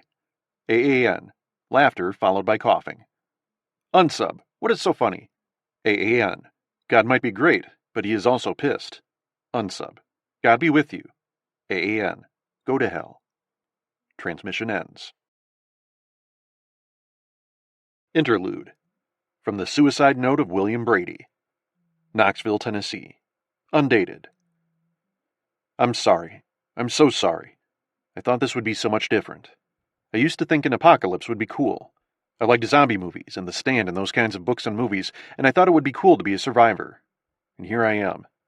I'm a survivor and I didn't get sick, and I watched my mom and my 4 sisters die in the last 5 days, and it was the worst fucking thing you could imagine. And I think I might be the last person alive in this shithole city, and I'm not exaggerating. I haven't seen a single living person in I don't know how long, and we just went and fucked ourselves pretty good, didn't we? And it's so quiet, so goddamn quiet I can hear my fucking heart beating. The smell is getting worse because it's been hot and humid this summer, and it gets worse after it rains. Oh, Jesus, it gets so much worse. I don't know why I'm writing this at all, because no one is ever going to read it, but I had some things I wanted to say before I did it. I'm so sorry. I'm so afraid, and I don't want to be afraid anymore. If anyone reads this and wants to know, well, let me just tell you, it was so bad at the end. Everything just went to hell. It was like we were animals, worse than animals. Sorry, God. We must have really pissed you off. Fuck you. Chapter 12. It was August 24th. That was according to Adam's watch, which he found himself looking at with increasing frequency. He wore it all the time now, even when he slept, something he'd never done before. He kept the band tight, to the point that it was chafing his skin, but he wanted to feel it close to his body. It was very important to know what time it was, all the time. He would check it, and be a little amused to find that time had continued to tick by as it always had, second by second, minute by minute, Medusa victim by Medusa victim. Time was decidedly unconcerned with the affairs of men. Time didn't care. What, was his watch going to stop ticking because the human race had offed itself? Then he found himself thinking about the doomsday clock, that delicious bit of geopolitical commentary in which a bunch of old farts got together each year and passed judgment on how well the human race had behaved itself, their decision reflected in the minute hand of a giant analog clock set to a few minutes before midnight. The closer humanity got to midnight, the story went, the closer it was to extinction. Last time he'd read about it in Time or the Huffington Post or what have you, the clock had been moved forward 3 minutes, all the way to 11:57 p.m., thanks to a whole shitload of new problems humanity had created for itself. He wondered what time they'd set the doomsday clock to now. Probably 2:30 in the morning. They might even make a little note in their little diary, if there was such a thing, that not only was it way, way past midnight, but that humanity was stumbling around drunk, vomit on its shirt, looking for a late-night slice of greasy pizza. Adam was on the couch, his television tuned to ESPN, a bottle of Jack Daniels nestled between his legs. The electricity was still on, and that was one of the few pieces of good news, but he wondered when that bit of luck would run out. Currently, the television cameras were broadcasting from the Bristol, Connecticut studio where they taped SportsCenter. Used to tape SportsCenter, a little voice squeaked from within, but the place looked abandoned. Someone had left the cameras on, and, not surprisingly, no one had been back to turn them off. The camera was still pointed at the unmanned anchor desk. Off camera, from somewhere deep in the studios, Adam could hear someone coughing, nearly retching. Adam couldn't bear to change the channel. He didn't want the person in the studio to be alone. Maybe if he kept watching, that poor bastard, dying alone in the headquarters of the worldwide leader, wouldn't be so alone. It didn't make a whole lot of sense, but it wasn't like there was anything else to do anyway. He took another nip of the amber-colored whiskey. The liquor burned his throat like drain cleaner as it sloshed its way to his stomach. He considered the last week of his life, which in many ways had been the final week of his life, his old life, before he had been birthed through the blood and viscera of a dying mother into this new world on the other side of history. He got up from the couch and wandered over to the big bay windows looking south onto Floyd Avenue. It was evening, still light out, but long purple shadows had just begun to creep across the street and up the sidewalks, the beginnings of a blanket of twilight on the city. Night filled him with dread now, as it had when he was a boy. A random memory from his childhood began playing in his head, like a song from his iPod set to shuffle. He'd been 7 or 8 years old, unable to sleep thanks to the shadows cast by a pair of saplings outside his bedroom window, shadows that shimmied in the wind like the bony arms of the undead, plotting and just waiting for little Adam to fall asleep so they could sneak in his window and cut his throat. Adam crawled down the hall, seeking comfort from his father, who had called him a pussy, smacked him across the side of the head, and sent him back to bed. For the first few days he'd been back in Richmond, he was certain he had to be dreaming. There was simply no way that what was happening was actually happening. Even when he reported to the hospital for a marathon 3-day shift beginning on the 14th, during which he made 256 pronouncements of death, and would have made hundreds more if they continued keeping track of them, it had to be a dream. When he told them he was on suspension, and the acting chief of medicine had said he wouldn't have cared if Adam had been a rabid raccoon, it had to be a dream. He watched his patients die, then he watched the nurses and doctors die, and by the time he left on the afternoon of the 17th, he was one of only a handful of people still alive. But he had to be dreaming. Soon he would see goats wearing reading glasses or transparent hot air balloons filled with marshmallow creme, and that would be it for this nightmare. Goodbye, crazy-ass subconscious. Hello, 6 a.m. in the morning news on the NBC affiliate, Channel 12, with a pretty anchor talking about another homicide down in Gilpin Court, or a dog attack on a petite widow out for a stroll with her Bichon Frise puppy, the smell of coffee brewing in his coffee maker, the hiss of the machine followed by the reassuring trickle into the carafe, the pungent aroma of coffee spreading through the house. But the dream hadn't ended. It had kept right on keeping on, and he sat there, cocooned by the silence, its big brawny embrace, squeezing him until he could barely breathe. Then he tried to force the dream's hand, thinking maybe he could declare a jihad against it. At noon on the 21st, he wandered out onto his porch wearing nothing but black dress socks and running shoes. Everything about it seemed wrong, and that was what he wanted, standing there with his wang and balls hanging free. He wanted it all to feel wrong, because that was what usually pierced the heart of a dream. But there he was, in the big empty summer day, naked as the day he was born. When that didn't work, he jogged down the steps and headed east on Floyd Avenue. As he ran, he heard nothing but the sounds of his ragged, shallow breathing, the thrum of blood whooshing in his ears. On he ran, sweat slicking his body, and he began to cry, his sobs echoing off the houses of his dead neighbors. He ran faster and cried harder, and when he finished the loop around the block, he'd sat on his porch and cried like a baby. He went inside, and hadn't been back out since. Since then, he'd spent much of his time on the couch with his laptop, drinking, eating peanut butter, watching internet access grow spottier and spottier, the news channels go off the air one by one. One of the last news reports he'd seen was of a nuclear power station in Michigan melting down when the staff had failed to execute the plant's emergency shutdown procedures properly. It was like watching your favorite team get its ass kicked on national television, except this time, the team was mankind. Now he had a burning desire to be outside while there was still light. He cracked the front door, just a sliver, and when he was convinced it was safe, he stepped out onto the small concrete porch, his hand gripping the neck of the whiskey bottle like a weapon. The air was thick and heavy, the feeling of wearing a sweatshirt on an unexpectedly warm fall day. He lit a cigarette right away, mainly because it made him feel tougher, because it made him feel like he had a grasp on things. You walk down the street and see a guy on his porch smoking a cigarette and drinking Jack from the bottle in the middle of the motherfucking apocalypse. That is a guy you do not want to mess with, right? The sounds of summer were huge and everywhere, the cicadas buzzing, the birds chirping. In the distance, he could hear a dog barking, the hum of the overhead power lines in there somewhere. But underneath that was a huge void of silence. A flicker of movement to his left caught his eye, and he looked over to see a cloud of flies buzzing around a body in his neighbor's yard. It was Jeanette, the poet, lying dead on her perfectly manicured lawn, the grass still a bright, resplendent green. Adam stared at her blankly, the way he might have looked at a painting he didn't quite understand. She was dressed in pajama pants, but nothing else. Her hair was a tangled mess, and her face was bloated, caked with blood and mucus. He wondered how she'd ended up in her yard, how long she had been out here. Had she crawled outside, sensing the end was near, unwilling to lie for all eternity in a 100-year-old brownstone? The scope of what happened crashed down on Adam like a rogue wave and stole his breath away. It was always there, lapping at the shores of his mind, but it was these big waves eroding his sanity like an unprotected sand dune. Had he not lived through it himself, he wouldn't have believed such a catastrophe was even possible, and he was a doctor, a full-fledged, card-carrying man of science. The speed at which the virus overwhelmed everything had been dizzying. It was as if the battle to contain the outbreak had been lost before it had even begun. It was 1,000, no, 1,000,000 times worse than anything he'd ever imagined.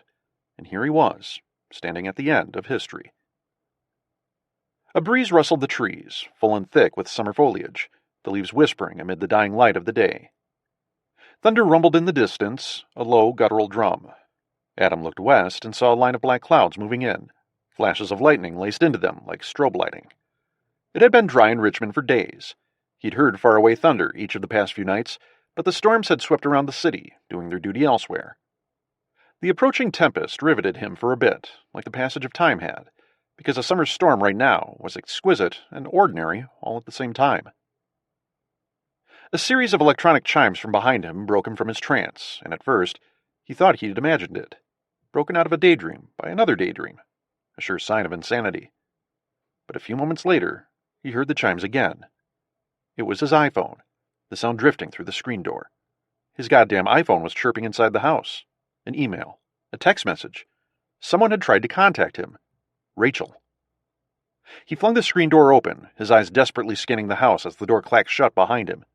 Where was it? Where was it?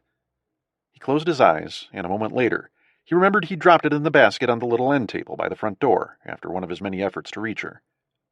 He had tried calling, emailing, texting. He had sent her messages through Facebook and Twitter, but he didn't know if anything was getting out. He brought up the home screen, noticing with some alarm that he had less than a 20% charge, and saw the numeral 1 stamped over the telephone icon. After plugging the phone into charge, he tapped the icon to enter the voicemail module, where he found a single message waiting for him. Rachel's cell, August 22nd, 9:42 p.m. August 22nd? That had been 2 days ago. But the message had just landed in his inbox, leading him to the conclusion it had been hung up in the ether somewhere, and had just managed to make it through the once impossibly clogged communications lines. Maybe they weren't clogged anymore, because there wasn't anyone left to use them. He tapped the screen again, activating the playback function. Outside, the wind freshened as the storm drew closer. A burst of static, and then, "Dad?"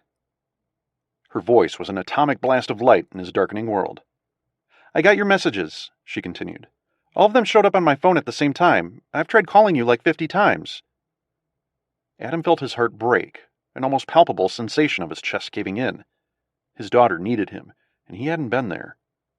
Every decision he'd made in his life since the day Rachel had been born had been just flat out wrong, because they'd added up to put him here, clear across the country from his daughter, where he couldn't do shit for her in her darkest hour of need. Father of the Year! "Jesus, I hope you get this," she said. "Mom's dead. Everyone's dead." Her voice cracked, and then she sobbed for a moment. Then she took 2 deep breaths before continuing. Adam didn't dare move a muscle, didn't even take a breath, lest he somehow fuck up and delete her message. "It's the 22nd, she continued. "I think.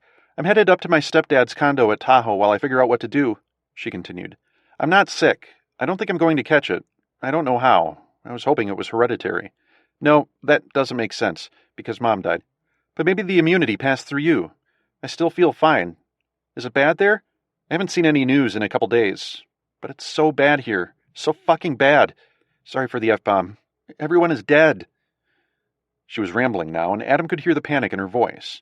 She broke down again, but it was softer this time, more measured, more controlled. "God," she said, her voice trailing away. "I don't even know if you're alive. Please, if you get this, please, please call," she begged. "The power is out here, but I guess the cell towers are still running somehow, because I'm still getting a strong signal. I'll leave the phone on as much as I can, charge it with a car adapter. I'll do that until the cell towers go down." Adam heard the tinkling of glass breaking in the background of the call, and he froze. He waited for her to come back on the line. But she didn't. "End of messages," a mechanical female voice said.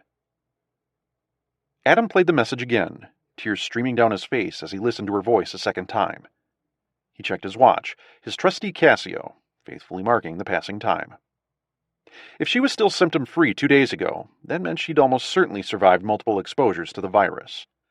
As best as he could tell, the disease was winding down by then, certainly in any decent-sized population centers. He called her back immediately, but the line wouldn't connect. Did she share his resistance to the disease? Was it hereditary somehow? Some recessive gene buried deep in the Fisher DNA that had protected them? He told himself to calm down, to look at it clinically, to not get his hopes up. Anything could have happened in the last 2 days. This set off a huge debate in his subconscious, one that he decided to ignore for the time being. Up front, he set himself to gathering more information, more data, more evidence as to what might have become of her. He played the message a third time, scouring it for any clues that Rachel might have left about her experience. The power was out in California, not surprising given the energy problems the state had had even before all this. She sounded alone, a single flickering light in a dark and dying world. Heading for Tahoe wasn't the worst idea in the world, safer than staying in a metro area, but the idea of her by herself out there made his throat tighten with panic. He had to get to her. Nothing else mattered. A boom of thunder shook the house, sending Adam's balls into his chest. He slammed the door behind him, locking it, and moved deeper into the house, away from the windows. He ran upstairs as the skies opened up and unleashed a monstrous deluge of rain on the city. The rain was deafening, louder than any storm he'd ever heard before, its sounds amplified, as if Mother Nature was sporting a bullhorn, making sure whomever was left was listening very carefully. As the storm raged outside, he spread a large map of the continental United States out on his bed and plotted his course. Richmond was a bit of a gateway town, the nexus of three major interstates, I-95, I-64, and I-85. Whereas I-95 hugged the coastline from Maine to the tip of Florida, and I-85 plunged south into Dixie, I-64 meandered away from the ocean toward the plains. Interstate 85 was his best bet. Away from the mountains, but digging deep into the heartland, before an eventual westward turn on I-40. He packed slowly, taking his time, carefully going through each room in the house. He filled an emergency kit with medicine, bottled water, canned goods, matches, and a rain poncho. Then he packed clothes, toiletries, flashlights, even the photograph of Rachel he kept by his nightstand. From the closet in his bedroom he retrieved a handgun, a 9mm Glock he'd owned for years, since medical school, when he'd lived in the slums near downtown. It was wrapped in a white hand towel. He thought back to his close call up the street with the man who'd tried to shoot him. The very thought of shooting a gun again made his heart throb, as if his chest were too small to contain it. He'd taken the Glock to the range a few times, but it had been a while. He made a note to fire off a few practice rounds when he was out on the road. The basement he saved for last, where he got to work dusting off old, rarely used camping gear. The place was dim and dank, and he was glad he'd tucked a flashlight into his pocket. The bulb sizzled and popped when he flicked the switch, and so he worked by the light of the hall corridor upstairs, using the flashlight for pinpoint work. As he picked through the detritus littering his basement, he thought about the origin of his gear, a byproduct of the thing with Stephanie, the outdoorsy one. She was a third-grade teacher at St. Catherine's School, a friend of a friend. She was nice enough and they had some good times, but they'd never really clicked, not in the way that said forever. They'd hiked along the Appalachian Trail a few times, and she knew what she was doing, whereas he did not. He ended up buying $1,000 worth of camping gear and then decided he needed to break it off. She hadn't seemed all that upset about it. There hadn't been any tears or long talks or anything like that. He saw her out with another guy a few weeks later, and he briefly debated approaching the guy and offering to sell him the tent and the backpack and the GPS tracking device, because when was he going to use any of that shit? And then it hit him that Stephanie was probably dead, and this felt tremendously unfair to Adam, that he was standing here, preparing for the camping trip of a lifetime, and it was only because of Stephanie that he was properly equipped to take it on. He lugged the tent and the backpack up to the main floor, trying and failing to envision the days and weeks ahead of him. There was no frame of reference for this. For as much as he knew about the world in its new form, he might as well have been dropped on the surface of Mars. But what choice did he have? He had to get to California, to Rachel, because finding her meant he was doing something, because finding her meant he had some purpose left. He thought about patient A for the first time in days, and it occurred to him that his case before the Board of Medicine had been continued, postponed indefinitely, postponed forever.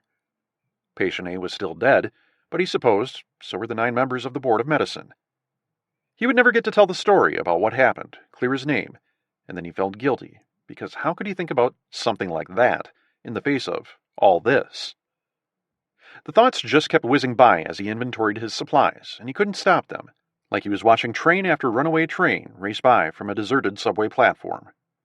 Patient A and Natalie, the office receptionist who, inexplicably, had hated Adam from the day he'd joined the practice, and basketball practice, and his high school basketball coach, who had skipped town in the middle of his junior year of high school and losing his virginity to Dina Chamberlain while his dad was passed out on the sofa, and his dad, Jack Fisher, his giant prick of a dad who'd gotten off easy, preceding the rest of the world in death by several years, lost in a sailing accident at sea. Little League and the free soda they got at the end of each game. The way they'd fill the cup with a little of each kind of soda. A suicide, they called it. Going to birthday parties at Chuck E. Cheese's and the feel of warm video game tokens in his hand. The tears sluiced down his cheeks to the corners of his mouth, and he tasted salt. He wiped his eyes and his face, ran his hands through his hair, and then laughed at himself a little because just who the hell was he cleaning himself up for? He hadn't seen a living soul in days, and he wasn't entirely sure he hadn't hallucinated that little incident. He was looking out his window on the morning of the 22nd when a man in full cycling gear had ridden by on Floyd, up out of the saddle, hunched over the handlebars like he was leading the peloton at the Tour de France. He raced by, never looking up at Adam, never slowing down as he zoomed west. Another crash of thunder, this one rattling the windows, and the power died, the residue of the light hanging in the air like a ghostly apparition before it, too, faded away. The basement was plunged into blackness, a darkness so extreme that Adam couldn't see his hand in front of his face. In the black silence, he could feel the blood rushing in his ears, the way the ocean sounded on a dark night. You just need your eyes to adjust. Just give it a minute. But his eyes didn't adjust, and it remained pitch black, a photo negative, the inverse of light. It felt 10 degrees hotter in the room, like someone had started preheating an oven. A drop of sweat traced its way down Adam's flank. He began seeing shadows rippling against the wall, even though he knew he was imagining it. Twisted shadows of evil men whispering to each other and rubbing their bony hands in anticipation of a sleepy little boy drifting off, like the ones he had seen through his bedroom window as a child. A bug of panic crawled up his legs. He bolted for the steps, crashing over a half-filled laundry basket on the way, and raced up the stairs as if he had escaped a portal from some hellish dimension. By the time he burst into the corridor on the first floor, he could barely breathe, the fear lassoing his airway like a cowboy roping a steer. He tried to collect his thoughts, to remind himself what he still needed to pack, but his box had ruptured like the bulkheads on Titanic, and now terror was flooding the hull of the HMS Adam. He'd kept it in for 2 weeks, but that was over now. Every strand of his DNA had sounded the alarm, the one you did not ignore. He felt his way down the hallway from memory, and mercifully, his keys and phone were still in the basket where he'd left them. As he grabbed his keys, it hit him. His SUV wasn't here. It was still down at Holden Beach. He had no car. He giggled. He couldn't stop himself, and the giggles bloomed into full-blown hysterics. His laughs echoed in the evening gloom, bouncing through the ether, sounding huge and insane. Tears streamed down his cheeks. Insane. You're going insane, he thought as the giggles faded away. He grabbed a flashlight and went next door to Jeanette's, the rain soaking his clothes. Her Honda remained parked at the curb, and her body was still lying in the yard. Just another scene from the apocalypse, don't you know? Her body had been picked over some by the animals, which really must have been sporting giant woodies with the vast selection of carrion that had suddenly been bestowed upon them. Adam avoided looking at her as he went up to the front door and let himself inside. The house was a wreck. Clothes, food, the sour stench of something turned over. He stepped gingerly to the kitchen, where he knew she kept her car keys, hoping they were still there. He found them on the counter, and then he rushed back outside, down the porch steps, and back to his house before the hot spike of guilt overwhelmed him. It's okay, he thought. It's an emergency. He loaded the car as quickly as he could, oblivious to the storm raging around him. When he was done, he ran back inside to change out of his wet clothes. He had to go, go, go. But as he did so, standing there in his wet shorts dripping on his floor, the absurdity of his impatience struck him. Where was he going at this hour? A terrible thunderstorm buffeting the city, the power out. He suspected the going would be tough enough in broad daylight, but to try it now would just be asking for trouble. In the morning, he decided. He would set off in the morning. By 9 o'clock, the storm had pushed off to the east, leaving behind a clear, moonless night. Adam stepped outside to smoke a cigarette. The darkness was total and complete, the city sealed tight in black ink. Sure, Richmond had its share of storm-related power outages, but those were usually brief, nothing like the immense blackness he now faced, as though the entire city had been shoved inside a body bag and forgotten. No generators hummed, no candles warmed the windows. That was the difference. Blackouts had once been communal affairs, bringing people onto their porches with their Pinot and gin and tonics, their cigarettes and their pipes, laughter peppering the evening air, their jam-packed schedules paused, if only for a little while. This, though, was something else. Unseen back rooms of impromptu parties, where the roaches and spiders and rats scurried about, where evil men lured small children and young women and left forever scars no one could see. He spent the night on his couch, the gun perched on his chest. Void. Book 2. How lonely it is going to be now on the yellow brick road. Ray Bolger, The Scarecrow.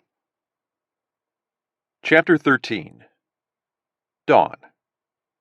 The sun spread its virgin light across the plains, covering up the darkness like a fresh coat of paint. Miles Chadwick was up early, as he usually was, sipping coffee and looking out across the 800-acre Citadel compound. He kept his office in his living quarters on the second floor of the main building. Floor-to-wall windows looked west toward the growing fields, which would provide sustenance for their new world, the proverbial bottle for the infant society. It had been a good summer for the crops, and the land was alive, breathing, pulsing. The summer harvest was in full swing, tomatoes, cucumbers, peppers, squash, zucchini coming into the kitchens by the truckload. A pair of tractors was already out, chugging along, preparing the ground for the fall planting season. He still found it hard to believe they'd made it. They'd executed the plan to perfection. As he did every day, he thought about the first time he'd met Leon Gruber, the German billionaire who made all this possible. Gruber was the majority stakeholder in the Penumbra Corporation, a multinational conglomerate with nearly 100,000 employees worldwide. Penumbra had its fingers in a number of pies, most notably transportation, energy, weapons, technology, agriculture, and pharmaceuticals. Starting when he was 20, Gruber had built the company from the ground up and held more than 90% of its shares. When Gruber approached him, Chadwick had been in special pathogens at the Centers for Disease Control and Prevention, passed over for promotion yet again. Gruber approached him at a Wendy's near the CDC and invited him to head up his private lab, dedicated to the study of exotic pathogens. The lab was off the books, with no government oversight to interfere with their work. As he sat there, chewing his spicy chicken sandwich, Chadwick relished the idea of telling his bosses in special pathogens to go fuck themselves. The facility was top-notch, the security better than he'd seen at the Centers for Disease Control. He'd never asked where or how Gruber had assembled the Citadel's stock of pathogens, the viruses and bacteria that could lay waste to millions of people. He wasn't sure he wanted to know the answer. He worked there for 6 months before Gruber told him what he really wanted Chadwick to do. It had been a good 6 months, the most productive in Chadwick's career.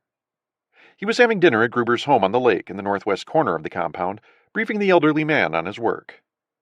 Chadwick believed he was close to developing a vaccine for Ebola Sudan. It wasn't the deadliest of the Ebola strains, but a vaccine would constitute one of modern medicine's great achievements and would be worth billions for Gruber and Chadwick. A huge victory against the tropical viruses that kept health officials around the world awake at night, and wondering when one would mutate just right, bust loose like the cartoon Tasmanian devil, and take humanity down with it. At first, Chadwick thought it had been a hypothetical question. Could he fashion a virus deadly enough and communicable enough to wipe out the human race? Enjoying the academic nature of the conversation, Chadwick talked about the challenges inherent in such an endeavor. Balancing virulence with communicability, both of which would have to be at a level unseen in human history. Engineering it so that it wouldn't discriminate against this ethnic group or that age group. Possibly a virus that was constantly mutating so that the human immune system eventually gave out.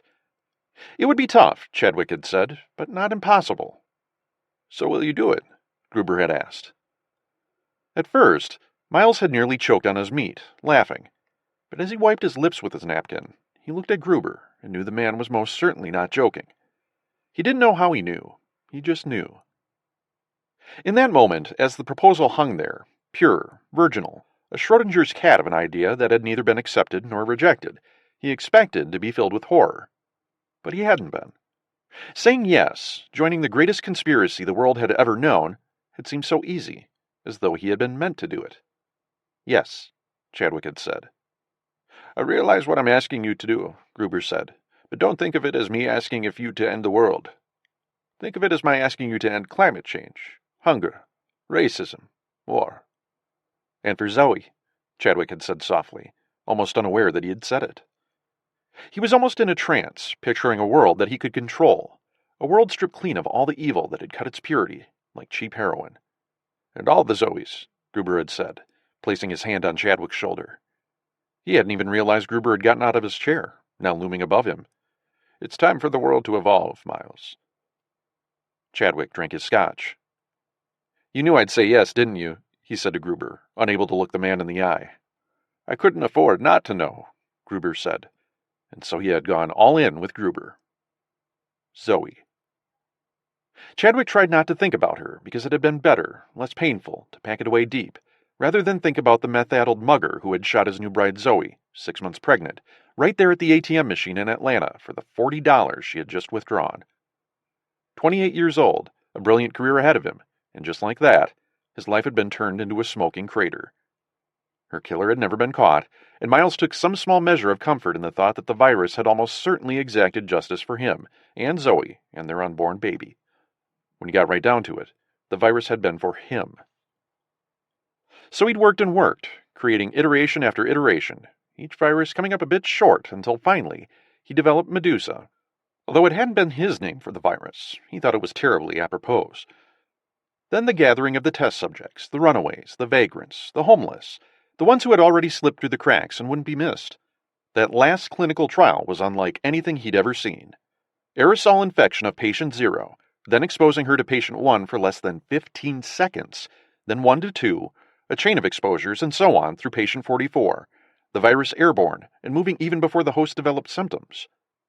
The virus infected every single test subject, and within 36 hours of exposure, every single test subject was dead. But left unchecked, the virus would be the villain of the story Gruber wanted to tell. No, their story needed a hero, and that was where James Rogers, a specialist in nanomedicine from one of Penumbra's subsidiaries, had come in.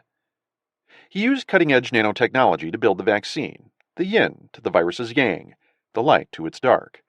They'd been prouder of the vaccine than the virus, using technology to assert dominion over nature, these microscopic machines coded specifically to target and destroy the Medusa virus.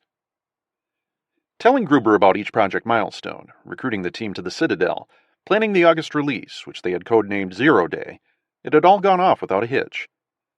Then, about a year before Zero Day, Chadwick received word that Gruber, who was rarely at the compound, had died at the age of 84. Penumbra's general counsel, a man named Dave Buckley, had shown up at the compound bearing the news. He told Chadwick that Gruber's will had bequeathed his privately held fortune to the Citadel entity and left specific instructions that the project was to continue unabated with Chadwick at the helm. Keen's in Manhattan, the night they'd released the virus at Yankee Stadium. After Miles had received the telephone call from Patrick Rickards, his director of security, he'd kept on drinking, the alcohol serving as a restrictor plate for his panic. He'd polished off most of the bottle of Dalwhinnie and woke up the next morning with an exquisite hangover. That afternoon, he caught a flight to Omaha, where he'd left a car, and drove 3 hours to the Citadel compound. The place had been his home for more than a decade, and he had worked hard to integrate himself with the nearby town of Beatrice, Nebraska, about 20 miles to the east. He was generous with his time and his money. He appeared in town frequently. He was a big believer in the hide-in-plain-sight theory. There was never any local curiosity as to what went on in the compound, because people just liked him so damn much. He threw parties, organized toy drives. There was even an annual 5K race for charity. Well, there had been at least. He'd waited out the plague at the compound, even dropping into town once the virus popped up in that section of the state. He saw patients in the local emergency room in the first week of the outbreak, before things had just totally collapsed.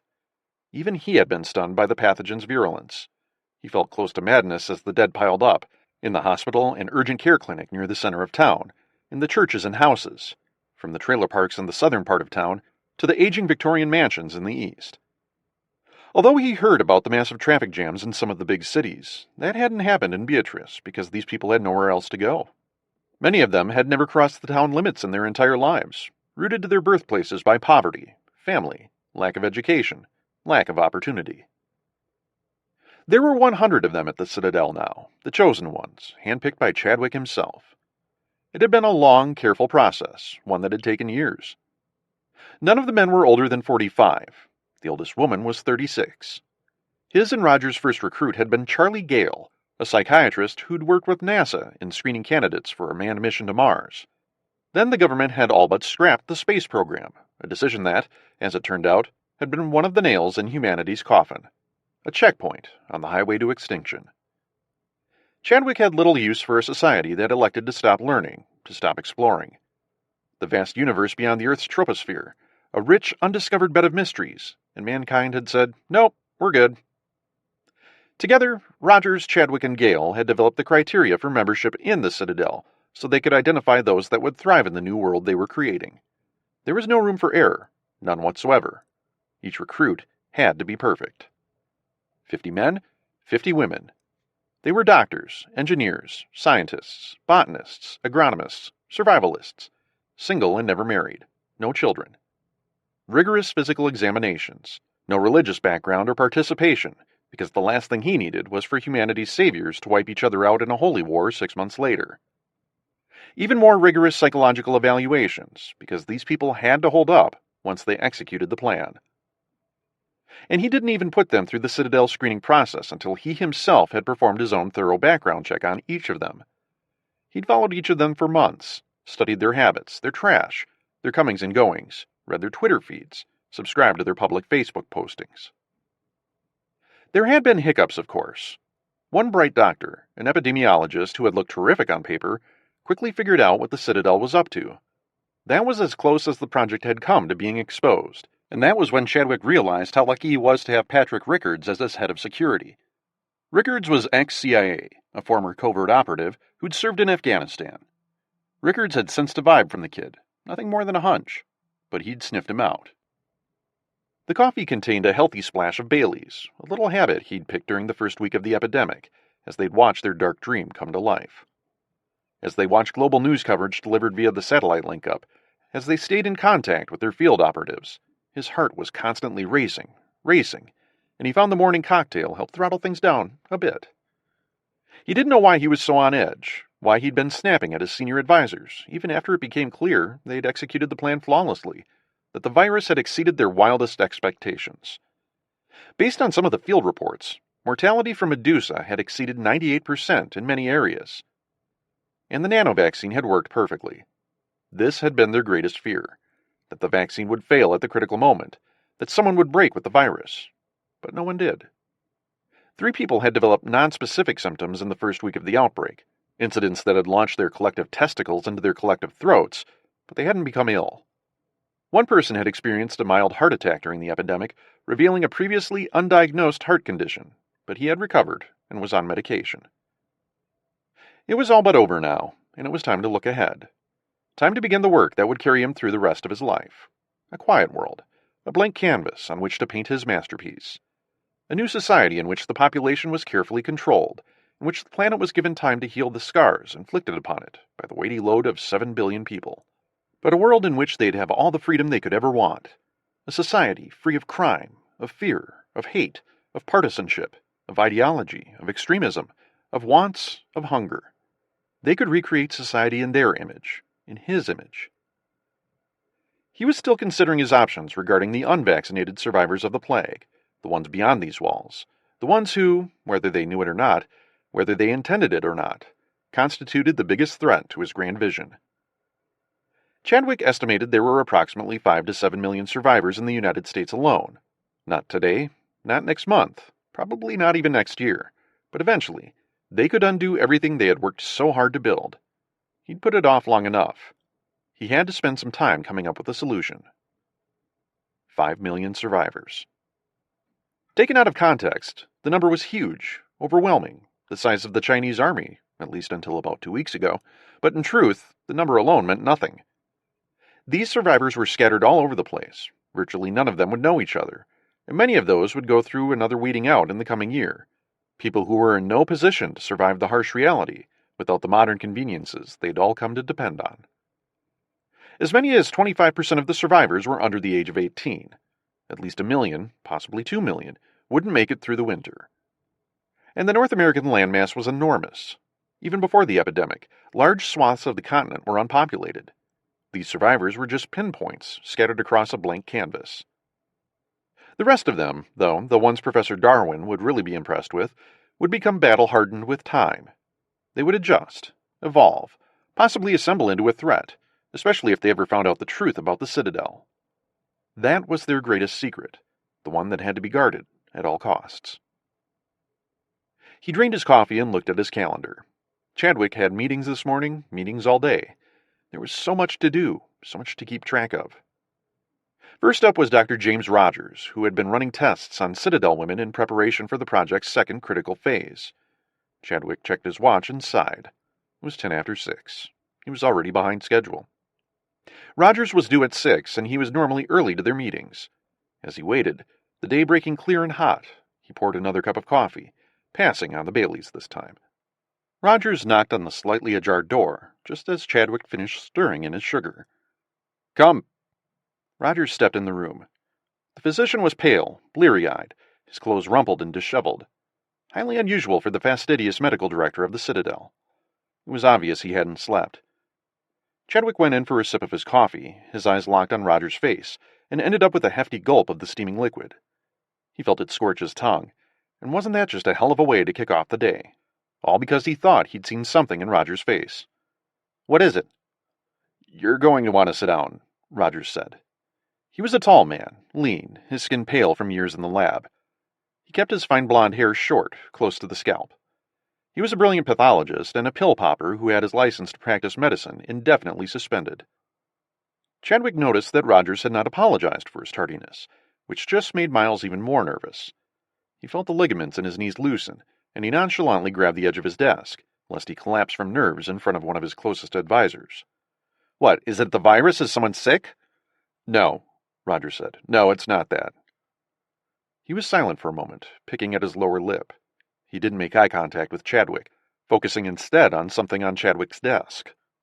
Miles followed his gaze to the commemorative baseball on the corner. It had been signed by each member of the St. Louis Cardinals team that had won the 2006 World Series. Looking at the ball twisted something inside him, and he remembered how much he would miss baseball. "The test results are back," Rogers said. "We've discovered an anomaly." "What anomaly?" "In the female subjects," Rogers said. Annoyance tickled Chadwick like a feather. He hated it when scientists spoke so robotically.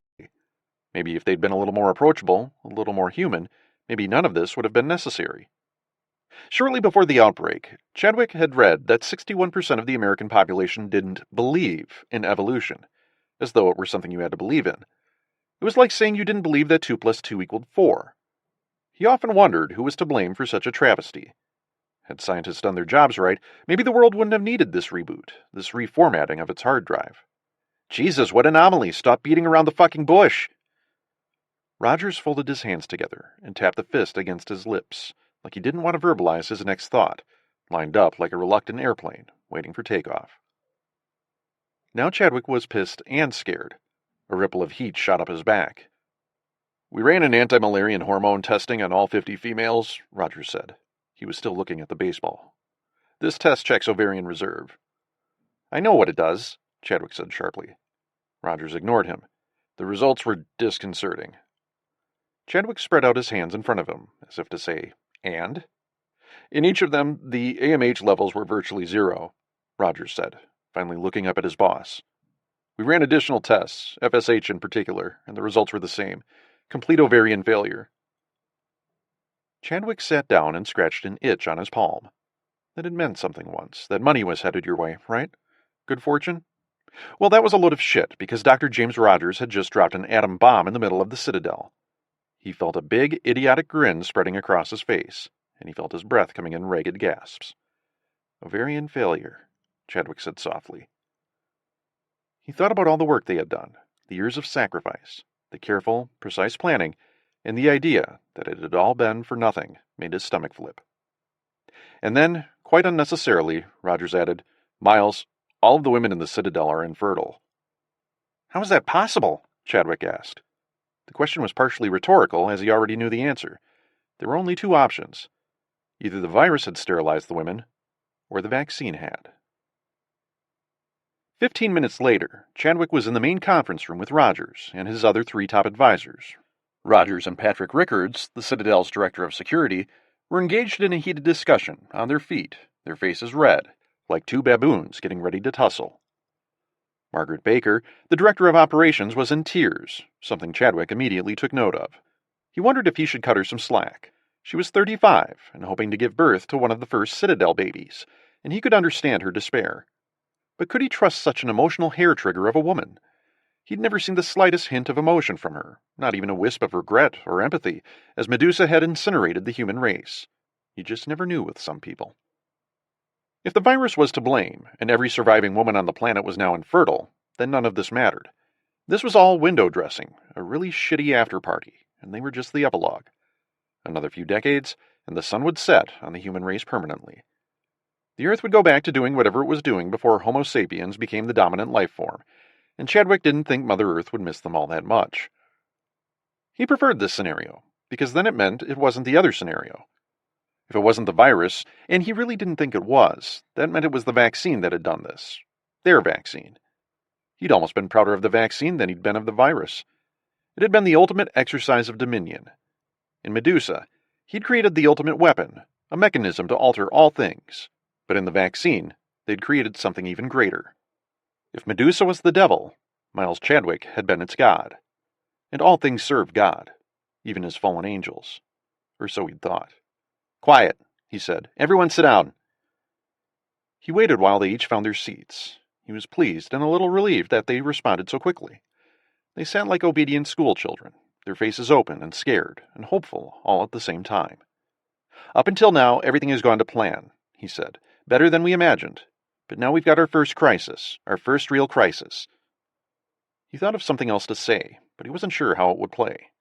His pulse slowed, like a race car throttling down, and he thought it ironic that it had taken the end of everything to make him feel like he was in control.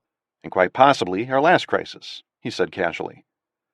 He saw smiles on their faces, even a chuckle from Rogers. The tension seeped out of the room like a deflating balloon. It worked. They wanted leadership, and he was giving it to them. He was in charge.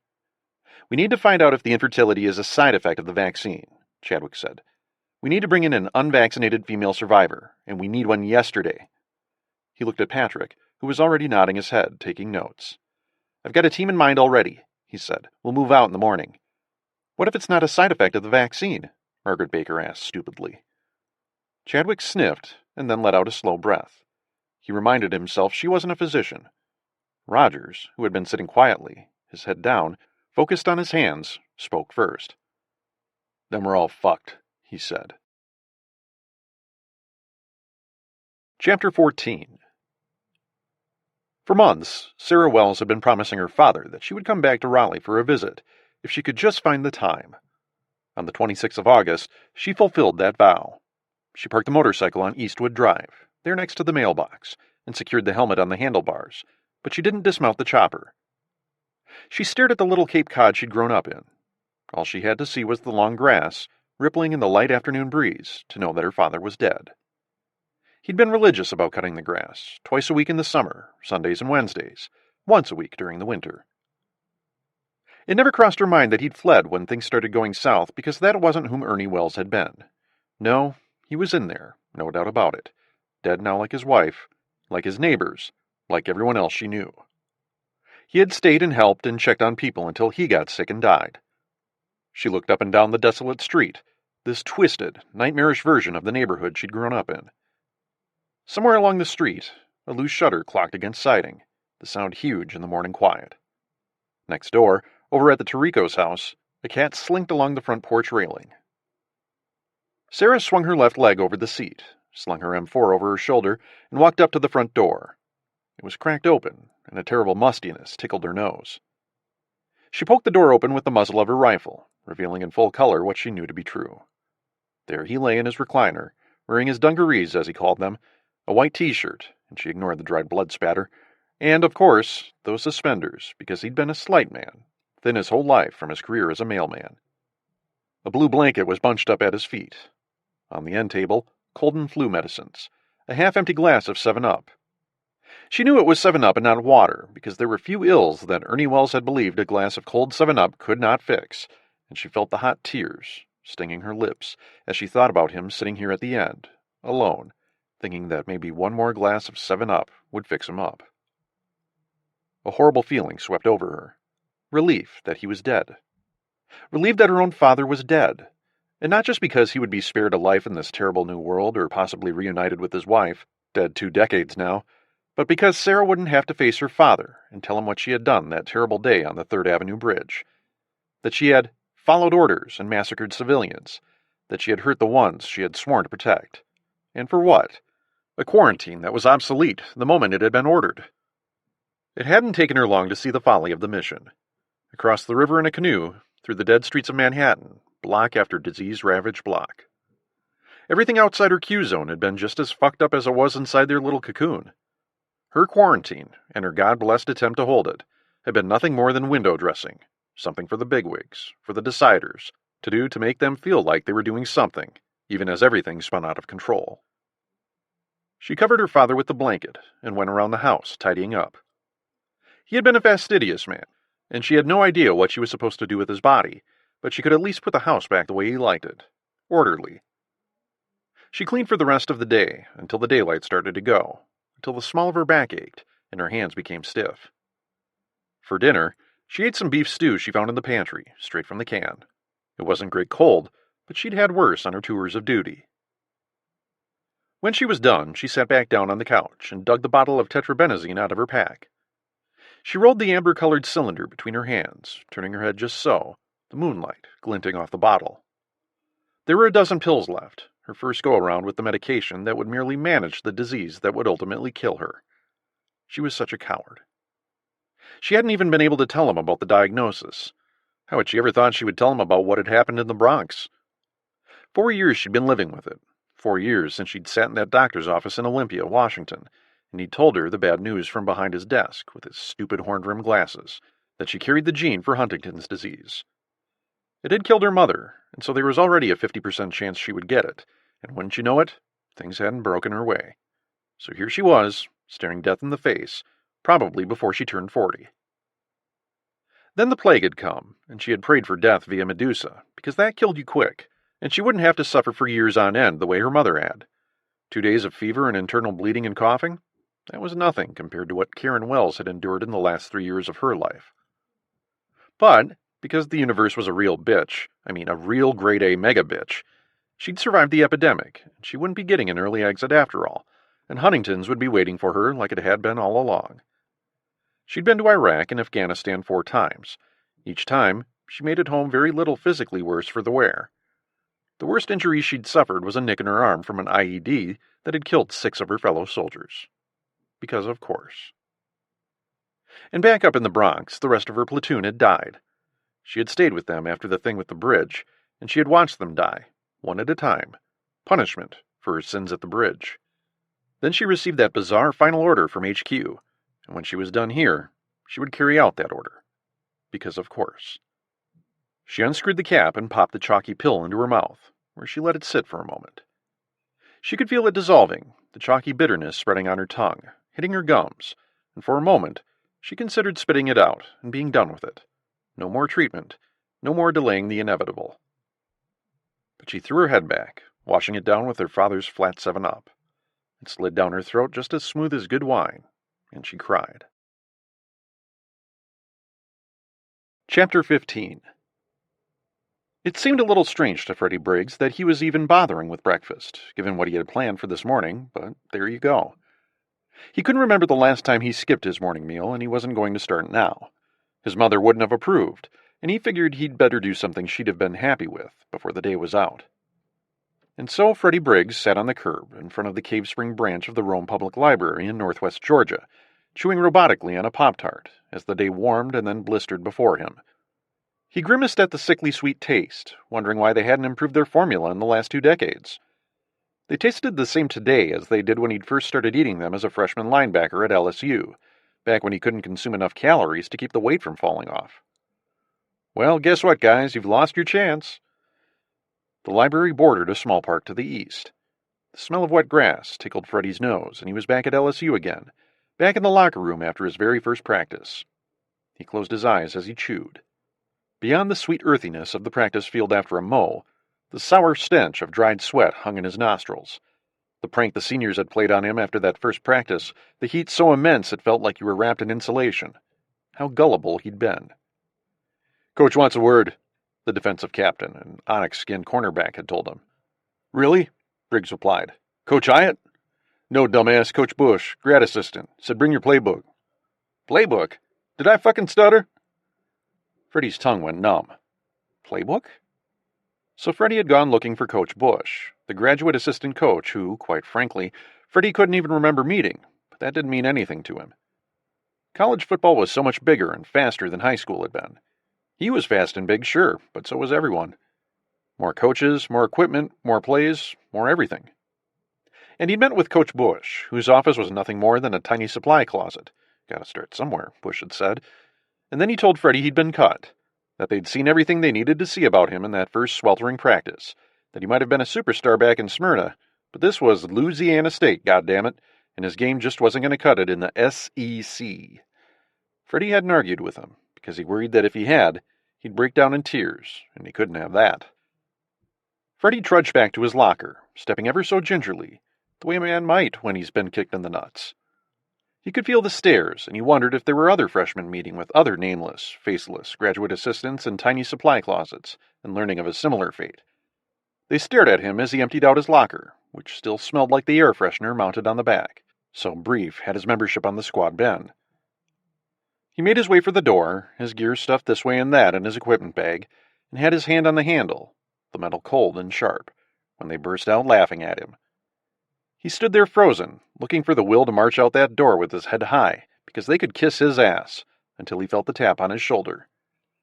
When he turned around, he saw graduate assistant Coach Bush, who in reality was third-string wide receiver Ricky Bush, a senior who had never seen a single minute of action, had never even dressed for a game, and boy, they had gotten him good.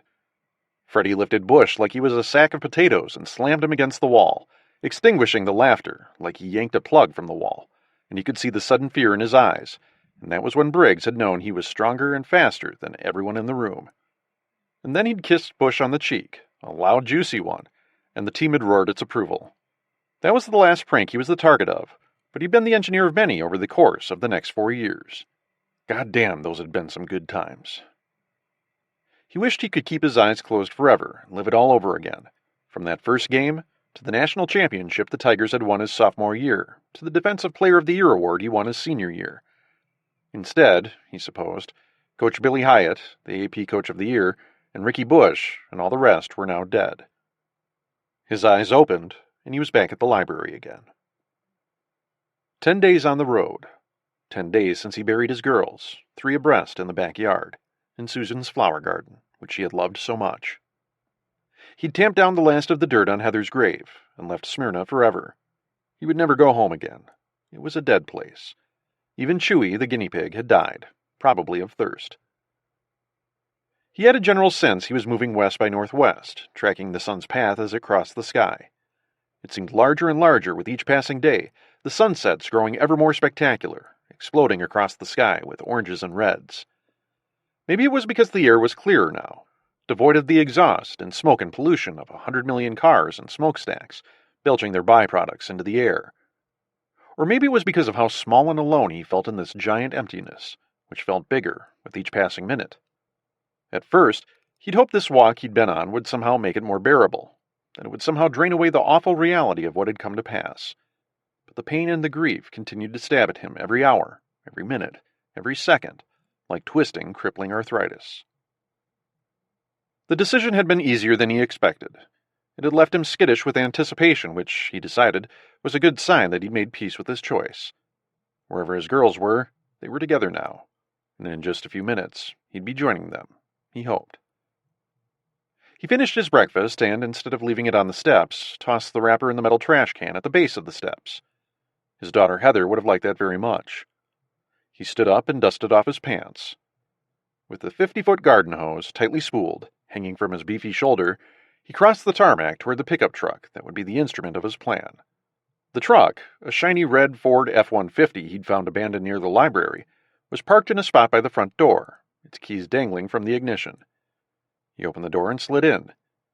He took a deep breath and turned the key over. The pickup's engine roared to life. In the quiet, it sounded like a jet engine. It was a warm day, but not terribly humid, one of the nicer ones Freddie had seen since he left Smyrna. The sky burned a fierce blue, the sky so clear he could see the edge of it blur into the outer ridges of the troposphere. So fragile, this shell separating us from the cold vastness of space, he thought. And how fragile the world had been, far more delicate than any of them had ever thought. The shell separating them from order and chaos, life and death, creation and destruction, had been far thinner than any of them had ever imagined. He looked up at the sky until his neck began to ache, and then returned his attention to the task at hand. One end of the hose went into the Ford's tailpipe, as far as it would go, until he felt resistance. Then he sealed off the gaps in the exhaust pipe with a length of duct tape. The other end of the hose he ran along the side of the truck, through the window, and into the driver's seat. Then he sealed up the gap left by the cracked window with more tape. A quick tug on the hose to confirm that it was well seated in the pipe fitted to funnel as much carbon monoxide into the truck as possible. He felt his excitement growing, like a healthy plant getting the requisite amount of sunshine and water, fed by the fertile thoughts of extinguishing his crippling pain, of leaving behind this terrible world, of maybe, just maybe, being reunited with Susan, Caroline, and Heather. He thought he would be more afraid, but it was being here, in this world, that frightened him and chewed away at his sanity. It was a living nightmare, a 24-hour-a-day hellscape that had begun the moment he'd received that first call from his daughter, telling him that Susan was sick. Each successive link in the chain of events had been worse than the previous one. The panic had left him constantly shivering, as though he could never warm up. The idea had been nagging at him, a splinter in his brain. Try as he might, he couldn't dislodge the splinter, namely because he liked the way it felt. Yeah, that was the fucked up thing. He liked the way it felt. Just another fucked up thing in a fucked up world. He had prayed for God to deliver him wisdom, for an answer, for a plan. But God hadn't been there to answer. God had abandoned him in this world of the dead. But then he had seen something that had opened that drawer in his mind, the one housing the soul's self-destruct button.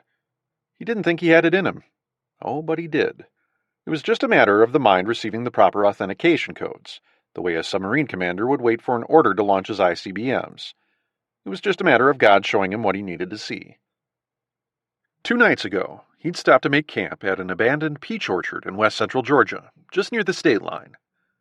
The sun had been low over the Great Smoky Mountains to the northwest, its rays colliding with the ever-present blue haze circling the peaks like a trendy silk scarf. As his SpaghettiOs heated up on the small fire, he had scoured the perimeter. Darkness was falling as he finished his sweep, a little faster than he'd expected, a reminder that he was on the back end of summer now. On the east side of the farm, he'd come across a shallow trench, muddy and sloppy on the edges. That little voice in his head had told him to turn tail and scamper back to camp. But he hadn't. He'd shown the trembling flashlight at the center of the pit, and he so wished he hadn't. Staring back at him in the full darkness were the lifeless eyes and pasty faces of dozens of plague victims, maybe 100 total, all of them children. Against the harsh white light of the maglite, the faces of the lost children floated in time and space, their paleness made ever starker by the dried blood around their noses and mouths. Babies and toddlers and school-age kids packed together, their bodies lined up neatly. The thing that had haunted him since was that each had been lovingly set down in this mass grave, the only burial they would ever get, with some beloved childhood item tucked under an arm. A tattered Elmo doll here, a Barbie doll there. An oversized stuffed dog, one possibly won at the county fair, curled up next to the body of an angelic-looking little girl about 5 years old. He'd stumbled backwards, tripping over his own feet, dropping the flashlight. His body racked with sobs, he had fled the orchard, leaving behind his tent, his supplies, his dinner still cooking over the little fire. All night he had run as if Satan himself had crawled out of that trench. He finally had slept in a city park, with no tent and no dinner, and dreamt all night about dead children. When he'd woken up the next morning, his body covered in dew, his mind felt sour, rotten, turned like curdled milk. There was no sense of relief that the dream was just a dream, because he knew there were shallow graves holding the bodies of dead children, just like there were houses and churches and hospitals and morgues full of dead children and women and men, young and old. That was when the idea had first came to him.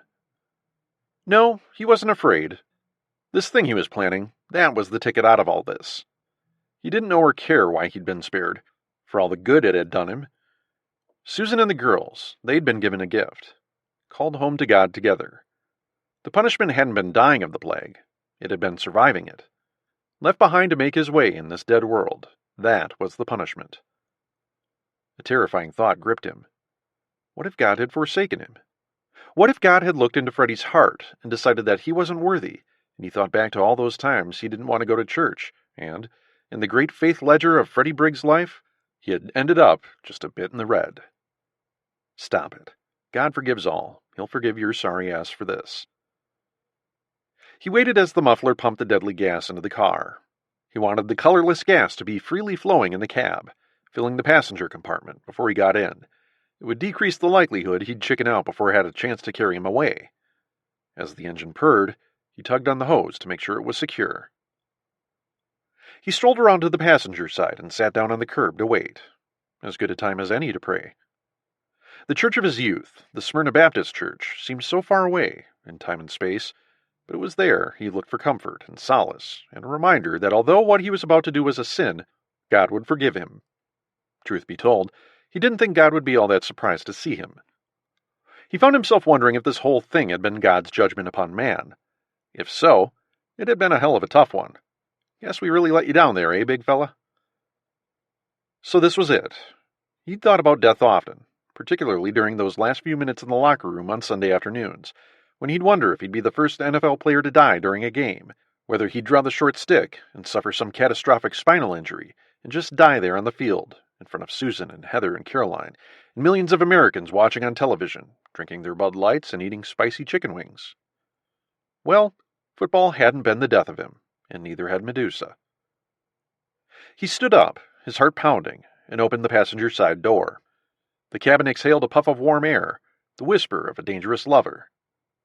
He had to act quickly, before the carbon monoxide drifted free of its enclosure and dissipated in the morning air. He stepped up on the running board, planted one foot on the floor mat, and dropped his girth into the leather seat. As he leaned over to swing the door shut, entombing himself in this metal coffin for all time, he heard a noise. This froze him. He sat there, his hand on the handle, wondering if he imagined it, or if he was just wishing he'd imagined it. Again, a muted wailing sound, coming from everywhere and nowhere at the same time. A child or a woman. The sound was mournful and pathetic, and beautiful at the same time, and he hated it. He wanted it to stop. He wanted it to be erased from his memory banks, so he could get back to the business at hand. Then, a voice to go with the wailing. Is someone there? Definitely a woman, the voice bearing a timbre of maturity absent from a child's. He tried to pinpoint the location of the voice, but the way acoustics had changed in the last 2 weeks, it could have been coming from anywhere. I'm hurt, the voice said. Please, I can hear you out there. Damn it, he whispered, slamming a massive fist into his thigh. He held the handle tight, fully intent on slamming the door shut on that pathetic voice and this pathetic life and getting on with dying in peace. His brain had its orders, its mandate to constrict the muscles in his massive right arm authenticated, but the treasonous arm refused to budge. It would not close the door. Please, she said. My name's Caroline. Hearing his late daughter's name aloud launched him from the car like an ejector seat. Behind him, the car continued to idle, and the pent-up carbon monoxide dissipated into the atmosphere. He felt his knees go weak beneath him, and he crumpled to the ground in a puddle. The shakes were back, and he felt cold. So cold. Where are you? He called out, his voice booming in the morning air. Behind a little restaurant, Caroline called back. Her voice was everywhere, echoing against buildings, across fields and down narrow streets. I can't move. I think my leg's broken. I'll find you, he said. Just keep talking. It took 20 minutes, but Freddie finally found the woman sitting on the stoop behind Pastrami Dan's, tucked away from the sun under a large black awning. A dozen bottles of water lay strewn at the bottom of the stairs. Her eyes were glassy, and she looked exhausted. Her long red hair was tied back in a ponytail, revealing the fatigue in her ivory face, virtually irradiated with sunburn. She looked about 40 years old. Her light-colored blouse was matted against her torso. Her lower left leg was swollen, a dusky shade of yellow and purple. Freddie had broken enough bones in his day to know her leg was fractured. The good news was that it looked to be a simple fracture. Anything worse, she'd already be dead. But the thing that drew nearly all of Freddie's focus was the noticeable swell in the woman's belly. Pregnant. Please tell me you're real, she said. Please. I'm Freddie, he said, as gently as he could, unable to pull his eyes away from her very large abdomen. A pregnant woman. Until this moment, it had not occurred to him that life would, of course, at least try to go on. Caroline Braddock, she said, would you mind handing me one of those bottles? Freddie grabbed two, warm from the sun, and climbed the steps to the porch, where he handed them to the injured woman. She twisted off the cap and drank down the first in one swoop. After draining it, she sighed contentedly. Thank you, she said, the effects of the water replenishment immediately evident on her face. What happened? He asked. She nodded toward the back door of the deli. Found this place a couple days ago, she said, leaning her head back against the railing and twisting the cap loose from the second bottle. It smells horrible, but there's a ton of bottled water inside. I was pretty pleased with myself, right up until the moment I tripped down these stairs here. Did you say this happened a couple days ago? She nodded. Yeah, I've seen 2 sunrises. Freddie whistled softly. trying not to think about the dark places Caroline Braddock must have gone as she sat here, crippled, unable to move, forsaken. I spent the first day down where you are, she continued, but it got so hot I pulled myself up the steps to get some shade. It's a little cooler, but not by much. I was able to carry 2 bottles of water up with me. That ran out last night. She patted her belly gently. This little guy, he's a thirsty one. Anyway, I guess I'd been asleep and I heard your car start up or something. My lucky day, I guess. Freddie felt shame coloring his cheeks. Here he'd been, ready to cash it all in, and this woman was fighting and clawing to stay alive. He couldn't imagine the pain she'd felt crawling up those steps, dragging her shattered leg behind her. He suddenly realized that his girls would have been profoundly disappointed in him if he'd settled up next to them in the afterlife, not by way of the virus, but by his own hand. He felt as stupid as he'd ever felt in his entire life. Relax, she said, patting her belly. I'm not having this baby today. I'm sorry, he said. It just never occurred to me. Well, here we are, she replied. When are you due? About a month, she said. Maybe less. I've kind of lost track. So how's that leg? She looked down at it. Fine, as long as I don't move it, she replied. I scraped it up good coming down the steps, but I think it's healing. Where were you headed? Freddie asked. She laughed out loud. Headed? She repeated. I'm not headed anywhere. I live about 10 miles from here. I've got a truck up the road a piece, he said, if you'd like a ride. Freddie felt her studying him, her green eyes cutting into him like lasers. He had a pretty good idea what she was thinking about. That it had come down to this, to putting her life in the hands of a very large man she did not know, versus taking her chances here on the back stoop of Pastrami Dan's. Her whole life turned on this decision. He could see her working it out in her mind, deciding that anything would be better than dying here of thirst or starvation, or perhaps by way of a hungry animal that was getting used to the idea of the places full of rotting food, the people mysteriously absent. At that moment, he realized how badly he wanted her to say yes, that she did want a ride. He wanted to break down in front of her and tell her that she'd be saving his life, that she already had saved his life, that he was the one owing her the gigantic favor and not the other way around. Where are you headed? She asked finally. Honestly, he said. He ran a hand across his scalp. I don't know. I just want to keep moving. I need to keep moving. Maybe we can find other survivors. Maybe we can find you a doctor. A faint smile crept across her face. I wish I had something better for you. I think I'd be more worried if you had a plan, she said. No, he said, thinking about the garden hose snaking its way from the tailpipe into the cabin. Oh, he'd had a plan all right, and not just any plan, but one that would almost certainly have signed Caroline's death warrant. I'll go get the car. He turned to head back up the drive. Don't forget about me, she said, her voice quiet. There was a sharp undercurrent of fear just below the surface of her words. He turned back and looked her squarely in the eyes. No, he said as firmly as he could. I won't forget you. Chapter 16. Adam woke up early on the morning of the 30th, the day dawning hot and steamy. Last night, exhausted, he had pitched his tent in the middle of the Duke University football field in Durham, North Carolina. He liked its clear lines of sight, which reduced the chance that someone could sneak up on him. Plus, the acoustics made for a lot of echoes, another good early warning system. The Bermuda grass was starting to go, a little bit shaggier than you'd expect to see on a college football field, but that was true of just about everything these days. This would be his 6th day on the road. In that time, he had only traveled about 200 miles, far fewer than he had been hoping to log by now. But this was turning out to be no ordinary road trip, and he'd badly underestimated the impact that the world in its new state would have on him. After that last night on his couch in Richmond, he had started early on the morning of the 25th, proud of himself for his clarity of thinking. Only a fool would have started such a huge undertaking in the dark, in the middle of a storm. As he'd driven his neighbor Jeanette's little Honda toward I-195, the local bypass feeding onto the interstate, he'd slalomed around abandoned vehicles and pileups littering the neighborhood roads. At the corner of Belmont and Main, Adam had come across the body of the cyclist he'd seen screaming past his house a few days earlier, lying face up in the street, his ruined head propped up on the curb, as though he were using it for a pillow. His bicycle was wrapped around a telephone pole, which the cyclist apparently had struck in a last-second attempt to avoid a spilled motorcycle.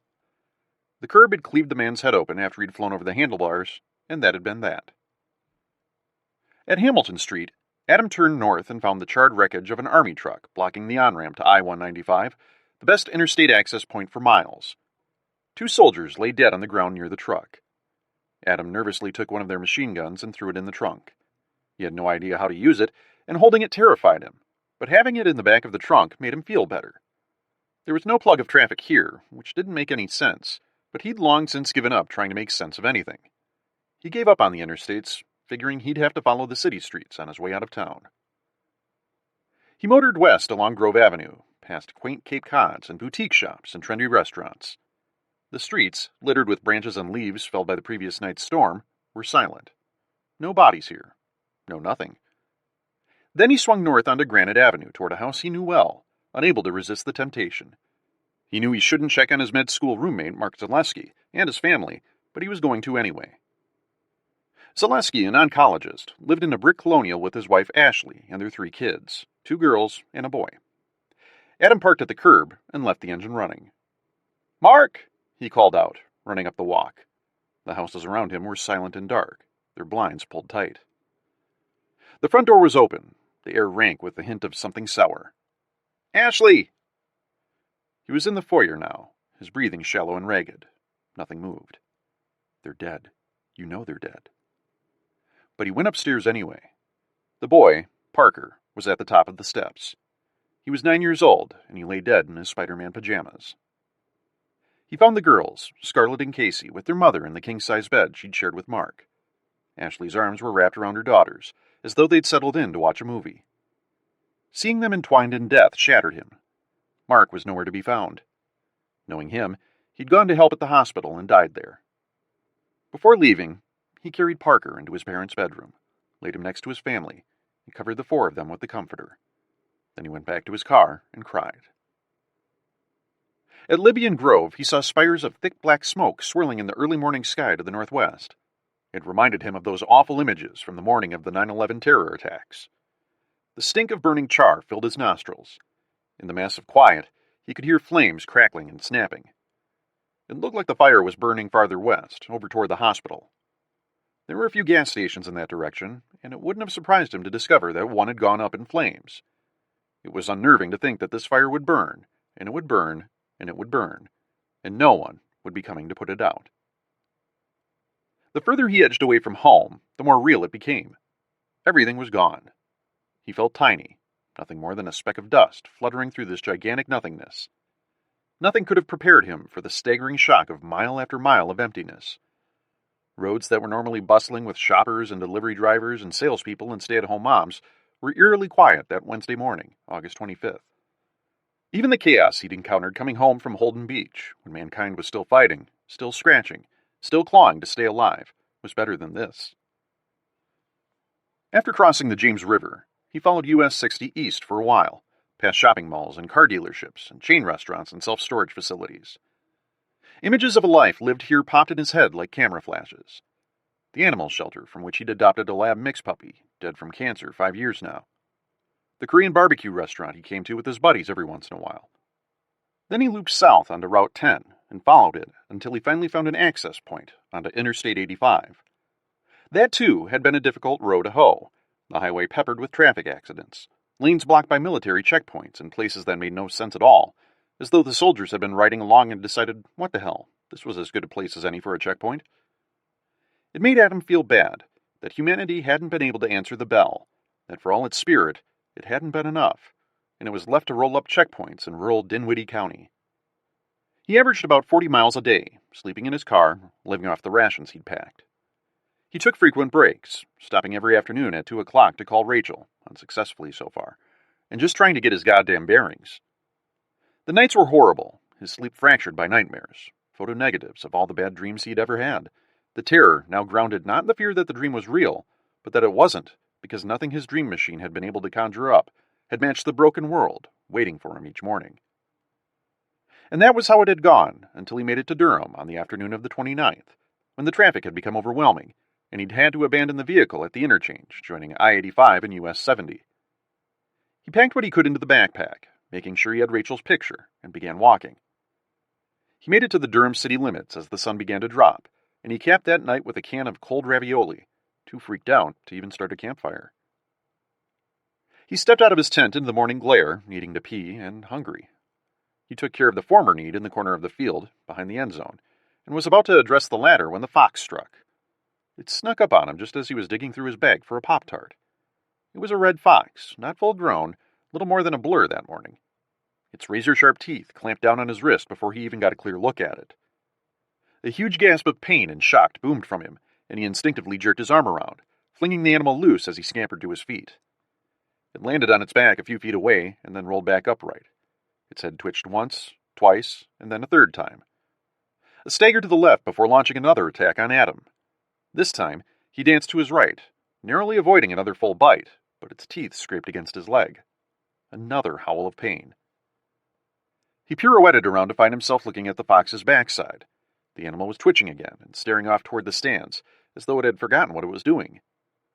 Adam reared back and delivered a swift kick to the animal's haunches, and its rear legs snapped like a dry twig. The fox hissed and hobbled toward the sideline on 3 legs, keeping an eye on Adam. Then it lunged again, stumbling as it did so, its 2 front paws tangling together before it crashed back down. As it struggled back to its feet, Adam kicked it in the head, cracking its skull. It whimpered and went down hard.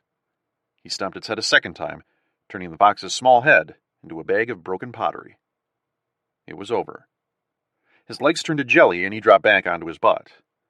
He checked his wounds. There were 3 raised welts on the calf of his leg where the fox's teeth had scratched him, but the skin was intact. The arm, however, was a different story. Blood seeped from the puncture wounds in his wrist and had smeared his forearm. But the wounds themselves were the least of his concerns. The way the fox had attacked, the bizarre twitching of its head, and how it had resumed its assault even after its leg had been broken. He clambered to his feet, dizzy. His mouth watered, but not in a good way, not in a way that suggested he was smelling a couple of ribeyes on the grill. He felt hot, very hot, like he'd spiked a fever. His dinner from the night before, meager as it was, came up all at once, in a rush. He bent over, his hands on his knees, swaying in the morning humidity. The sound of his heaves echoed off the bleachers. His rational mind made the connection that his primal self already had. Rabies. Rabies. He'd just been bitten by a rabid fox. He needed a vaccine, and he needed one now. He visited hospitals and urgent care clinics and pharmacies for 3 days, but could not find any vaccine at all. Why that was, he did not know. Maybe in the last days of the plague, people had begun injecting themselves with anything they could find in a desperate, futile attempt to fight off Medusa. He didn't sleep, stumbling here and there, looking for the only thing between him and certain awful death. At dark on the 3rd day, he broke into a little bungalow in a quiet neighborhood on the north side of Durham.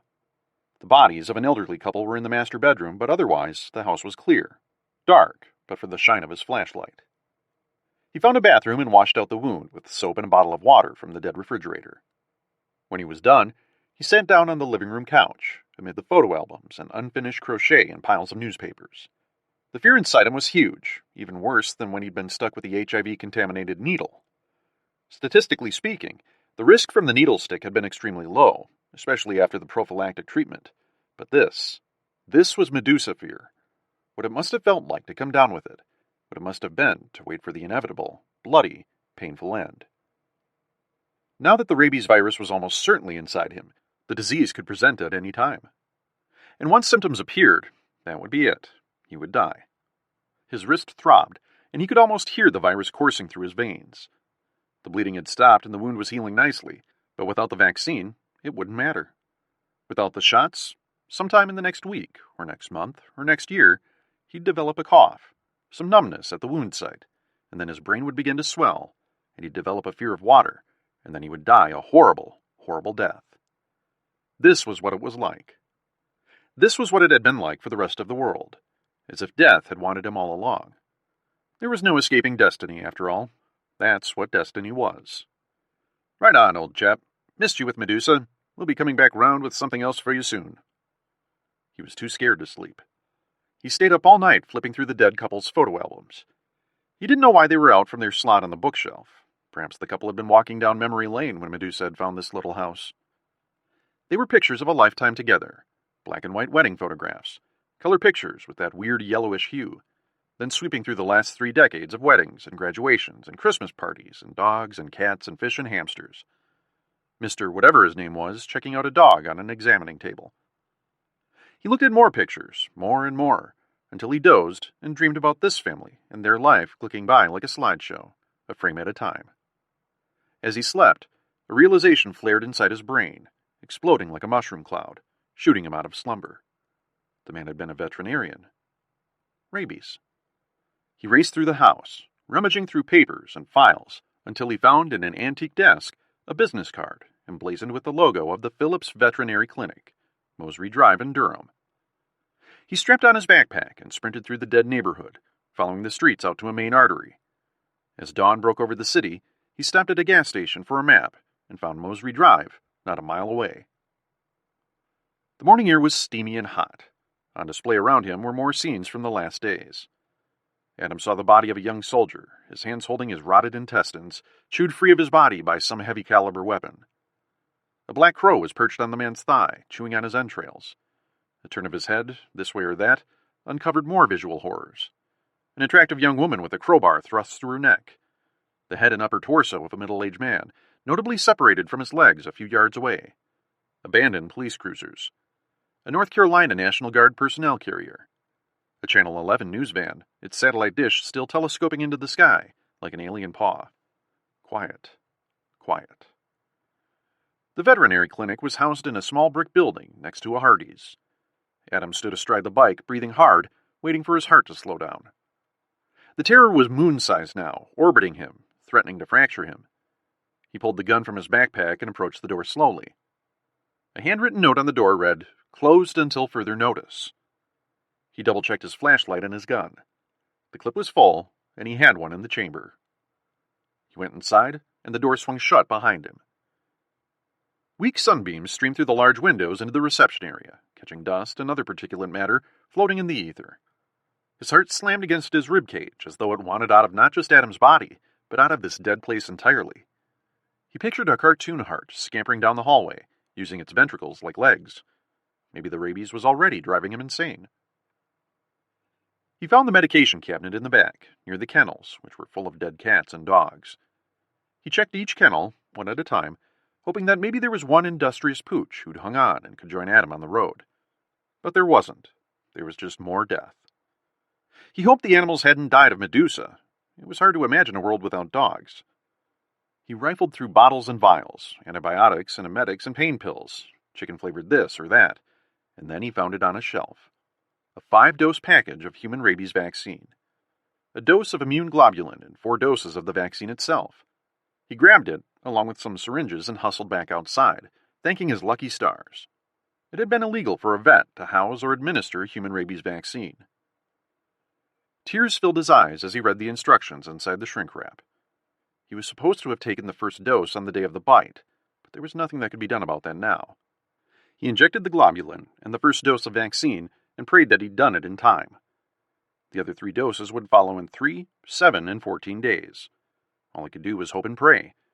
Pray that he wasn't left to die of perhaps the one disease even deadlier than Medusa. The tears burst forth and he cried, sitting there on the curb outside the Phillips Veterinary Clinic. "Are you okay?" The voice startled him so badly he gasped. He couldn't remember the last time he'd heard a human voice. He opened his eyes and saw an attractive young black woman wearing an urban camouflage uniform and holding a gun on him. He stared at her, debating whether she was really there or if he was hallucinating. "You gonna freak out on me here?" she asked. He felt his jaw moving, but no words would come out. "I'm going to count to 10, she said, "and then I'm going to head on down the road." Then more quietly, "Jesus, can I not catch a break?" "No," Adam said. "I'm fine." "What's with the needles?" she asked. "No hospitals if you OD." Adam glanced down at the paraphernalia around him and smiled. "Oh no, it's not that. I got bitten by a rabid fox a few days ago," he said, pointing to the bite marks on his arm. "I finally found some vaccine for it." He watched her watch him, staring at him with her fierce green eyes, as though she was trying to decide whether to believe him. "My name is Adam." The day brightened around him, the morning cloud cover pushing off to the east. As they stood there in the parking lot, he felt very small, very alone. "Adam Fisher," he said again, extending his hand. Her eyes narrowed as she considered his offer of goodwill. His outstretched hand hung there in the void, suspended, frozen in time. "Relax, you can't catch rabies from me." It was just the right thing at the right time, and a smile broke across her face. It lassoed them together, keeping the quickly widening gulf between them from getting any bigger. She took his hand and returned the shake. "Captain Sarah Wells," she replied, "U.S. Army." They fell into a brief silence. "Sounds silly, doesn't it?" she asked. "What's that?" "Captain Sarah Wells," she said again, this time in a mocking tone. "I don't even know why I said that." "You're not going to kill me, are you?" he said. "For now." Adam allowed a hint of a smile to trace its way across his face. "That's good," he said. "Comic relief. We could use some of that." She smiled back, but it was all wrong. A beautiful rock with creepy crawlies underneath when you lifted it up. "So we're in a hell of a bad way here, huh?" she said. She hitched her rifle onto her shoulder and leaned against a pickup truck in the parking lot of the clinic. "Yeah," Adam said. "Lately I'll forget what's happened," she said. "I'll be doing something, eating dinner, whatever, and it'll seem like it's something I've been doing forever. Then I'll see something, a body, a pile-up, and it all comes back. You know what I'm saying?" Adam nodded. "Anyway, I'm headed to St. Louis," she said. "What's in St. Louis?" She removed a pack of cigarettes from her breast pocket and lit one. She took a long drag. Twin plumes of smoke streamed from her nostrils. "Smoke?" "No thanks." She tucked the pack away. "I was in New York when it went down," she said. "The Bronx. A couple of days before everything collapsed, we got an order from on high. Said the CDD had set up a testing facility in St. Louis, and that anyone still healthy should head there for testing." "Why St. Louis?" "Beats the hell out of me. Anyway, I didn't realize how bad it was until I got out of New York. I was kind of hoping it was burning itself out the farther from ground zero it got. It's everywhere." She flicked a peg of ash onto the ground. "Yeah, that's what I'm figuring out. God damn." He expected her to tear up then, but she didn't. She smoked the cigarette in silence, down to the nub, and then she crushed it under her boot. "Is the St. Louis thing for real?" "No idea, but I've got to find out for myself. This might be the last thing I do as Captain Sarah Wells, U.S. Army, so I plan to see it through to the end. Probably a wild goose chase, but I've got to do it." St. Louis. "Anyway, what about you?" "Got my own wild goose chase. Care to share?" He was struck by how forward she was, and found himself a bit reluctant to talk about Rachel. He was afraid that if he verbalized it, it would sound far crazier than when it was just him thinking about it. Part of what kept him going was that it didn't seem crazy to think she was still out there, still alive. "Got a message from my daughter in California," he said, "about a week ago." Sarah scrunched up her face and tilted her face to the sky as she worked out the timing in her head. "And she was still alive?" "Said she was headed to her stepdad's condo in Lake Tahoe." The conversation petered out, and they stood there in the August sunshine, an awkward silence pushing a wedge between them. Adam didn't know what to say. He really just wanted to get back on the road. "Can I make a suggestion?" she asked. "Sure." "Let's team up," she said. "Head west together until we get to St. Louis." Adam scratched his face as he considered her proposal. "Look," she said, "someone needed to say it. It's goddamn dangerous out here. People are going to have to start working together." Adam tried to analyze the dilemma rationally, but as he did so, he felt his eyes droop, and it made him realize how hard it had been by himself. He couldn't remember the last time he'd gotten a decent night's sleep, which had made getting by in this world that much tougher. But was this the right person to team up with? Would it jeopardize his own quest? There was no way to know when or if their interests would diverge, and how they would handle such a development. And then he thought about the fox, and how it had snuck up on him with no warning, and how next time it might be someone slicing his throat while he slept, because there was no one to stop that from happening anymore. Okay. Chapter 17. At first, Erin Thompson had been relieved when they'd found her wandering across I-235, about 60 miles west of her home in Des Moines. Her fair skin had burned in the merciless Iowa sun, healed, and then burned again, leaving behind a ragged quilt of newborn pink skin against sun-scorched ivory. She was starving and dehydrated, but she'd barely noticed, having devolved into a borderline catatonic state in the wake of the plague. Erin and her husband, a pastor named William Thompson, had been living with their twin 4-year-old boys in the small 2-bedroom ranch subsidized by the First Presbyterian Church in Des Moines when the plague had hit. Jason, her youngest by 8 minutes, had succumbed first on August 13th. His brother Billy had followed on August 14th. By then, the pastor himself was gravely ill, and Erin had been absolutely out of her mind with grief. Willie had tried to soothe her, even when he'd been in Medusa's death grip, assuring her that it was all part of God's plan, and that he was bringing them all home. And when they were all dead, all laid up in their beds because she didn't know what to do with them, and they'd long since stopped responding to emergency calls. She sat there with Willie's body, cursing him for leaving her here, unsaved, while the three people she'd loved best, whom she'd given her life for, were rollicking with Jesus. And when she didn't get sick, she hated God. She hated Willie. She hated everyone and everything, and she believed she had been forsaken. Apparently it hadn't been enough to be a doting mother and loving wife, giving up her career as a schoolteacher to do her duty as a Christian homemaker, even going through marriage counseling with Willie, after she'd found those emails he'd exchanged with their 19-year-old neighbor, who, along with her 3 brothers, mother, and abusive stepfather, were now dead, like everyone else she'd ever known. She stayed in the house for another week, barely eating or sleeping, consuming just enough to stay alive. She drank from the tap, neither knowing nor caring whether the water was safe to drink. One day, she wandered the 3 blocks to their church, where she found it full of the dead. People who had come seeking salvation, relief, cure, something, and received nothing but a nice hot cup of fuck off. The hours slipped by in a foggy haze, as sounds and screams from only God knew where peppered the night and the day. The power didn't go out in her neighborhood until August 22nd, and so as long as she kept the doors closed, the smell didn't get too bad. Not that you could really escape it anyway.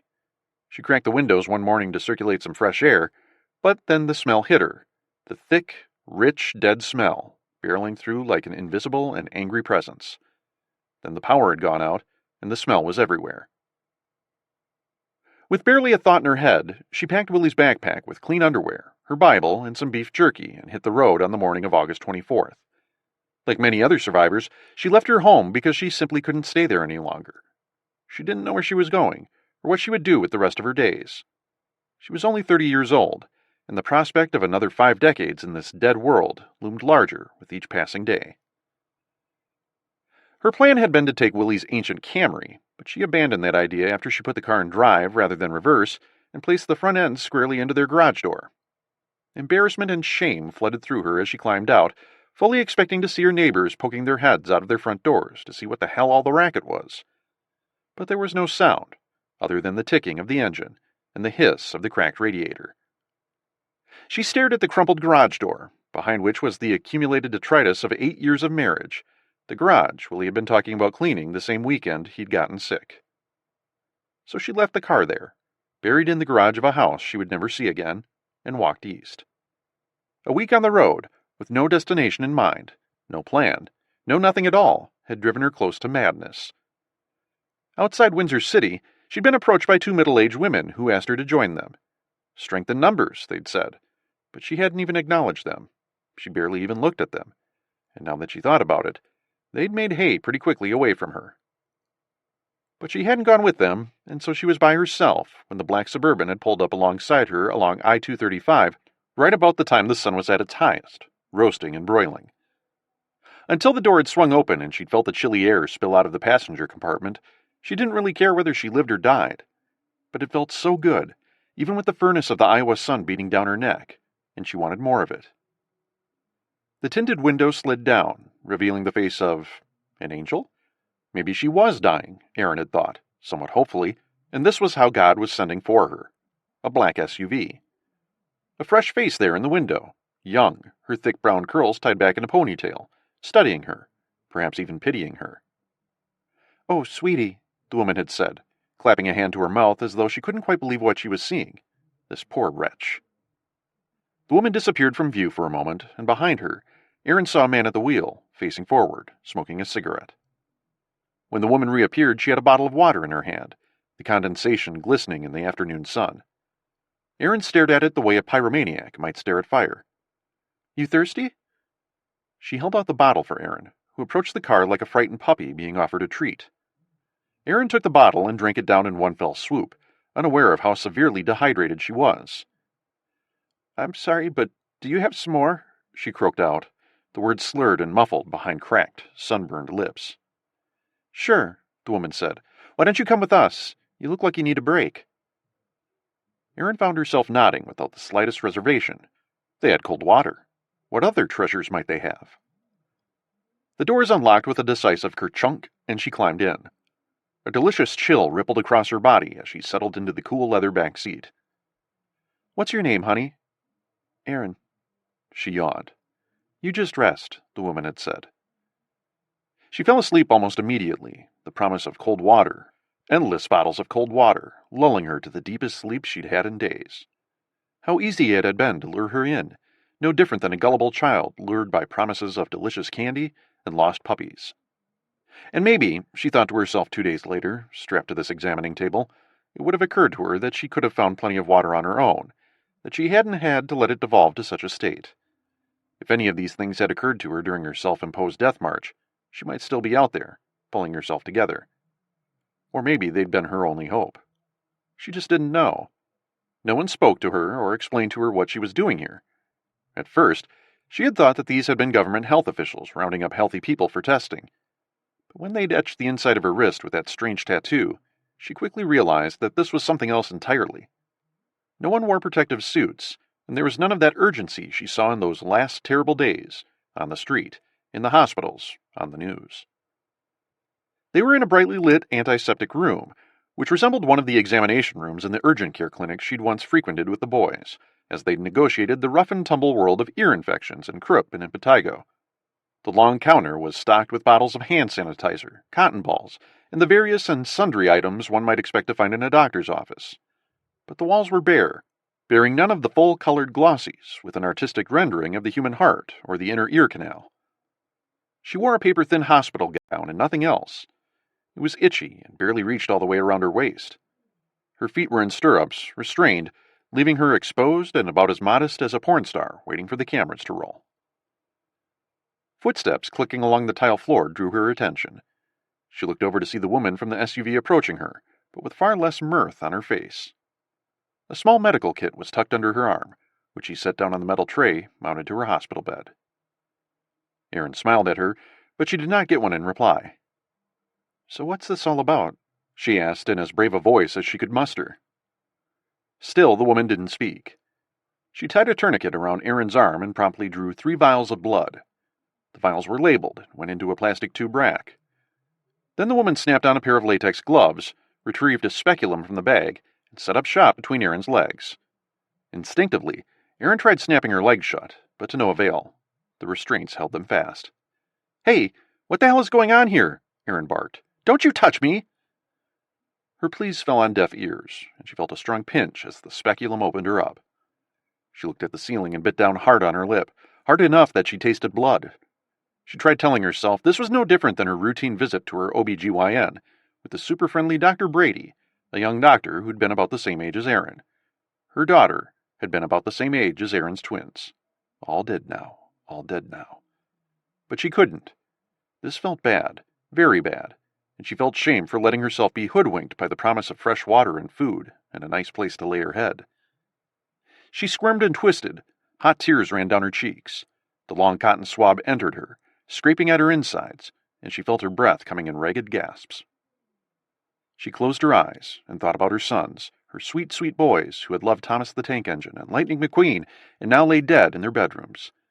Jesus God, why hadn't she buried them? Did she think they were going to bury themselves?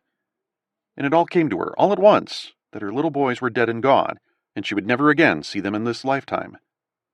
The sobs exploded from her, so ferociously that the woman examining her scampered backward 6 steps. As she lay there, weeping, all she could hope was that one day they would be reunited in heaven. Then a terrible thought broke loose in her mind, a runaway meteor breaking free of its asteroid field and turned her veins to ice. The horror of it was so deep, so profound that she began to shiver. What if she were dead, and this was hell? The sobs evolved into howls now, as though the woman were murdering her. "We're all done here," she said. She packed away the swab sample and the vials of blood, and fled the room like it was possessed by all the demons of hell. Erin continued wailing, as the idea took deeper root in her mind and continued to flower. The more she thought about it, the less far-fetched it seemed. What was more likely, that she had somehow miraculously survived a global plague, the mother-loving apocalypse, that she had really hailed from the very deepest end of the gene pool, or that she was now facing the thing that she had feared above all else? Damnation. A lesson from college class came roaring back to her. Her freshman year at Iowa State, she had taken philosophy, during which they had studied the principle of Occam's razor, which posited that all things being equal, the simplest explanation was usually the correct one. No, she thought, that couldn't be. Hell was a place of fire and brimstone and eternal pain. Fire and brimstone. Fire and brimstone? What had been more fiery than the Medusa virus, burning its way through humanity like a candle left near a musty old curtain? And what judgment could have been worse than watching your sons, the very lights of your life, die before your eyes within hours of each other, with no way to help them, with no one there to help them? Rattled with fear, bleeding from every orifice, screaming for their mommy, who could do nothing for them but watch them die. And now left here, with no one, and nothing but her thoughts, free to replay the last 2 weeks, until she died or went insane. Her mind went blank, as though a circuit breaker had flipped. Her gown was rucked up to her hips, leaving her naked from the waist down, but she didn't care. When the man came back for her, she didn't care when he eyed her leeringly. She wouldn't have cared if he climbed up on top of her and had his way with her. He yanked her gown back down and took her back to the dorms. Chapter 18. After joining forces, Adam and Sarah commandeered an old Acura. But Durham's westbound points of egress, including Interstate 40, Route 147, and Route 70, had been blocked either by traffic or military vehicles. They had burned the rest of that day trying to find another way out, to no avail. By the time they realized that they'd need to walk or bike out of town, the day was shot, so they spent the evening gathering supplies. That night, they slept in adjoining rooms of a Holiday Inn, and the next morning brought with it 2 choices: hoof it or bikes. Sarah had offered up her chopper, with Adam riding pillion, but he declined. 2 types of motorcycle riders, he said, those who've crashed and those who will crash. Sarah didn't push the issue. They'd broken into a large sporting goods store in Durham, where they geared up for a long bike ride. Adam had needed to start from scratch, having left much of his gear behind during his desperate search for the rabies vaccine. So when they left the store 2 hours later, both were outfitted with backpacks, tents, sleeping bags, water bottles, energy bars, ponchos, waterproof matches, compasses, hunting knives, a GPS transmitter receiver, and flashlights. They also stopped in a drugstore and stocked up on toiletries. It was surreal for Adam. Simply taking the stuff had felt so foreign. He kept waiting for the police to swoop in and arrest them for shoplifting. But, of course, none did, and they pedaled out of Durham around noon on August 31st. Adam was hopeful that they'd be able to trade up to something with an internal combustion engine a little ways up the road, but they never found more than a few miles of highway that wasn't blocked those first couple of days in September, so they stayed on their bikes.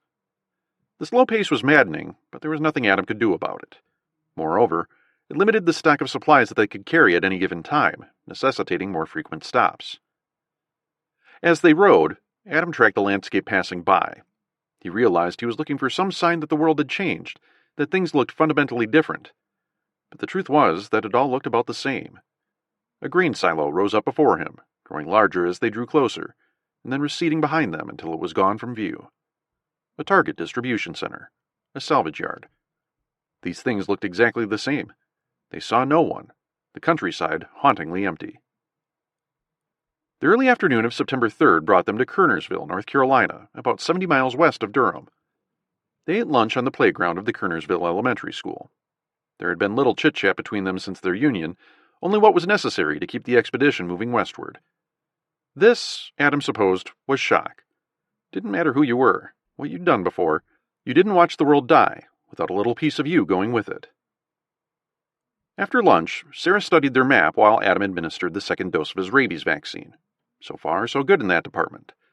The bites themselves had nearly healed, and he'd seen no evidence of any strange new symptoms. The fear was still there, as though hermetically sealed, ensuring it would never decay or yellow or soften at the edges. He wasn't sure he wanted it to fade away. It was important he remember what happened, that he remember how far off the reservation they were. He got up and walked around, the late summer heat pressing down on him.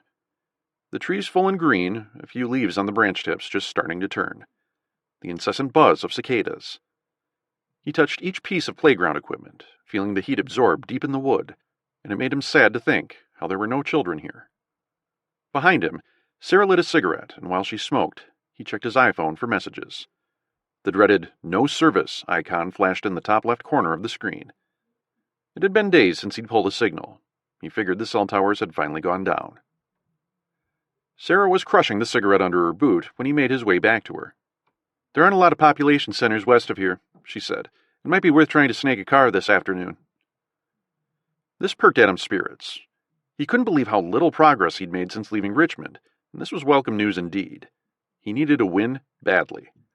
The vehicles left in the parking lot were their first target, but they were all locked or missing their keys. They rode into the center of town and stumbled across a Jeep dealership. A few minutes of trial and error finally resulted in a hit. The keys to a new Jeep Grand Cherokee, just a few miles on the odometer and fully gassed. As they loaded their gear into the cargo area, Sarah tapped him on the shoulder. When he looked up, she tipped her head toward the main road. He looked up to see a car quietly approaching from the north. Behind him, he could hear Sarah readying her M4. His heart pounded.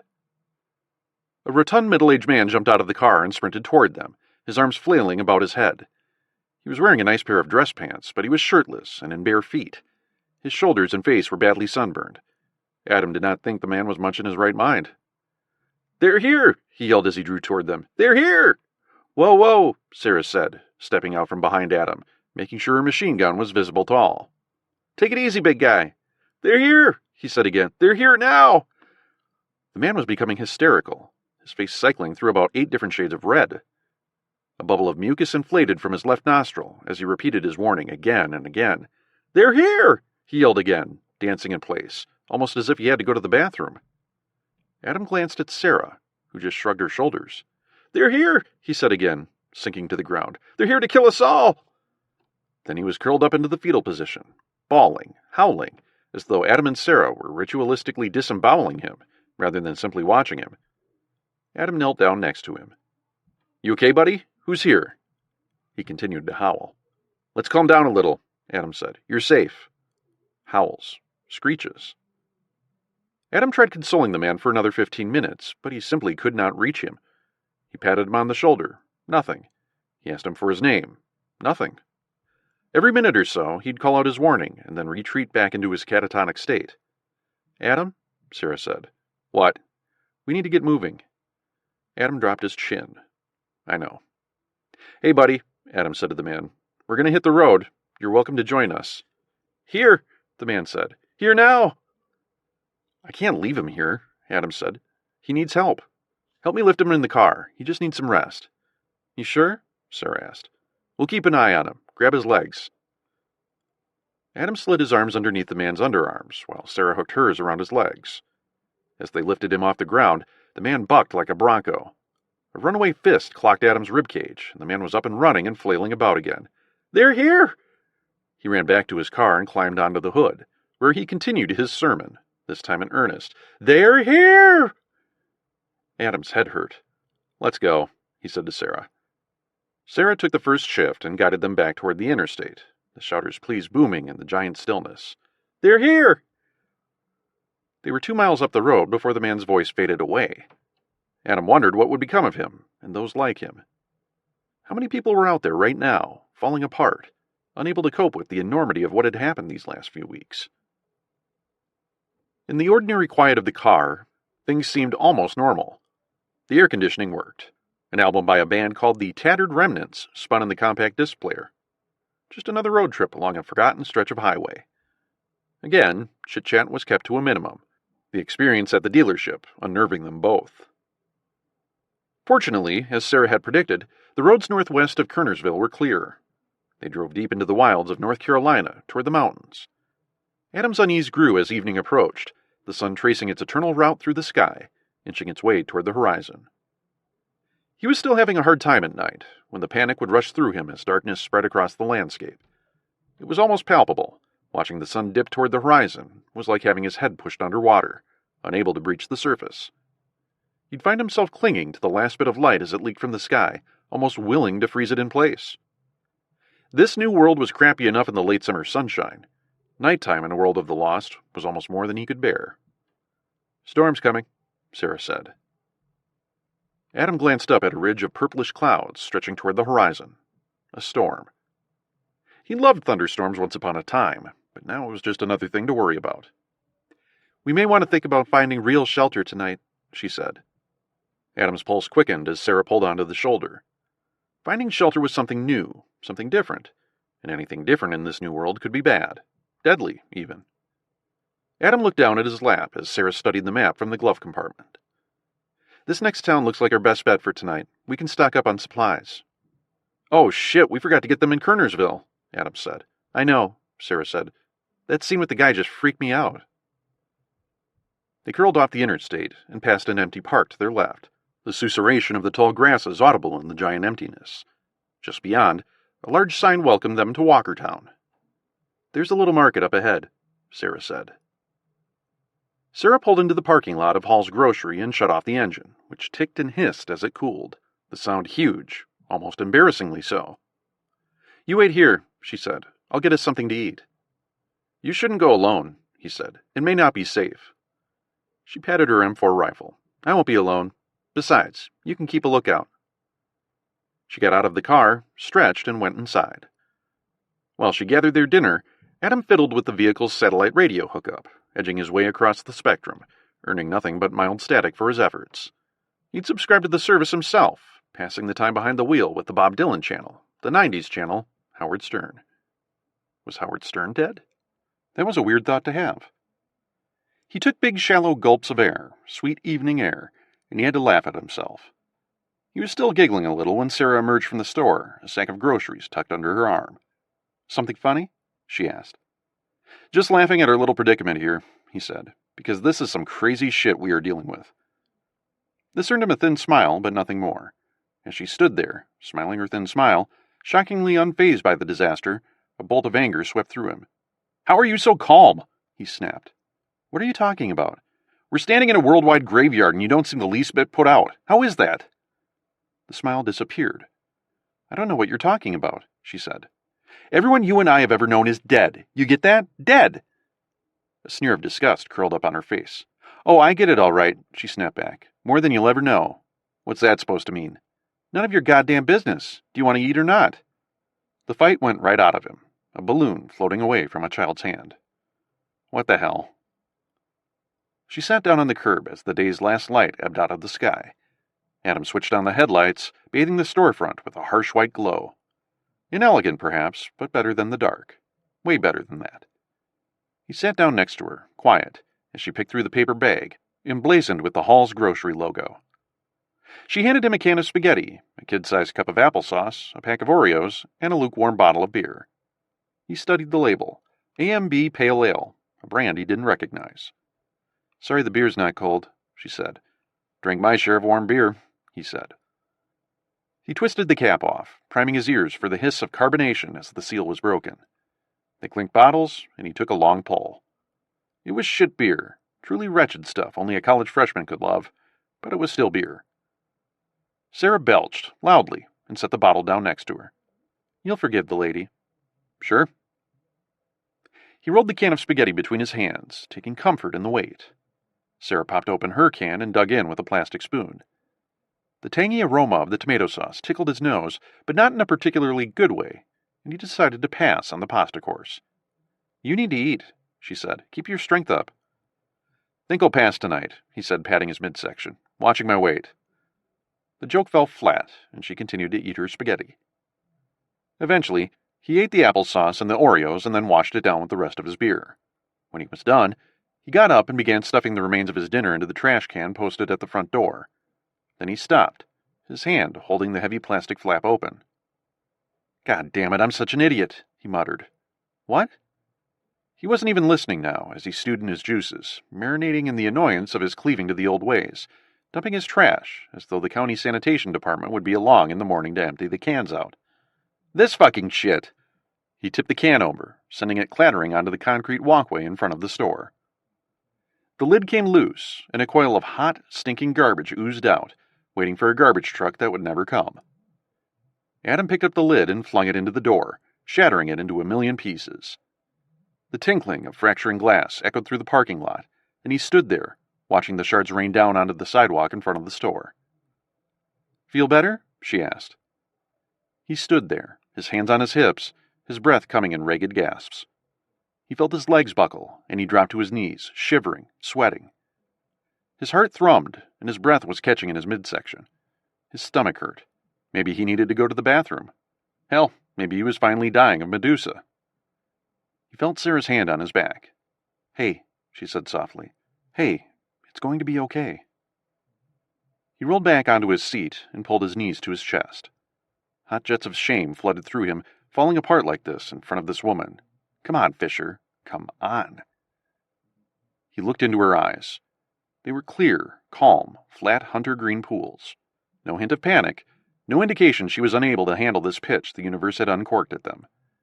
That's what it was about her. A preternatural calm. Where did it come from? I'm going to run inside the store for a minute, Adams said. Want anything? She shook her head. Adams stepped inside the store. It was dark and humid. He shone the flashlight across the aisles, across the rack of postcards, the dead cooler full of soft drinks, the weekly newspaper stacked at the front, so out of date that the headline read, "Early Start to Flu Season." He opened his wallet and withdrew all the cash inside, some $60. He left it on the counter and weighted it down with the collection jar. He didn't know why he did it. It was a horribly futile gesture, he knew that, but it made him feel better all the same.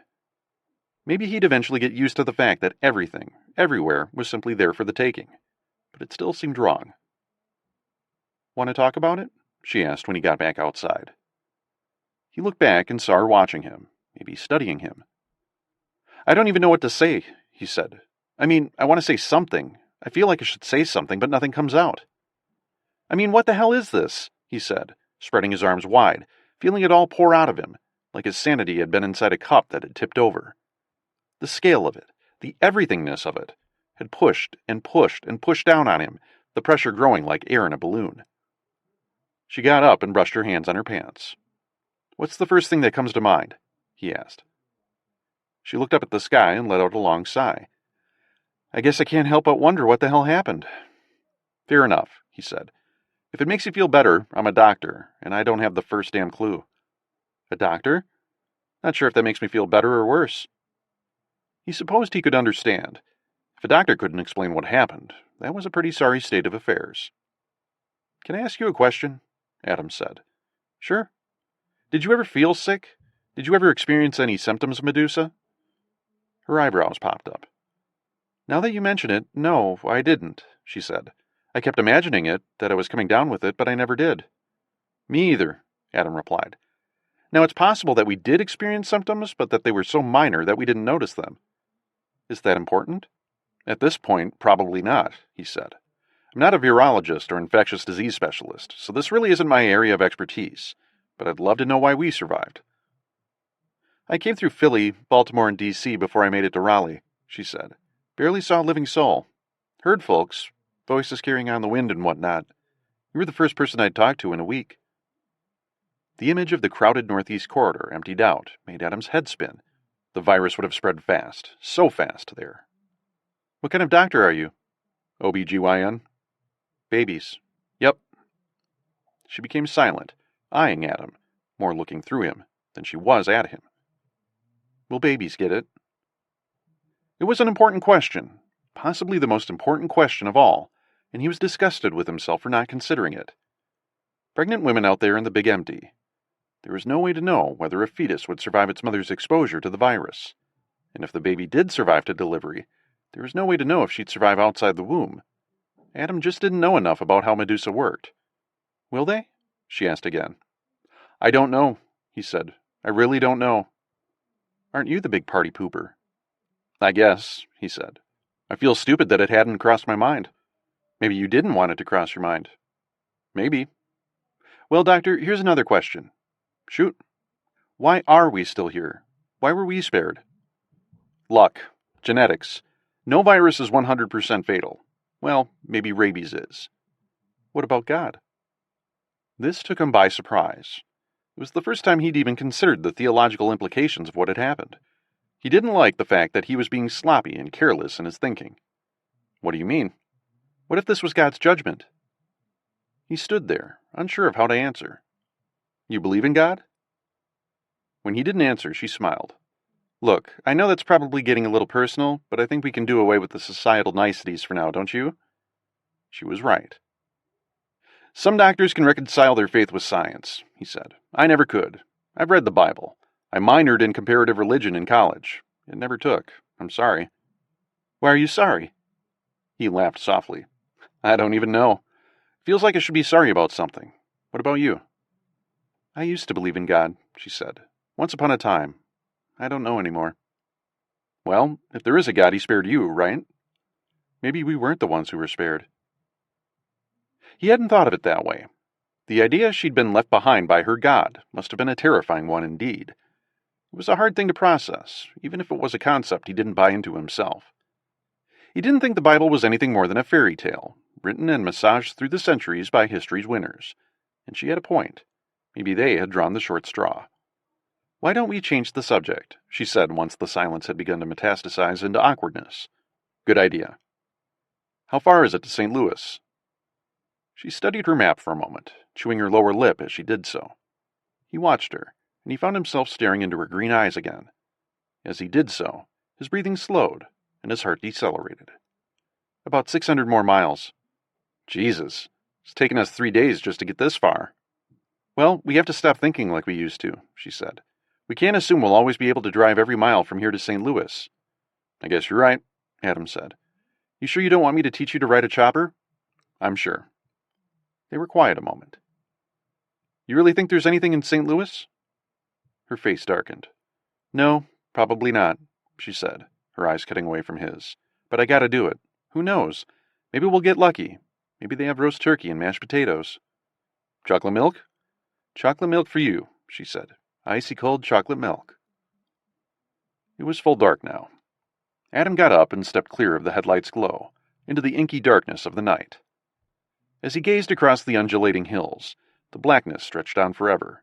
He tilted his head skyward and saw a blanket of stars twinkling in the night, a handful of diamonds tossed against black velvet. He was glad to be alive. He was glad they'd teamed up. Those eyes, those green eyes. Standing here, watching the world continue to spin on, the way it always had, made it a little easier to believe that Rachel was still alive out there, maybe looking up at the same sky. He pretended it wasn't 3 hours earlier in California, where sunset was still hours away, and imagined she was looking at these same stars. Maybe she'd met up with other survivors. Maybe she wasn't alone, questioning her sanity, wondering what the hell had been the point of surviving. An hour later, they were camped out in the gymnasium of a local elementary school, listening to the hard rain thrum the roof, deep, throaty booms of thunder rolling through the ether. He tried not to think about Sarah, over there in her own sleeping bag, about her eyes, about her calm. But he thought about her until he fell asleep. Chapter 19. God, he was thirsty. Yesterday, the thirst had started as a little gumminess of the lips, a little stickiness in the mouth, that realization that it was already afternoon and you hadn't had a glass of water all day. Easily fixed in the old days. You just plopped your glass under the tap, and voila, thirst quenched. But it wasn't the old days. Now Freddie's mouth was dry, an old cotton ball. His eyes itched like hell, and his piss smelled metallic. They'd run out of water 2 days ago, and they hadn't been able to find any since. They were in the kitchen of a Taco Bell on the morning of September 6th, just outside Murfreesboro, Tennessee, testing yet another kitchen faucet, befuddled by the lack of running water. This was the 4th different faucet they'd tried that day, and so far, all the taps had withheld their bounty. Freddie held his breath as Caroline, leaning on her crutch, opened the spigot. Rat-tat-tat-tat-tat-tat-tat, the deathly rattle of dry pipes. She shut the faucet and looked up at Freddie. His stomach clenched with frustration. Damn it, he said. Maybe it's because the power is out everywhere. No, Caroline said. The electric pumps just move the water from the source to the treatment plants and then into the reservoir. But from there, it's mostly gravity pushing the water from the tower through the pipes. So the water should be running as long as there's water in the tower. Maybe the tower is empty, Freddie said. Caroline rubbed a finger along a dry lip. Maybe, she said, if we could just find some bottled water. They'd been on their way to St. Louis when the water issue popped up, angling northwest through the Tennessee Valley, placing all their hopes into the government flyer they'd found flipping through the deserted streets of Chattanooga. Caroline had latched onto the idea like a talisman. As her due date drew closer on the horizon, she was becoming increasingly desperate to see a doctor.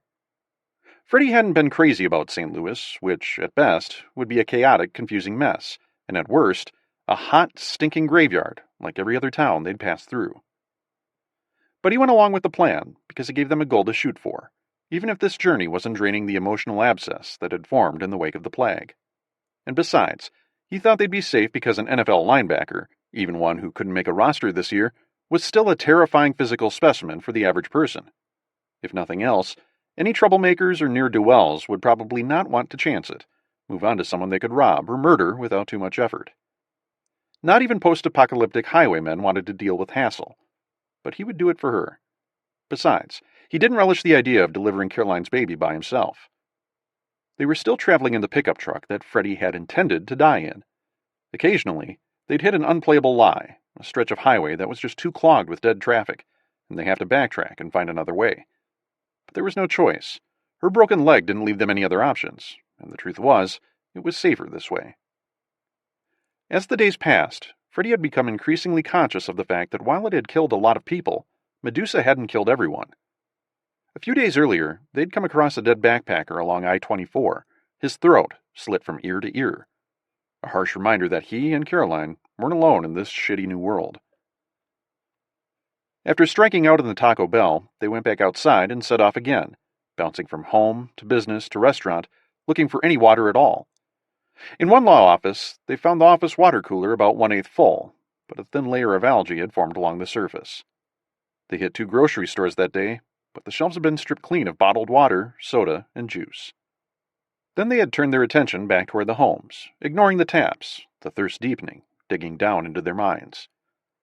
Freddie's panic began roiling like a pot of water forgotten on a hot stove. Caroline was right, he thought. They'd find a stash of bottled water soon enough. But a search of 24 homes had turned up nothing. Plenty of food stocked away, enough canned goods to keep them fed for months, if not years. But the water. It made sense, he supposed. Once the distribution networks collapsed, there would have been no more deliveries here. Whatever bottled water was still on the shelves probably would have been snapped up in a hurry. In fact, people might have drunk the bottled water even when the taps were still running. They found a 12-pack of Mountain Dew at one house, which they'd drunk greedily. That was just robbing Peter to pay Paul. The soda provided a brief respite from the dry mouth, but the thirst returned within a couple of hours and in greater force.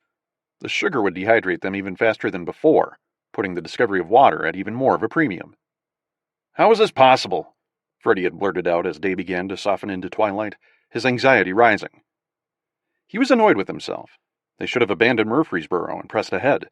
Certainly they would have found water a little farther up the road. But now they were committed. He was exhausted, and his mind was cloudy from dehydration. Wouldn't that be something, he thought, to die of thirst in a land obsessed with bottled water. At dusk on September 8th, they came across a gated community in the western suburbs of town. Freddie inched his way into the neighborhood, guiding the pickup around a de facto roadblock of luxury sedans and sport utility vehicles. Perhaps the residents' last-ditch attempt to quarantine themselves from the world disintegrating around them. He didn't relish the idea of conducting a house-to-house search in the dark, but he couldn't wait. Caroline was badly dehydrated, and the truck was nearly out of gas. He didn't know how long it would take to find the keys for another gassed-up vehicle, and he wasn't sure they had the time to spare. A wide road bisected the subdivision, which was not unlike Wyndham, where Freddie had lived with his girls. God, he missed them terribly. If only there were an antibiotic to snuff out grief.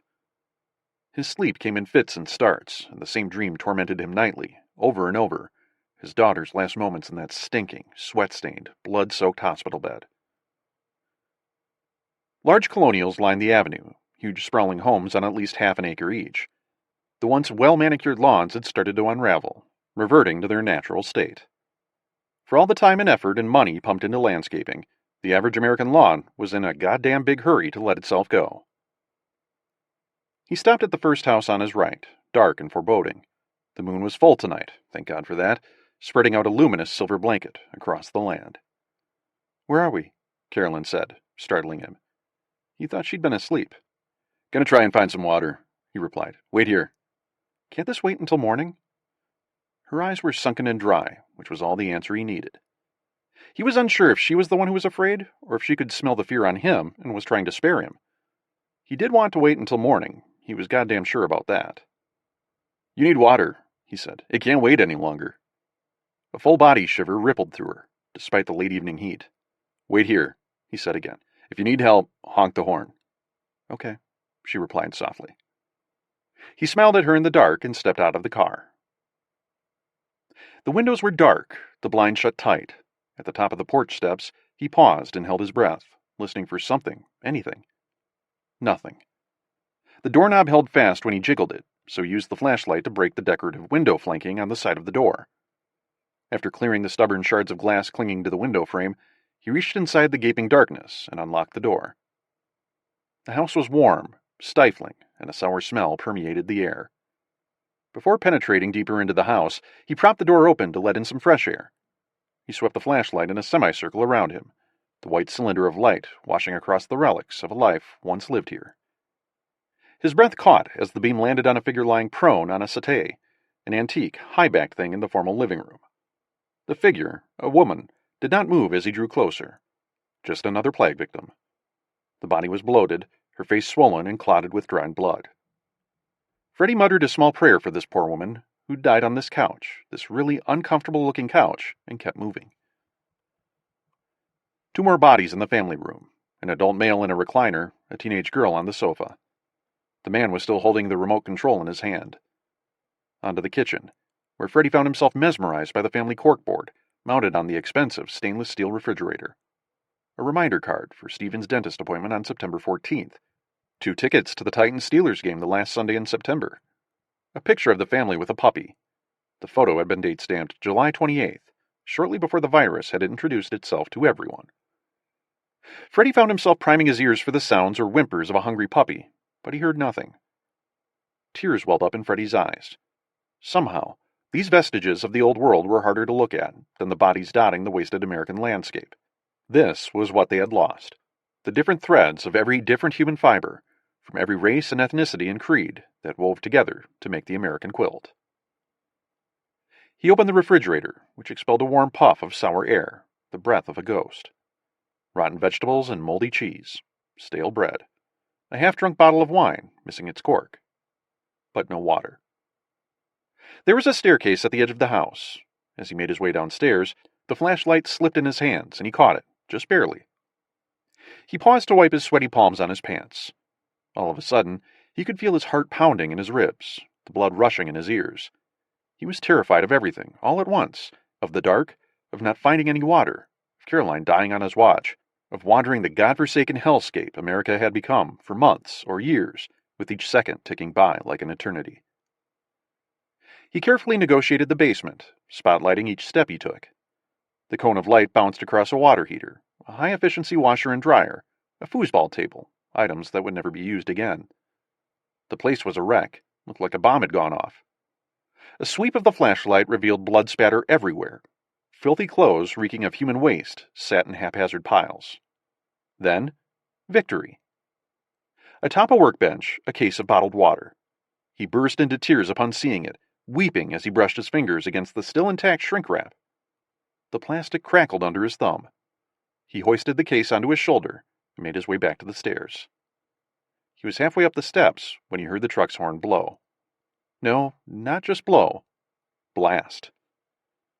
He raced up the stairs and burst out into the dark front yard without a plan or a thought in his head other than a singular focus on protecting Caroline. A puddle of shattered glass pooled on the asphalt. The passenger door of their truck hung open limply like the broken wing of a bird. The car's interior light glowed with a sickly yellow hue, revealing its terrible secret. Caroline was gone. Freddie stood unmoving, not breathing, trying to process the scene in front of him. A sound to his right. A scritch-scratch sound, perhaps of something being dragged, and he recognized it as Caroline's pack on the ground, a sound he'd learned in their time on the road together. Her leg was still weeks from healing. Someone was carrying her into the night, her pack dragging behind her. He set the case of water on the front seat and eased into the darkness, cursing it and thankful for it at the same time, nimbly carrying his massive bulk down the street, the way it had been praised and watched slack-jawed during all those Sundays on the gridiron. His eyes darted from point to point, target to target, looking for any clue as to Caroline's whereabouts. Whoever had snatched her couldn't have gotten more than a 30-second head start, and now bore the burden of carrying an injured prisoner. Stay calm, he told himself. Stay calm. The roar of an engine shattered the silence, and ahead, maybe 30 yards, he saw a large vehicle, lit up like a Christmas tree, its headlights shining brightly in Freddie's face. Silhouetted against the stark white cylinders of light was a figure, stumbling along, the outline of a body slung over his shoulder. Freddie could just make out Caroline's pack dragging along the street. If they got to the car, he'd lose her.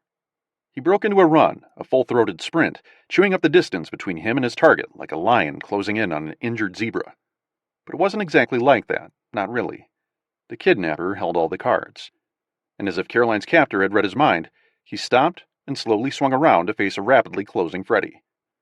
"Take another step and I'll kill her," the man called out.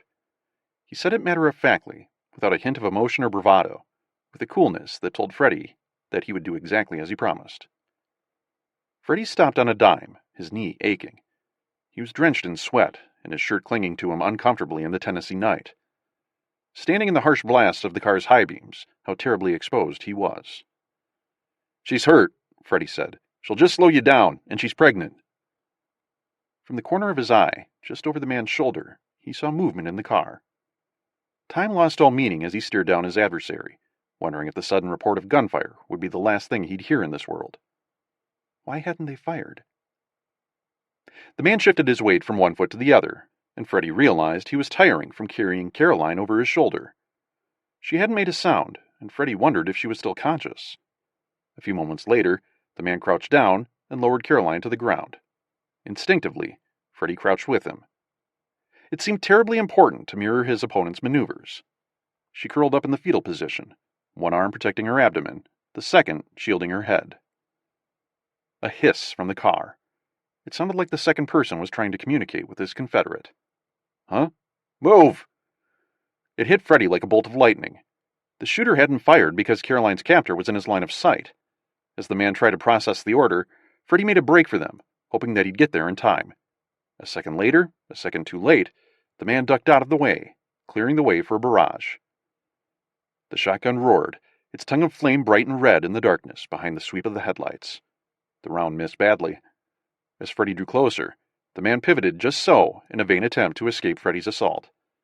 Just ahead, Freddy heard the shooter fumbling with the shotgun, the clack of the barrel as he hurried to reload. Body on body. The heavy, violent thwack of flesh on flesh, and Freddy was reminded of the big sacks, the big tackles, the terrifying and dizzying collisions of a sporting life gone by. He wrapped his big arms around his target and drove him into the blacktop with every ounce of his 265 pounds. Freddy felt the man's ribs break, a sensation that hit him in all the right places, lighting up his dopamine receptors. It felt good. The man whimpered underneath him, his body wrecked, but Freddy wasn't done. He felt alive, free, ready to act after weeks of reacting to the ladles of shit the world had been serving. He grabbed the man's ears, lifted his head off the asphalt, and smashed it back down against the ground. The man's skull caved in like a watermelon, and he lay still. But Freddy wasn't done. Not by a long shot. Not at all. These men had debts to pay now, debts owed to a society gone away, to see that even if the world lay dead in the gutter, justice would live on. The shooter continued to struggle with the shotgun. Freddy could hear him whimpering as he seemed to grasp the collapse of their plan, wondering how things could have gotten away from them so quickly. The guy was muttering. Freddy wasn't even rushing anymore. He felt strong, easy, fluid. 6 more steps brought him to the window, where he found his erstwhile assassin, still unable to load the shotgun. He was young, perhaps in his mid-20s, his face still bearing the scars of recently healed acne. His hair was long, tied back in a sloppy ponytail. Tendrils of hair bounced loosely like broken springs. He looked up at Freddy with wide, terrified eyes. Freddy's bulk and mass before him, a monster from a child's bedtime story. Freddy simply stared back at him, unfeeling and uncaring. The man's fear had no more effect on him than a fly landing on his arm. He pulled him clear of the vehicle by the ponytail. The shotgun clattered to the ground, and his prisoner flailed his arms about as his body crashed to the ground in a heap. Freddy ripped the man's ponytail from his head, pulling it free in a messy clump. The man howled. Freddy retrieved the shotgun and loaded in its recalcitrant shells. When he was done, he placed the barrel of the gun under the bandit's chin. "Please, I'm so sorry," the guy pleaded. His breaths came in shallow, ragged gasps. "I'm sure you are," he said. It wasn't anger or fear or even hate bubbling inside Freddy just then, as he eyed the skinny waste of space before him. It was disgust. The way one might look at a clump of dog shit on a well-manicured lawn. And what did you do with dog shit? You didn't leave it there to spoil the lawn, did you? To infect it with its parasites and bacteria? No. You got yourself a shovel and a bag, and you cleaned it right up. Freddie. The voice startled him. He looked back to see Caroline, who'd pushed herself up into a seated position. She'd propped herself on one arm, the other covering her abdomen. You okay? He asked. I'll be fine. You? He didn't reply, because he knew damn well she wasn't asking about his physical well-being. Why don't we get going? She said. It wasn't a question as much as an order. The guy's eyes swung sharply toward Caroline, so hard they could have rocketed out of the side of his head, as he sensed that perhaps he had a savior. And let him pull this stunt on someone else? I think he's learned his lesson, didn't you? He nodded vigorously, as if to underscore the fact he had most certainly learned his lesson, that he was a very, very good student who had paid very, very close attention to the teacher. But Freddie wasn't even listening. He looked deep into the man's eyes, unsure of what he was looking for, not even aware if he would recognize it if it were there. Everything, Caroline, his grief, the stickiness of the late summer night, fell away around him as he zeroed in on the warmth of the shotgun's barrel in his left palm, the stiffness of the trigger under his index finger, as he flexed it just so. It had felt good, killing the other guy, a scratch scratched, one that had been nagging him for so long. Freddie, she said again, this time with a little more heft in her voice. It's a shitty world out there. The sound of his voice startled him. This will just make it shittier, she said. He pulled the trigger. Chapter 20. They made good time after Walkertown, first cutting along Highway 66 and then continuing along Route 52 through the heart of northwest North Carolina. These roads, undoubtedly just as clear after the plague as they'd been before, made things seem almost normal. They passed through Mount Airy, the sign at the town limits, touting its heritage as the birthplace of Andy Griffith. Then they were in Virginia again, the extreme southwest tip that he had never visited. Adam couldn't help but laugh a little, that after all that time on the road, he was back in Virginia.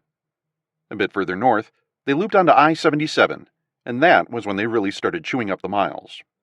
Interstate 77 took them past Hillsville, Austinville, and Max Meadows, all lovely little towns, each as quiet and empty as the others. In Hillsville, they'd stopped and looked around, but they saw no one and heard nothing but the birds. A pack of dogs, looking mighty thin and hungry, had rolled up on them there on Main Street, sending them scurrying for the safety of the car. Then they were in the Jefferson National Forest, and it was here, for the first time since the plague had swept the globe, that Adam felt that his heart rate had dipped back below 100 beats per minute. He felt his ears pop a little as the Jeep climbed into the pass. Around them rose up every conceivable species of tree, pines and oaks and maples, thick green fingers reaching up into the sky. Adam rolled down his window, taking in the fresh air. He pulled onto one of the scenic overlooks carved out of the highway and got out of the car. To the north was a spectacular vista, a shimmering lake, and a copse of enormous trees that appeared to have taken the passing of mankind in stride. Been a while since the world smelled this good, he said. They spent the night there, opting to sleep in the car because Adam knew that black bears and bobcats roamed these woods. Adam slept deeply, as soundly as he'd slept since it all went down. The quiet was almost otherworldly, as though even the forest itself was paying mankind its last respects. How are we on gas? She asked as they prepared to set off that morning, a warm fog lining the edges of the road. Not bad, Adam said. I think we've got enough to make it to Lexington. She laughed. You're dreaming. Oh, really? Adam said. Care to make it interesting? $50 says we don't make it to Lexington. Another 8 hours on the road left them running on fumes on the late afternoon of September 5th. The Jeep ran dry on the outskirts of Lexington, Kentucky, hitching once, then twice, before quitting for good. You owe me $50, Sarah said as they began unloading their gear from the back of the Jeep. Most of the food and all the water was gone, a victim of the long trek through the wilderness of North Carolina and Virginia. No way, Adam said. The bet was that we had enough gas to make it to Lexington. We are in Lexington. Oh, I beg to differ, she said. We haven't reached the city limits. We may be near Lexington, but we are most certainly not in Lexington, and this Jeep is out of gas. Whoa, we never said anything about the city limits. You welching on a bet, Fisher? He dropped his jaw in mock horror. I never welch on a bet, but I'm a little short on cash. You think you can give me until next Friday? Have it tomorrow, she said, or I'll have your legs broken. Adam laughed at the absurdity of it all, the way the world was now, the way that $50 in cash would be better used as kindling for a campfire. He was still laughing as they made their way into town on foot. It was becoming routine now. As they approached a new town or city, they tied bandanas around their mouths and noses to block the smell, even if just a little bit. The smell was what reminded them how deeply and how widely Medusa had cut them. It was what reminded them that in all those houses and apartment complexes and hospitals and nursing homes were the rotting bodies of countless millions, tens of millions, hundreds of millions of Americans. Someone's daughter or boyfriend or nana. Now just a smell. It was this thought occupying his mind as they trekked west along Interstate 64 into the city proper. There was a decent amount of stalled traffic in the eastbound lanes headed out of the city, but the inbound lanes were mostly empty. That didn't surprise him, since there wasn't a whole hell of a lot behind them. They followed the exit off I-64 down to the main artery through town. There was a new shopping development at the edge of town, anchored by a series of big box stores. A Kroger, a Home Depot, and a Target, all lined up like sentries. The parking lot was mostly deserted, but there were a few cars scattered about like a giant's forgotten toys. "Hopefully this place hasn't been too badly picked over," Sarah said. "I'm hungry." She checked her clip as they approached the entrance of the grocery store, always vigilant as was her wont. Nothing escaped her, Adam had learned, and nothing rattled her. Either that or she had one hell of a poker face. The doors had been shattered, leaving a puddle of glass bits on the sidewalk. A pungent smell wafted from inside, but it was different than the stench of human decay they'd become so used to. It was chokingly humid, pressing down on them like molten lead. He followed Sarah inside. It was a big store, and there was no way to know if anyone else was inside. They went aisle by aisle, starting in the produce section. The sight of hundreds of pounds of fruits and vegetables decaying in the bright and cheery produce bins was nearly as repulsive as any rotting corpse they'd seen on the road. Rancid juices from the burst skins had puddled on the floor and dried to a sticky residue. Adam had to stifle his gag reflex as they continued through the store. They saw no one in the first 8 aisles. On the 9th aisle, chips, peanuts, snacks, Sarah held up a fist and motioned around a rack of potato chips, stopping Adam in his tracks. He peeked around the end cap and saw a boy, maybe 13 or 14 years old, sitting cross-legged in the middle of the aisle, eating from a bag of Cheetos. He either hadn't heard them or didn't care that he had visitors. His hands and face were caked in orange dust. He was shirtless, wearing mesh shorts and flip-flops. His chest and arms were pockmarked with mosquito bites. "Hi," Sarah said. The boy glanced up at them. Then he went back to eating his Cheetos. "You okay?" Adam asked, worried that they were about to repeat the scene from the Jeep dealership back in Kernersville. The boy looked up at them again. Then he started crying. As Adam knelt next to him, the boy threw his arms around Adam's shoulders and hugged him tightly. He cried for 15 minutes, never stopping, not once, never letting go while Adam soothed him. Finally, the crying began to subside, replaced by a series of long, deep breaths. "What's your name?" Adam asked. "Max," the boy said. "Max Gilmartin." The boy's story was his own, but not terribly dissimilar to theirs. Tales of surviving the plague were like snowflakes, no two exactly the same, but take just a step back, and they all looked identical. The news stories from the East Coast, and the virus crashing into Lexington like a runaway freight train, then the scenes from your average Saturday afternoon disaster flick playing out ad nauseum.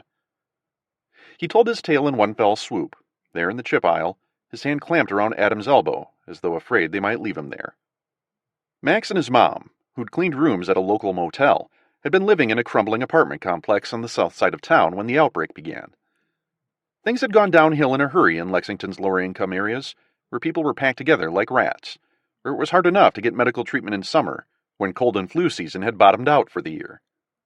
His mom had died on August 20th, and he had no other family nearby, leaving Max to fend for himself the last 2 weeks.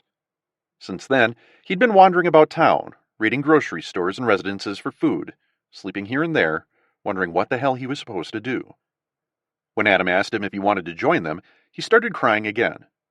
"Can I bring my Cheetos?" he asked. Adam smiled. "Of course," Adam said. He looked at Sarah for her approval. She nodded. "I like Cheetos too," she said. "But you know what I really like?" Max shook his head. "Bubble gum," she said. "You grab the Cheetos, and I'll grab the gum." It took them 4 days and a trying combination of walking and driving, but the trio finally hit the outskirts of St. Louis shortly after noon on September 9th. They'd managed the last 100 miles in an Explorer, similar to the one Adam had left back in Holden Beach. The city's skyscrapers were foreboding monoliths, silent giants in the noonday glare. Quilts of middle-class neighborhoods stretched away to the north and south, looking perfectly ordinary on this September day. They'd been on the road since first light, all of them anxious, perhaps even a little hopeful that the rally point was really there. There had been traffic, even a few pile-ups to negotiate, but each time they'd been able to work their way around them. Karma, baby, Adam thought. But as they got closer to St. Louis, the absence of any human activity had him worried that they weren't going to find anything here either. He and Sarah exchanged glances, their eyebrows raised. "What's wrong?" Max asked breathlessly from the back seat. "Is something wrong?" Adam took a deep breath and let it out slowly. He had to remind himself that the kid was lost, adrift, looking for meaning in every word, every look. It was important to him that Adam and Sarah know the score. "No," he said as gently as he could.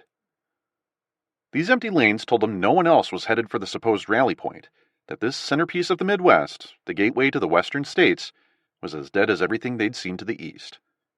The city's residents had tried to flee while they could, for all the good it had done them, and this was the residue left behind. Now Adam had all the information, all the pieces of the puzzle he needed to know that the disaster had been as complete as he had feared. Rachel's report from the West Coast, combined with his own observations on his westward trek, gave him the nationwide perspective he'd been simultaneously hoping for and dreading.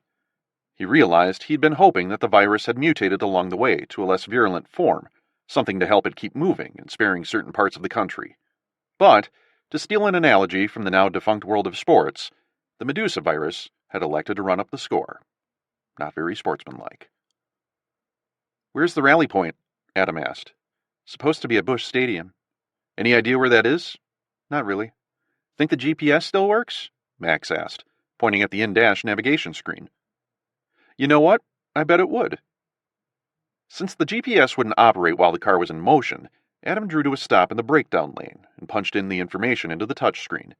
They sat silently as the computer processed the request, and when the female voice asked if she could program a route for them to Busch Stadium from their current location, just as sweet and pleasant and unoffensive as could be, Sarah burst out laughing. Adam quickly followed, and before you knew it, the three of them were rolling. "She seems chipper," Sarah said. "No skin off her back, I guess," Adam said. They laughed as they continued toward the city proper, through the slums in the east, once notorious in the magazines and Sunday newspaper features as one of the worst neighborhoods in the country, but now on the same footing with all the rest. The buildings and cars looked small from this far away, like child's toys left behind on a playground. A quarter hour later, the Mississippi River came up on them, wide and glassy that afternoon, lazily snaking its way through the heart of America. Adam, who'd never seen it in person, tried focusing on the road, but the river pulled on his gaze time and again. Boats, resembling toys from this distance, rocked in the still waters downriver. "I just had the most random thought," Adam said. "What?" "Is there anyone on the International Space Station? What about a Navy ship or submarine out in the Atlantic? Or an oil rig down in the Gulf?" "Jesus," Sarah said. "I hadn't thought about that." "I don't understand," Max said. "There could be people in all those places," Adam said. "People who weren't exposed to the virus. They could still be healthy. They might be out there right now, wondering what to do." "What would happen to them if they came back?" "I don't know," he said. "I really don't know. I don't know if we're carrying the virus inside our bodies. I don't know if it's lurking somewhere or if it burned off, or if it's mutated." His mind drifted to the world they'd be facing, and it was more than he could process. Traffic on the river itself would be non-existent in the coming weeks and months, giving the river a chance to repair the environmental damage it had suffered in the last few centuries. Strange thoughts, strange days. "Look," Max said, pointing ahead. They were approaching an overpass, atop which Adam could make out two figures staring out down across the highway. "Holy shit!" Max exclaimed. "He's got a gun!" Adam cocked his head for a better view and could just make out the glint of gunmetal in the sunshine. A round slammed into the concrete about 20 yards away, the report of the gun echoing off the automobile graveyard surrounding them. "Jesus H. Christ!" He yanked the wheel to the right. "Stay calm," Sarah barked. "How's the road ahead look?" Adam tore his gaze away from the overpass and peered down the highway. The dead traffic had thickened here like trans fats clogging an artery. He decelerated and slalomed his way around the abandoned vehicles. Another few seconds brought them directly under the overpass, just as the shooter prepared to fire. "It's getting a little crowded here," he said, as a second shot shattered the windshield of an abandoned box truck in the eastbound lanes. "He's firing blind," she said, a steely conviction in her voice. He's not a good shot. Just take the next exit and drop down into the city." Another shot exploded behind them, followed by a loud pop. The car shimmied underneath him and fishtailed. "We blew a tire! We blew a tire!" "Shows how much I know," Sarah muttered. He eased off the gas and steadied the steering wheel until the car rolled to a stop in the middle of the freeway, not far from the exit ramp. Then another shotgun blast. "We're going to have to run for it," Adam said, hoping he was covering the panic he was feeling. "Max, swing your door open, but stay in the car." "I don't want to get out of the car." He was ramrod still, his eyes shut tight, his hand clenched into little chubby fists. "Max, it'll be okay. We're up against the Jersey wall. We're going to stay low and the door will shield us. Max, we can't stay here. I'll make sure you're safe." "Give me your hand," Adam said, reaching toward the kid. Max shook his head violently, like a child refusing his medicine. "Max," Adam said, his voice dropping in volume, "we're going to do this together." Slowly, the boy slid his hand into Adam's. It was cold and clammy. "Now with your other hand, swing the door open." Max swung the door open. The edge caught the Jersey wall, making a nails-on-chalkboard screech. Adam retrieved his gun from the console and nodded toward Sarah, who slipped out onto the shoulder with her M4 slung across her back. Max scurried over the center console and followed Sarah out the door. As Adam brought up the rear, a shell shattered the rear windshield. Max screamed. "Stay low! Stay low!" Sarah hissed. She squeezed off a burst at the overpass. The roar of the machine gun fractured the morning, its chatter making everything seem harder and more real. The shooter ducked below the railing, pushed back by the threat of Sarah's heavy gun. Sarah kept the gun trained on his position, and when he reappeared, she took his head off with a short burst from the M4. They hugged the wall as they scampered east. Adam crab-walked, keeping an eye on the road behind him, listening for footfalls, the click of more shells being chambered. He didn't know if there was one potential killer, or 3, or 20. He glanced up the road and saw the exit ramp 50 yards off. More gunfire peppered the afternoon air. Sarah waved Adam and Max past her. Then, using a shiny Lexus coupe for cover, she rose up and fired a burst from the M4 at the second shooter. Adam paused, Max's hand sweaty and tight in his own. Then he shimmied up next to Sarah and drew his gun. "What the hell are you doing?" "Helping?" he said, although it came out more as a question. "You ever seen combat?" "No," he said. "Get him the hell out of here," she said, nodding toward Max. "I'll meet you at the bottom of the next exit. Go!" Adam pressed the butt of the gun to his forehead, his teeth clenched. Back toward the overpass, an angry voice bit into the air. "Go!" As he turned back toward Max, he spotted a figure closing in from the east, also sliding down along the Jersey wall. "Sarah!" She swung her attention toward Adam as he gestured wildly to the east. Then she slipped around the front of the Lexus, staying low, but leaving herself very exposed. Adam fumbled with the gun, but it was slippery in his sweaty hands, which were moving in slow motion. The figure drew closer, but Adam still couldn't make the gun work. He might as well have been trying to defend himself and Max with a jar of peanut butter. Then a stitch of gunfire slammed the man against the wall, and he slid to the asphalt, quite dead. Blood smeared the wall where his body had impacted it. Sarah emerged from between two cars in that lane, her gun still trained on the man. She slid his gun away from his body with her foot, and Adam exhaled. Chapter 21. They made it unmolested to the bottom of the exit ramp and onto 4th Street, which ran north through the stadium area. Adam's heart continued to race in the wake of the little skirmish at the overpass, and he was having a hard time concentrating. He'd known such a thing was possible, even likely, as the world drifted away from the shoreline of civilization, but it had been so harsh and vivid and sudden that he'd barely been able to react. Why had it happened? To what end? The more he thought about it, the more he worried he wouldn't be long for a world like this. How Sarah had done it, he'd never know. She'd say it was her years of training that had kicked in, muscle memory, but it was more than that. It was something he didn't think he had. "Look at all the bodies," Max whispered, as they made their way north. Max was right. There appeared to be an unusually high concentration of victims here. "Adam," Sarah said, "look over to your left." Adam turned his head and saw Busch Stadium rising in the shimmering afternoon sun. Not 12 months earlier, this place had hosted the National League Championship Series, which the hometown Cardinals had lost in 5 games to the Washington Nationals. It was hard not to overlay his memories of baseball on top of the empty shell that lay before them. They were on the stadium's east side now, cutting in between the stadium and the Gateway Arch Park to their right. Adam didn't know what they were supposed to be looking for, but it looked a lot like everything else they had seen. They passed a parking lot full of abandoned military vehicles. At the corner of 4th and Clark, sandbags and a machine gun battery. "See anything?" he asked. Sarah held her M4 tight. "Let's find the main entrance," she said. "Stay close." Dread crawled up Adam's back like a snake. "There's no one here," Adam said. "We should get out of here. I've got my orders." Adam held his tongue. There'd be no arguing with her. She had her orders. They proceeded west on Clark Street, moving slowly, their backs to one another to give them a 360-degree sweep of the area. As they fell into a rhythm, the silence engulfed them like a heavy blanket. They heard nothing and saw no one as they drew closer to the stadium's main entrance. The stench was horrific, deeper and stronger than Adam had smelled yet. Weeks of immeasurable human decomposition was finally peaking. Sawhorses lined the front entrance of the stadium, but there was no one guarding them. Bodies of soldiers, some wearing gas masks, littered the concourse.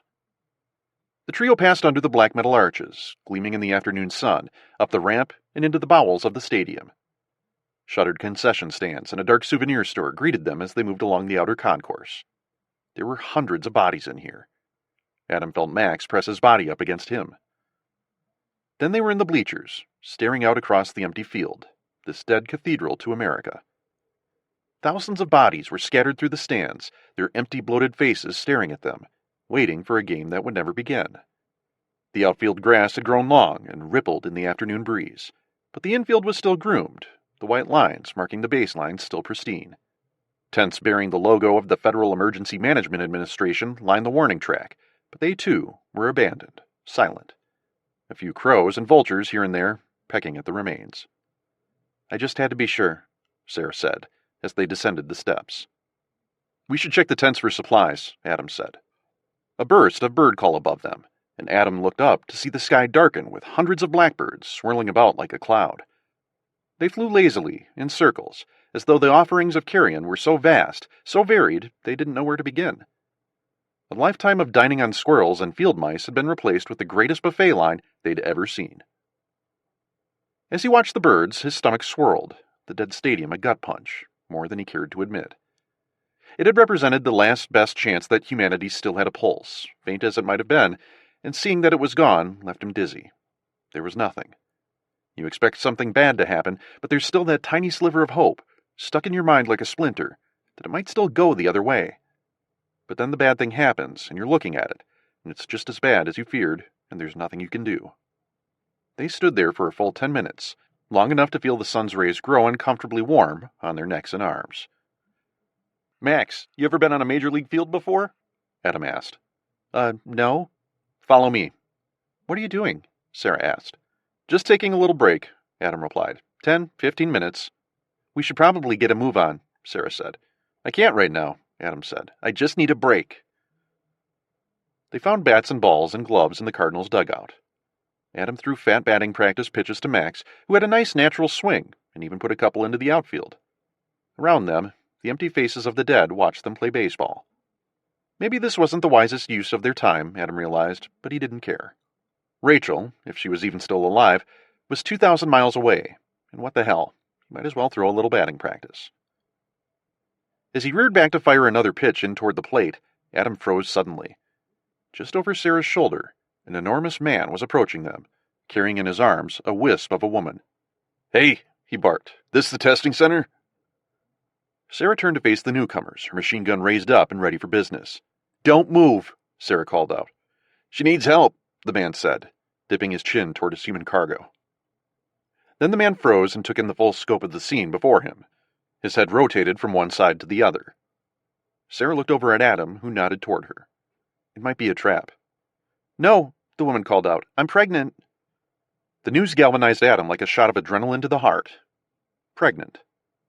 He got a good look at her swollen belly, at least 35 weeks along, Adam surmised. Close to full term, close to finding out up close and personal, and that pretty goddamn soon whether babies were immune to the Medusa virus. "It's okay," Max called out, holding his hands up high. "He's a doctor."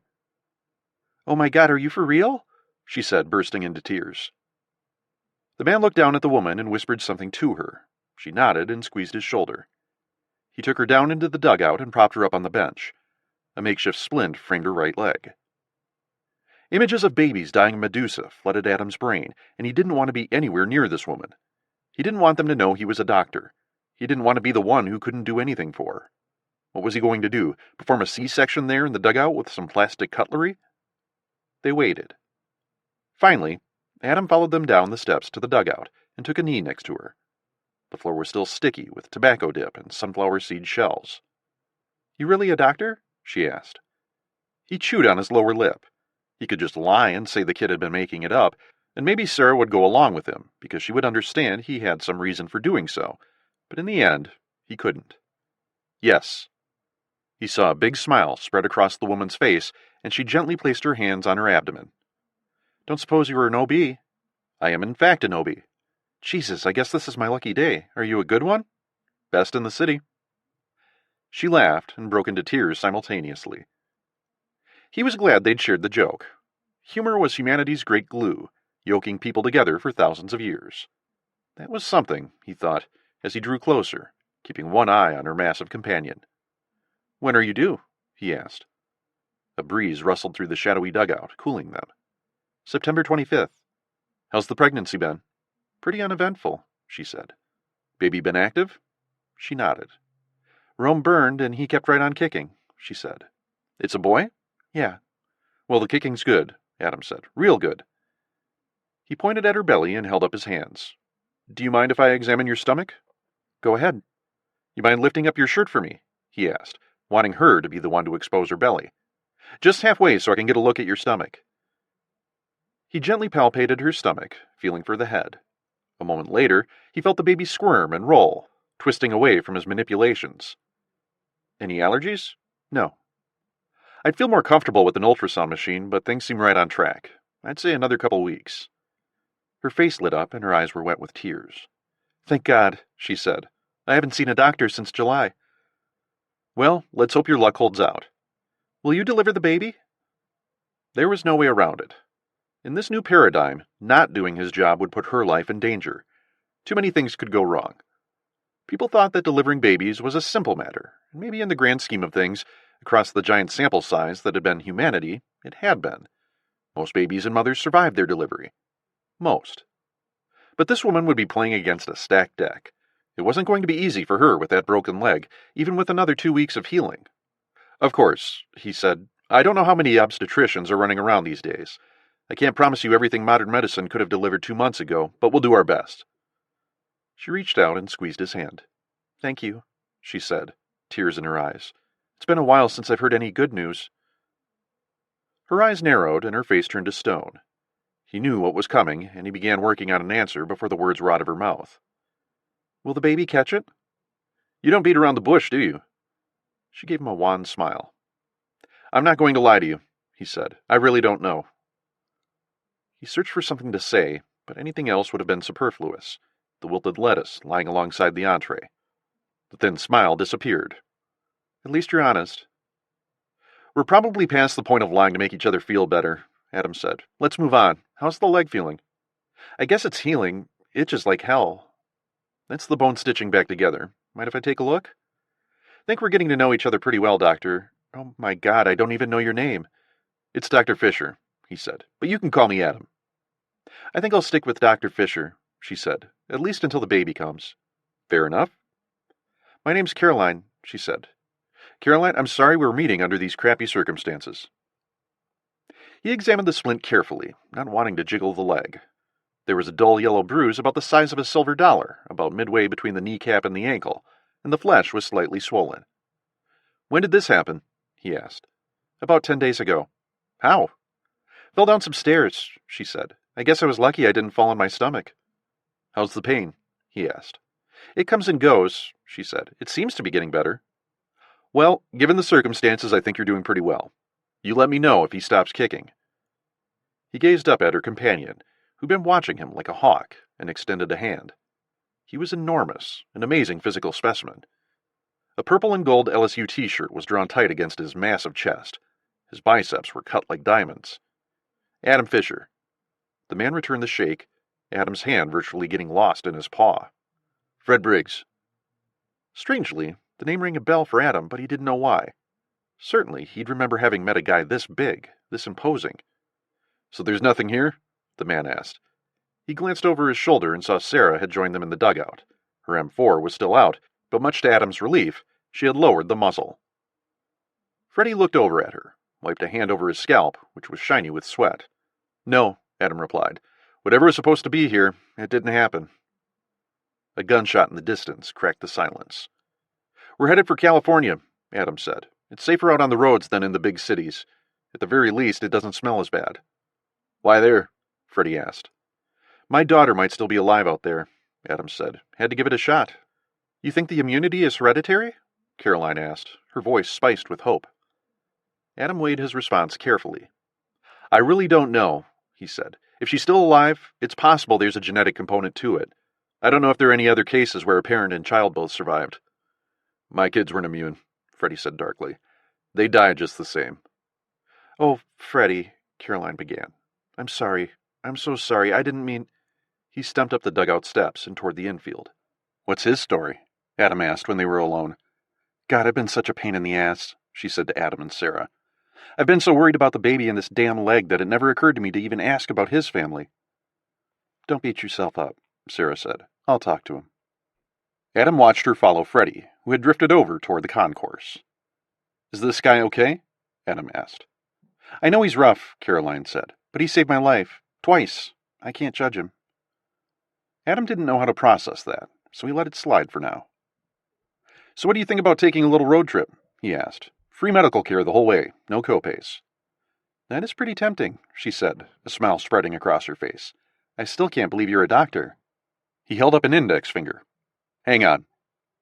He extracted his wallet from his back pocket. Still carrying your wallet? Old habits die hard, he replied as he thumbed through the Visa card, the driver's license, the membership card from Sam's Club. A wave of nostalgia, a strong one, swept through him as he thought back to the last time he'd swiped his debit card for a Starbucks coffee, the last time he'd run into a grocery store to grab a few things. Here. He held out his physician's ID card, issued to him by the Virginia Commonwealth University Hospital. She waved him off, but he kept the card out, pinched between the index and middle fingers of his right hand. Finally, she took it from him and gave it a once-over. So there it is, she said. There it is.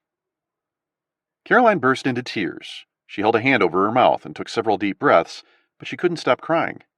It'll be okay, he said, even though he really didn't know that. Gunfire peppered the afternoon again, this burst closer than the first. We need to get on the road, he said. Okay, she said. I'll come with you. You think your friend will join us? Yeah, she said. Yeah, I think he will. He's been so good to me. I don't know why. I've been shitty to him. Like I said, he saved me. She paused and her eyes welled with tears. It's been hard out there, she said softly.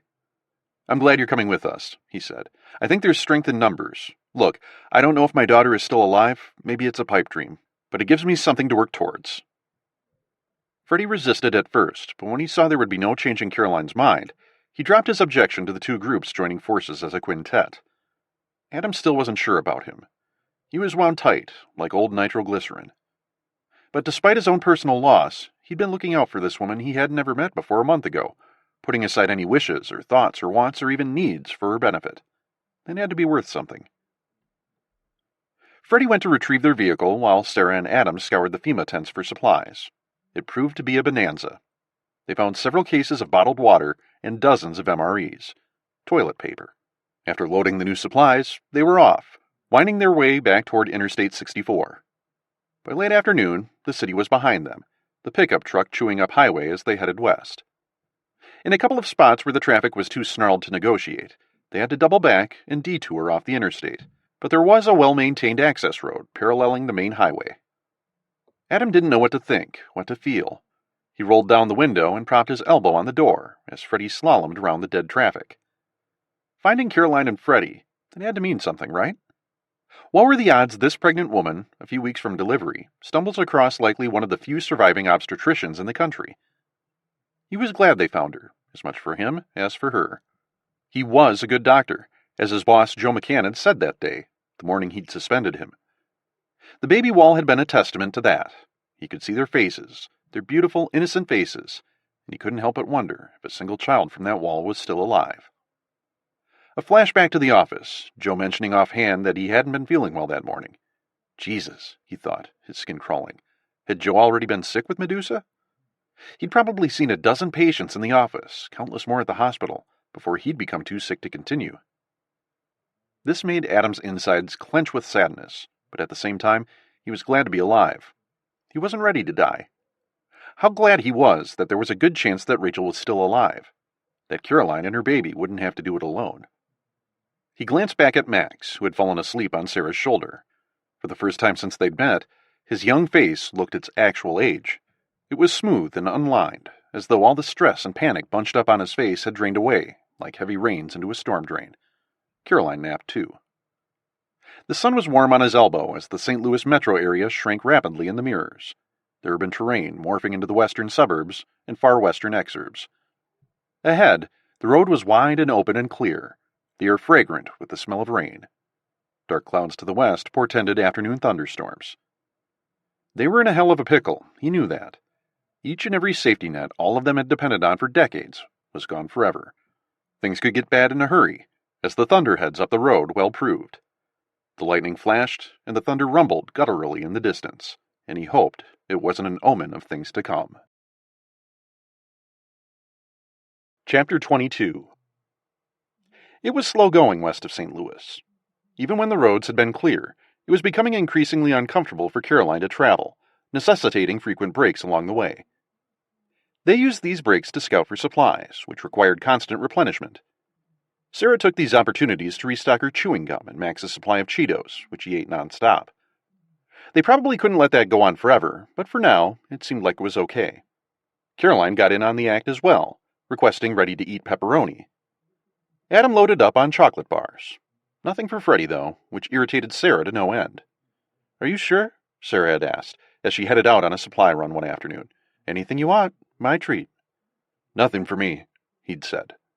Jerk. Approaching Kansas City on the morning of September 13th, they'd encountered the worst traffic jam they'd seen since leaving St. Louis. Salina, about 180 miles to the west, had been their target that day, but the gridlock in Kansas City had forced them to abandon Freddie's truck, which in turn had created the problem of transporting a still immobile Caroline. They'd spent much of the day looking for a wheelchair for her, and by the time they'd found one in a small hospital on the north side of the town, the day was shot. On the plus side, Adam had assembled a bag of medical supplies he'd need on hand for Caroline's delivery. So at dusk on the 13th, they'd set up shop near a heavy truck dealership just west of Kansas City. Beyond the dealership was a grassy plain stretching north to the horizon. Sarah and Adam checked the building, made sure it was clear. It was, and as an added bonus, it had running water and showers. The water was cold, ice cold, but that was fine with them. Sarah had stood under the water until she was shivering, until she'd scrubbed days of grime and grit from her body. She scrubbed until her skin was pink, until the smell of the soap seemed entwined with her DNA. Freddie and Adam got to work making dinner while Sarah and Max conducted a sweep of the camp. "How come we never stay in houses?" Max asked as they walked the perimeter. "Well, Adam said it would be best if we stayed away from the cities and towns. Things aren't exactly very clean." "Because of all the bodies, right?" "Yeah, because of the bodies." "Can I tell you something?" Max asked. "Sure, sweetie," she said as her eyes swept the desolate plains before them. "I used to think the apocalypse would be cool," he said. She smiled. "It's not what you thought, huh?" "I always thought it would be zombies," he said. Then, his voice softening, "Thought I'd be really good at killing zombies. I used to play this game called Dead Men Walking all the time. I feel so stupid. No, it hasn't been what I thought. It's been horrible." "Know what?" Sarah said softly. "What?" "You weren't the only person who thought like that," she said. "I knew some grown-ups who thought it would be cool for the world to end. Even some soldiers." "Are any of them still alive?" She smiled at him. "No." "Why do people think like that? Did they think it would be fun to watch everyone they know die? Did they think it would be fun to not know if you'd have enough food and water?" "I don't know, sweetie," she said. "I think some people who weren't happy about—" "Sarah!" he hissed, pointing toward something. "Look!" Sarah followed the point of his finger toward a figure lying on the ground. The man was as dead as he could be, lying in a thick pool of rust-colored blood. Most of his head was missing, the result of its encounter with a large-caliber bullet.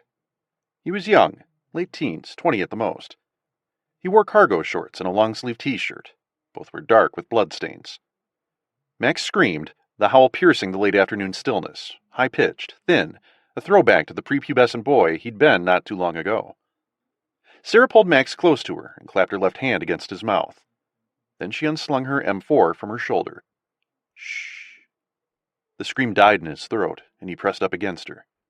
Sarah scanned the area, keeping her finger tight on the trigger, but she detected no movement. Her head continued rotating in the silence. The tendons in her neck strained and popped as she did so. She could feel Max's hot tears plopping on her arm, his whole body quivering with fear. The second body was about 50 feet distant, the clothes soaked in blood, and beyond that, a third body, and a fourth, all butchered. "They're all men," Sarah said after she'd conducted a quick search of the camp. The wind had kicked up, the polyester skins of the tents flapping in the afternoon breeze. The tents had been arranged in a half-moon shape at the base of a hill, in the shade of a line of pines. "So?" Freddie said. "But there were at least 2 women with them. How do you figure?" Adam asked. She waved him over with her right hand and led him from tent to tent. 4 bodies, but there are 6 sleeping bags. How do you know there were women here?" She cocked her head at him. Jesus, men could be so dense. "Come here," she said. "Poke your head in this tent and take a whiff." Adam complied with her request. "You smell that?" "What am I smelling for?" "Jesus, perfume." "Oh, yeah, now I smell it." "Eternity," she said. "Calvin Klein. I used to wear it." There were 2 backpacks in this tent, one containing women's clothing and other female personal effects. A wallet, black leather and worn good, was tucked inside the pack. The driver's license inside had belonged to Patricia Williams, a resident of Indianapolis. The photograph hadn't done her much justice, if there was any to be done. Her hair was stringy, and a leathery face made her look 10 years older than she was. But she seemed like a nice enough woman, certainly better than those who had unleashed the carnage in her camp. "What happened?" Max asked, still rattled by the gruesomeness of the scene. Sarah chewed on her lip as she thought about how to respond.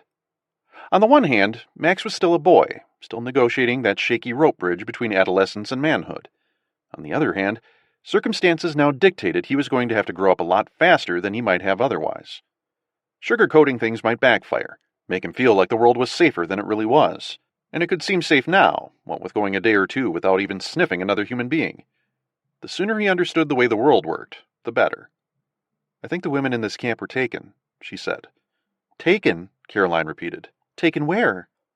Sarah shook her head, not wanting to give a voice to her darkest thoughts about where these 2 women were right now, what they were enduring. "Hey, look at this," Caroline called out. Sarah followed Caroline's gaze, which was fixed on the side of a tent.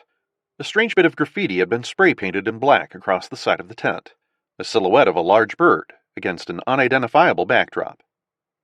Max thought the image looked like a set of sharp, pointy teeth, whereas Adam posited a roaring fire. "Like a phoenix?" Freddie offered. "Possibly." Sarah felt a chill ripple through her. Bad enough they were traipsing through a human wasteland, eating canned goods, no idea what the future held for any of them. The dirt on the grave of the world still fresh, and they're already dealing with some kind of roaming death squad? This kind of thing was for shitty cable movies on Saturday afternoons. She glanced at Adam, his arms crossed against his chest, his middle finger tapping against his bicep like a metronome. It was a pose she'd noticed him assume when he was deep in thought. The others had begun looking to him as the leader, even if Freddie had done so reluctantly.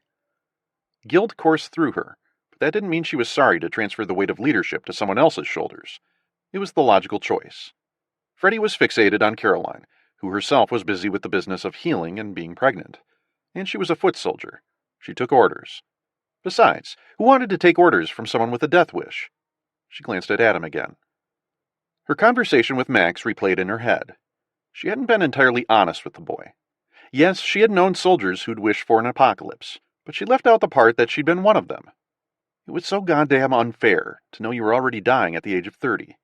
To hear others talk about the future, about families, about careers, about this or that, when she was staring a death sentence in the face, it was enough to make anyone a little cuckoo.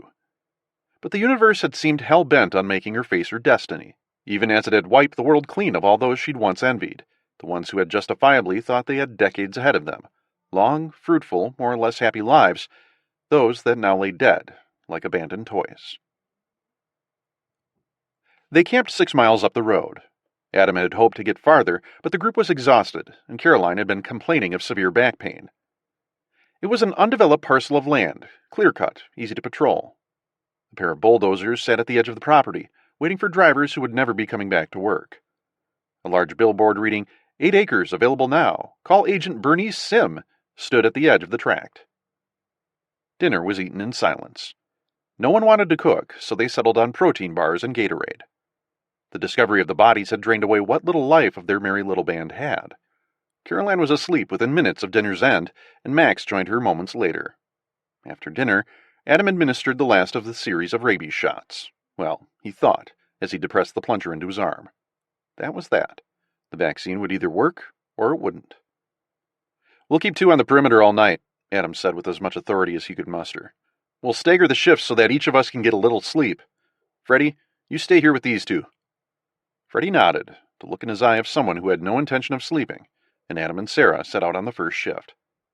She gave him some pointers about using the gun as they circled the camp, but eventually, the conversation drifted off into silence. They walked quietly for a while. In the shadow of what they'd found earlier, everything seemed petty right now. "Ask you a question?" Sarah asked. "Sure. Let's say we find your daughter." "Rachel." "Right, Rachel. Say we find her." "We'll find her." "Okay, but what then?" "What do you mean?" "What next?" she asked. "How do you spend the rest of your days?" "I guess we do what anyone else left will do.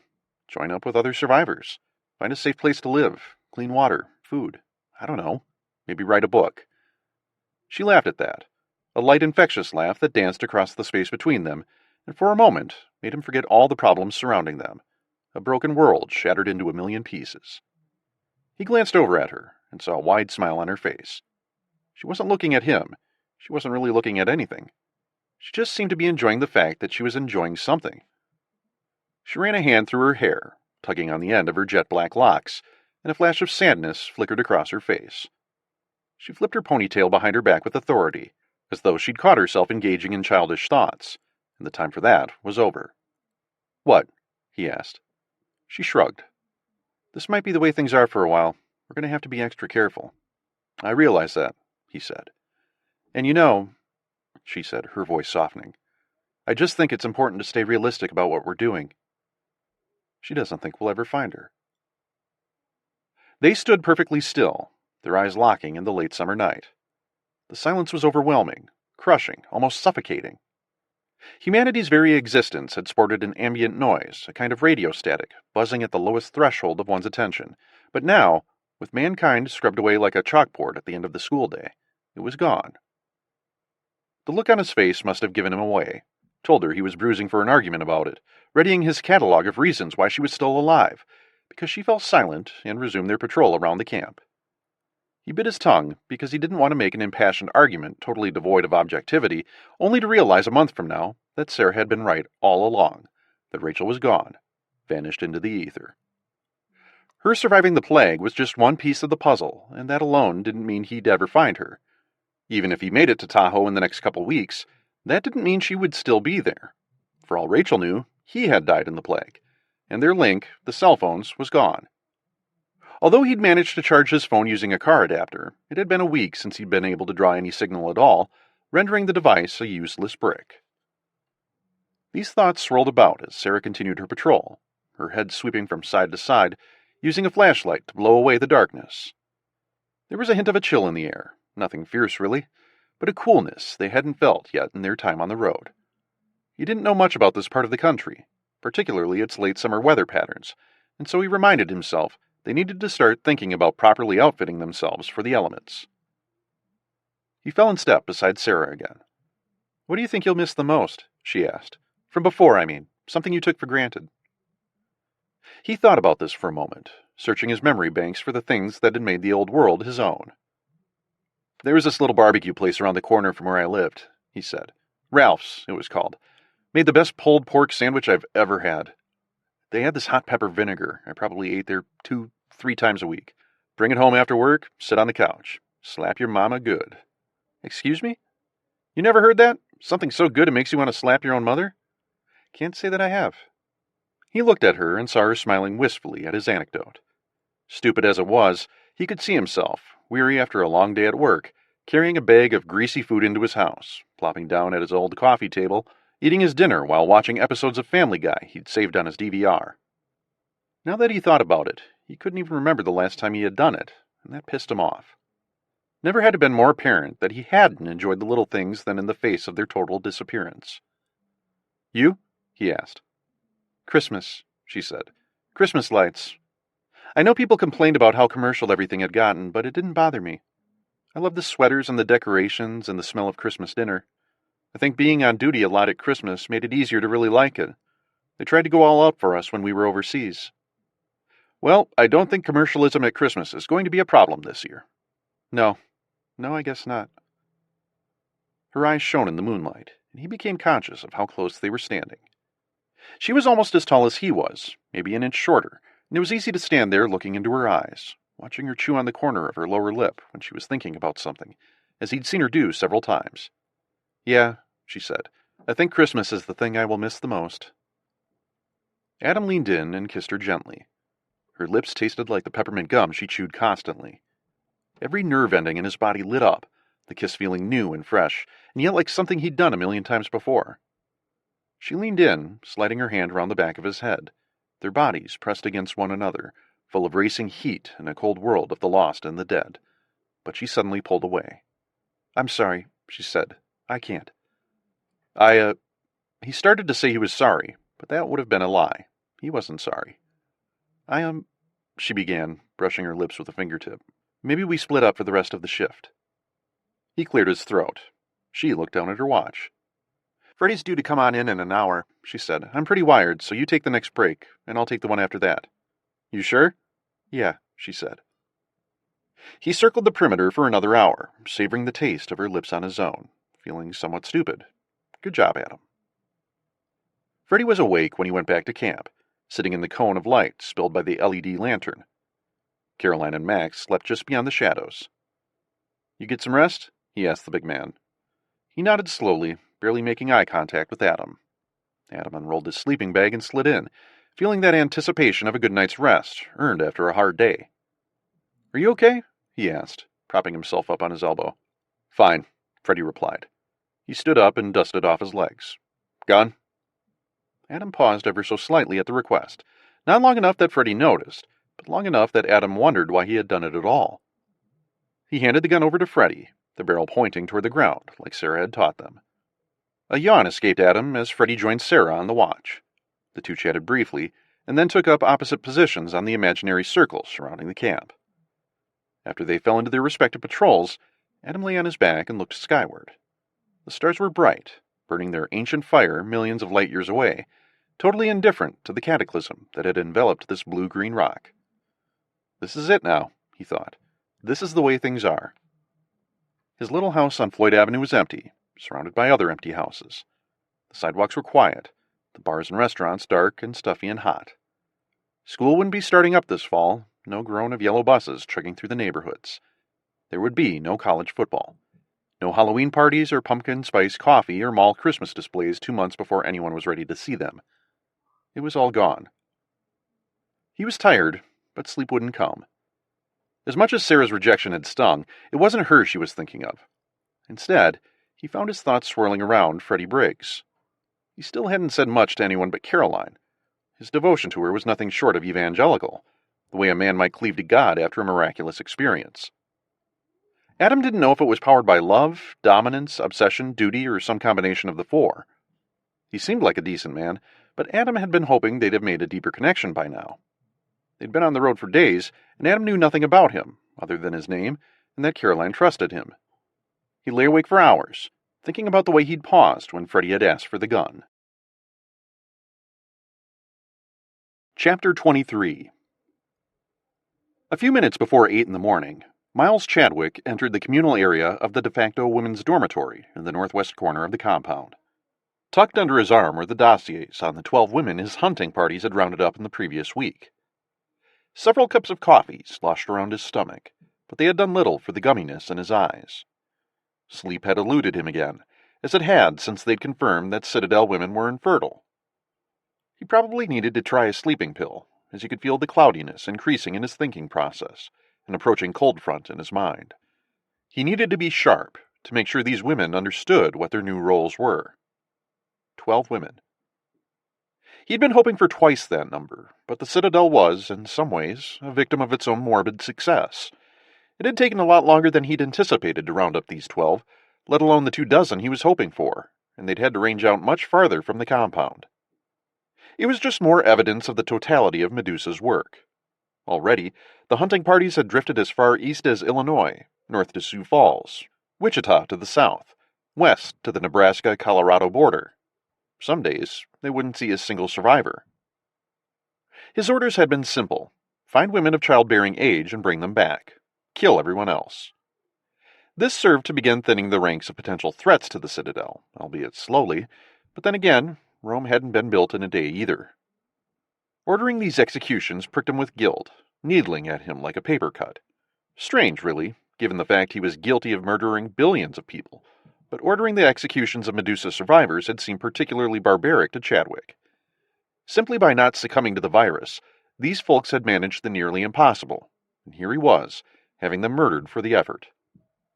Part of him wanted to bring them all in, part of the new regime building a new world from the ashes. But he couldn't do that. Control. Everything had to be carefully controlled, especially in these early months and years. The future would depend on what they did now, the steps they took now, and introducing too many variables too soon could threaten everything. Plus, there was the matter of protecting the Citadel's darkest secret.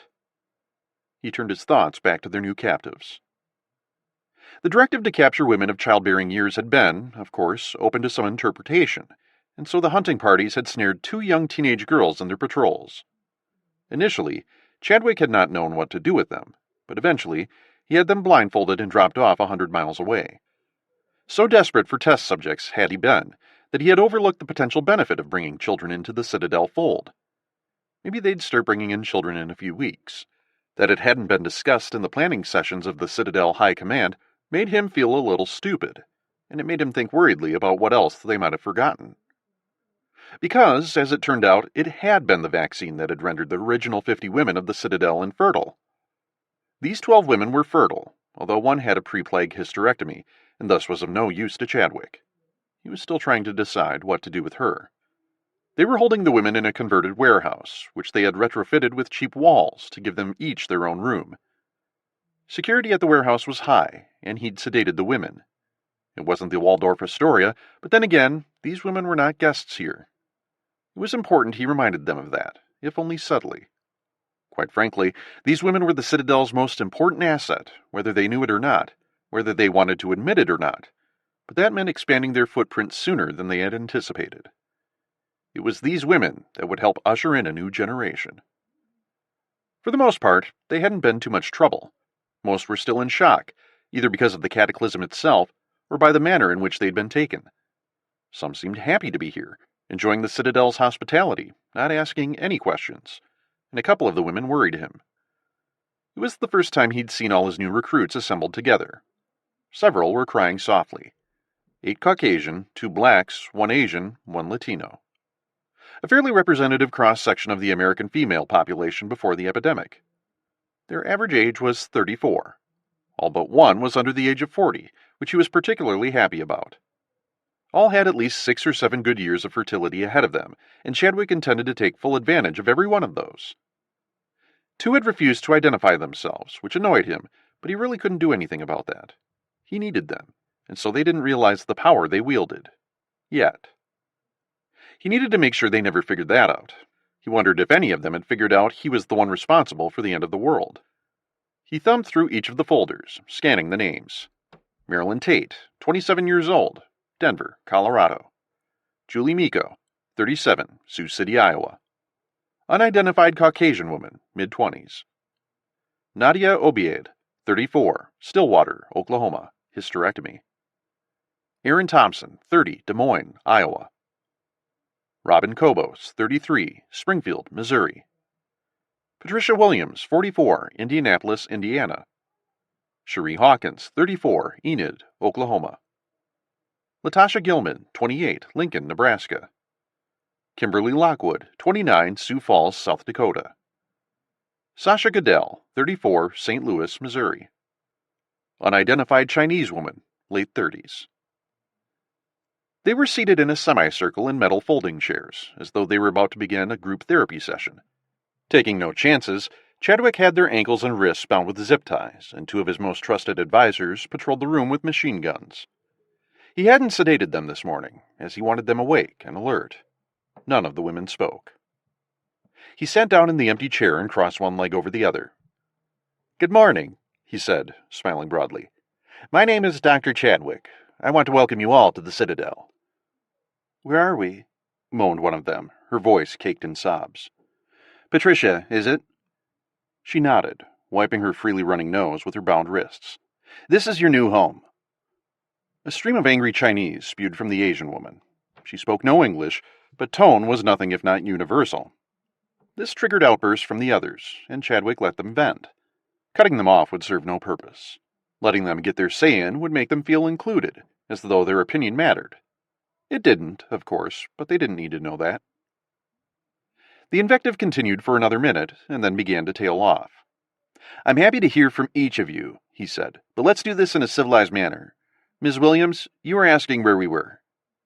She nodded. Patricia Williams was a short, slightly overweight woman with brown hair. When they found her, she'd been traveling with 4 men and an older woman. The group had not put up much of a fight. It would have been easy to attribute her forward question to a streak of self-confidence, but Chadwick didn't think that was the case. She struck him as impulsive, her mouth guided by sheer terror. She was a wonderful physical specimen for her age, her fertility tests belying a woman 15 years younger. "We're in a safe place," he said. "What is this place?" asked Latasha Gilman. "We're a group of scientists and engineers and doctors," he said. "This was a government installation. We're trying to build a completely self-sufficient society, off the grid. At least, we were trying to, before the outbreak." "Why did you kill my friends?" "My men felt like their lives were in danger."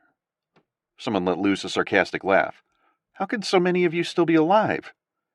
He paused for a moment, to maximize the dramatic effect of his response to the question. "We had a vaccine." Murmurs first, and then explosions, as he expected. A few broke down in tears. "A vaccine? You've got to be kidding me. They said there was no vaccine." He let them run for a bit and then used his hands to calm them down, a conductor in his finest performance. The room was silent but for the continued weeping, as the women imagined what might have been. Children, husbands, sisters, brothers, all cut down when a simple shot in the arm might have saved them. "There was a vaccine," he said. "Our government knew what this disease was." "Why didn't they start mass vaccinations?"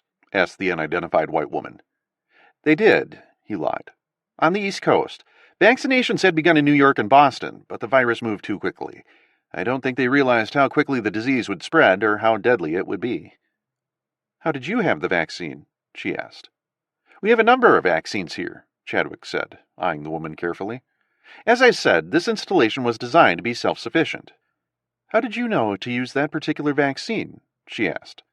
She was a pretty girl, a little heavyset perhaps. She wore glasses and kept her long brown hair tied in a ponytail. "We did get lucky in that respect," he said, smiling at the question. "My medical director had some close friends at the Centers for Disease Control. They told him what was going on, that they knew they wouldn't be able to vaccinate enough people in time. That was in the middle of the first week of the outbreak. We began vaccinating everyone immediately, and we simply had to hope the vaccine would take. We're in the middle of nowhere, no one coming in or out, so that bought us a little time. We circled the wagons, pulled up the drawbridge, and hoped for the best. 10 days later, our blood tests showed we all had antibodies to Medusa, and no one got sick. Just like you, the people here lost all their families, all their friends back home." "Lucky you," the girl said, one eyebrow raised. Chadwick felt naked, exposed, as the girl looked at him, looked through him. He felt goosebumps erupt along his arms, but he held her gaze, intent on not being the first one to look away. "No, my dear," Chadwick replied after she broke her gaze. "Lucky you. All of you. Immune to the greatest scourge that mankind has ever seen. All of you are miracles of evolution. Nature chose you to represent our species going forward." "What do you want with us?" she asked, seemingly unimpressed with his praise of her DNA. "Quite simply, we're trying to rebuild," he said. "This thing, it all but wiped us out. We've decided we need to start sooner than later if we don't want mankind to just fade away. It means working together, joining forces. It's a big world out there. If we leave it to chance, we may never get our old way of life back. People will start to forget that we were once a great society, a great country." "What if we want to leave?" Latasha Gilman asked. "That's not going to be an option right now," he said as gently, as paternally, but as firmly as he could. "There could be no misunderstanding about this. Besides, you're much safer here than you are in the outside world." The room fell silent for a moment. A chair creaked as one of the women shifted in her seat. He looked upon each woman in turn, holding each gaze like he was turning a key in a lock. Faces fell, jaws tightened, even more tears were shed, but this was quieter, more whimpering than weeping. "Make no mistake, you will be cared for here," he said. "You have no idea how important you are." He became acutely aware of the bespectacled girl eyeing him. Again, sweat trailed down the sides of his body. His voice began to crack. "Thank you, ladies. We'll be seeing a lot more of each other very soon. In the meantime, please enjoy your stay." Chapter 24. Adam spotted the UPS truck by the side of the road shortly before noon on September 18th. They'd been walking along I-70 for nearly 5 days, taking turns pushing Caroline in the wheelchair. Out in the plains, farther and farther from the concentrated population centers, finding motorized transportation was becoming increasingly difficult, and with Caroline in her condition, bicycles were no longer an option. But that morning, just west of Topeka, Kansas, they found a big Ford Expedition, the keys in the ignition, but its gas gauge tickling E, and a long stretch of empty road ahead. Adam cursed their luck. This big honker, with its 7 seats, could make for some easy sledding out here, if they could only find some goddamn gas. So when he saw the boxy brown truck on the side of the road, a spike of relief shot through him. "We'll siphon the gas out," Freddie had said after they'd pulled up behind the UPS truck.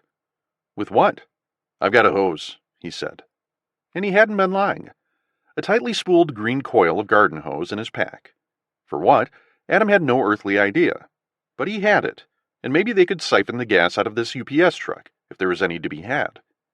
It wasn't like they had any other options. If this didn't work, the expedition would run dry, and they'd be walking along I-70, this big, empty, gorgeous stretch of road, with no wheels. Water, water everywhere, not a drop to drink. As Adam stepped down to the pavement, he felt a cool breeze rustle his shirt. The rain they'd awoken to had pushed off, leaving behind a clear, sun-splashed afternoon. Fall. That first taste of it right at summer's end. Just a little taste. It was hard to picture the seasons changing with so much of his subconscious still occupied by those hot, hellish, plague-ridden days of August. But ended they had, just like summer would. The world was going to keep right on spinning, with or without them. Adam and Sarah scouted out the UPS truck, but all they found was the desiccated corpse of the driver in the front seat, still wearing the familiar brown uniform. Here was a case study in Medusa. Guy wakes up, feeling a little off, heads off to work anyway, delivers packages, and death. A few hours later, the virus ravaging him now, he pulls off the road for a quick nap, closes his eyes, and that was that. "Clear," Sarah called out, and Freddie got to work on the gasoline. "How long has it been since the outbreak?" Sarah asked as she watched Freddie feed the tank of the SUV. Adam checked his watch. "Today's September 18th, he said. 5, 6 weeks. So call it a month since everything broke down?" "Sounds about right," Adam said. "Why do you ask?" "The gasoline. It's going to go over soon." "What?" Freddie asked, looking back over his shoulder. Adam blew out a noisy sigh. "She's right," Adam said. "Gasoline goes bad. The stuff with ethanol, that's got a shelf life of about 3 months or 4 months. "Jesus H. Christ," Freddie said. "Ain't we ever going to catch a break?" Adam rubbed his eyes and chuckled to himself. "We'll figure something out," he said. "Hey, check this out," Max called out, his exuberance cutting through the sudden frost like hot steel. Sarah followed Max's voice to the back of the UPS truck, where she found the kid climbing into the cargo bay. She peeked around him and saw dozens of packages still in the truck. "It's like Christmas," Max shouted as he began digging through the boxes. Although it seemed a bit morbid, Sarah couldn't help but smile a little as the boy pawed through the packages. "Go on and bring them out here," Adam said. "We'll load them up and go through them when we make camp tonight." Max jumped on his new assignment, quickly clearing the truck of 65 boxes and envelopes. He created 3 piles, small, medium, and large. "Can I open them now?" Max asked when he'd finished. Adam checked his watch, his eyes narrowing. Sarah could tell he wanted to go, narrow the gap between him and his daughter. Okay, he said. We'll take an hour to go through them. It's 1:20 now. I want to be back on the road by 2:30. Max's face lit up. You open, Adam said, and I'll keep a list. Deal? Sarah felt her stomach flip with excitement as Max nodded. They found a notepad and pen in the glove compartment, and Max set to work tearing open the packages and envelopes. Before opening each one, he read the name and address of the package's intended recipient. It felt weird and awkward at the beginning, but after a half a dozen or so, Sarah was glad Max was doing it. In some small way, it felt like a memorial service for these 65 people they'd never met, who almost certainly lay dead in a hospital or bedroom or in a shallow grave, and would otherwise have been lost to history. The names flowed through them like a dark, deep river, rich with hidden meaning and import, but rushing by too quickly to impart any truth. Natalie Sears, 543 Michigan Avenue, Yukon, Pennsylvania. A prom dress. Russell Yang, 3231 Godfrey Street, Salem, Oregon. A case of printer paper. The unboxing revealed a dizzying array of treasures, from gourmet coffee to a real estate sales contract, a Polaroid camera to a purple vibrator, and hadn't that been a fun one to explain to Max? A cashmere scarf to a collection of dog toys, cans of Campbell's soup, and a traffic cone. A set of car keys attached to a University of Missouri keychain. A jar of gourmet peanuts. A portable video game system. A hardcover novel. A sheaf of multicolored construction paper bearing finger paints of little hands and glued-on pipe cleaners. X-rays. DVDs of old movies. Deeper they dug into the scores of dead letters, and deeper ran the fissures in Sarah's heart, until it was on the verge of breaking. America. This was America they were opening, one piece at a time, an America that had disappeared around them like a mirage. It was well past 2:30 when they finally finished, but no one seemed to care that they'd missed their self-imposed deadline. As she wiped tears from her face, Sarah looked up to see Freddie doing the same thing. And after all that, only a handful of boxes contained anything worth taking. The soup, the garlic peanuts, a carton of cigarettes, a novel called The Poacher's Son that Max wanted to take. God damn, this was hard, she thought.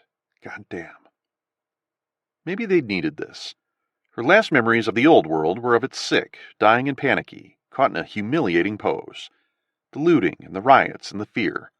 The Bronx. She combed her memory banks for something before the plague. An early outbreak of flu she'd heard on the news. Before that, though, Wells, before that. Something before that. St. Croix, back in March. She and two of her girlfriends, Carrie Williams and Dawn Van, officers like she'd been, now dead like she wasn't, had bugged out to St. Croix for 3 days, drank and flirted, and she hooked up with one guy, an architect from San Diego, if she remembered right. A quickie in the hallway outside her room, and thank God she'd had a condom with her, because she was going to bang him whether she'd had one or not. It had been a fun trip, the last fun thing she remembered doing, because then she was working a lot, getting ready to ship out in September.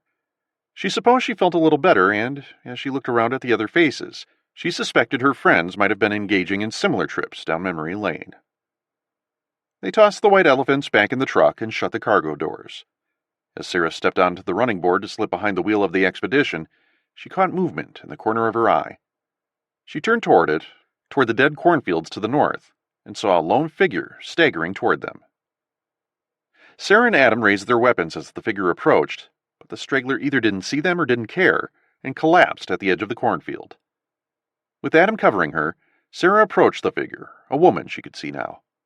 She was olive-skinned, her eyes a fierce green color, but clouded with confusion and fatigue. She was ranting, her words coming in a machine-gun spray of English and Arabic. "My God," Carolyn said to no one. She was filthy, barefoot, and dressed in tattered blue coveralls. Her arms and feet had been scratched and scraped to hell, and she was woefully thin. Her cheeks were sunken in, and her eyes were glassy. When Adam knelt to examine her, she recoiled away from him, violently, and toward Sarah. He backed away from her, his hands up in surrender. She seemed to relax, if only a hair, as Sarah tried to soothe her. "Hey there, you're going to be okay," Sarah said. "You're going to be okay." She repeated it over and over. "Give me some water for her," Sarah ordered. Max brought 2 bottles and a hunk of bread to Sarah, who handed them over to the woman. Even Max seemed to understand that Sarah would be this woman's intermediary for the time being. She guzzled both bottles of water and ate the food so quickly that Adam worried she might choke on it. When she was done, Sarah took the woman's hand in her own. "Sarah, look at her arm," Adam said. Sarah gently turned the woman's wrist and gasped. Burned into the underside of her wrist was a tattoo. It was the same phoenix rising from the ashes they'd seen spray-painted on the tent earlier. The woman looked at her, the panic bubbling on her face like a pot of water left unattended. "It's okay," Sarah said. "You're safe now. We're all together." The woman swung her head toward Adam and then back to Sarah, as though she were trying to decide whether to believe them. "Sarah, a word?" Adam said. They stepped away from the group. "She's been hurt bad," he said to Sarah, "possibly raped. Make sure she knows it's her decision." "What if she says no?" Sarah replied. "I won't leave her alone." "She won't say no," Adam said, although he really had no idea what the woman would do. Sarah and Caroline went back and sat next to the woman on the ground. Adam motioned for the men, and the three of them drifted down the highway to give the women some privacy. They stood awkwardly, shifting their weight from foot to foot. Max, who was short for his age, looked up at them like a child caught between warring parents. He watched Sarah console the woman, who'd burst into tears once she was with Caroline and Sarah. She buried her face into Sarah's shoulder and wailed, the sound almost painful to hear. It was as though all the grief that had accumulated since the outbreak was flooding out in one fell swoop, as though she'd never had the chance to deal with what had happened. Sarah and Caroline sat with her, holding her hand as the woman slowly regained her bearings. Her voice softened, her herky-jerky movements slowed down. As they waited, he found himself hoping very much that the woman would come with them. Sure, he wanted the woman to be safe. If she could find comfort in their ragtag group, so be it. But that wasn't the whole story. He stole glances at Sarah's face, at the angled cheekbone, at the eyes that glimmered in the light. He liked the way her t-shirt fit her body, the slender sheath of muscle in each of her arms. The kiss they'd shared hadn't been far from his mind. There had been something there, he was sure of it. They hadn't discussed it, but in the past week, he'd caught her staring at him the way she'd caught him eyeing her. But she had remained silent, and, he supposed, maybe there just wasn't any room on their plate for that kind of nonsense right now. "I hope your daughter is still alive," Freddie said, jarring Adam from his daydream. "Oh," Adam replied, "thanks. I'm not kidding myself. I know it's a long shot." "I'll be honest with you," Freddie said, his voice dropping to a whisper. "I saw both my girls die, and I don't know what's worse, knowing they're gone forever or not knowing at all." Adam couldn't imagine anything worse than knowing Rachel was dead, but in a perverse sort of way, he understood what Freddie meant. What if he were just setting himself up for crushing disappointment? What if he never found her? Wouldn't that be worse than just knowing that she was dead? These questions spun through his head like a hamster on a wheel, haunting him as Sarah and Caroline counseled the woman. He tried to think of something else, anything else, but out here, in the big nowhere, there was nothing else to think about. "I'm very sorry about your family," Adam said. "What can you do?" Freddie replied. "Some of us just draw the shitty hand." Adam didn't know how to reply.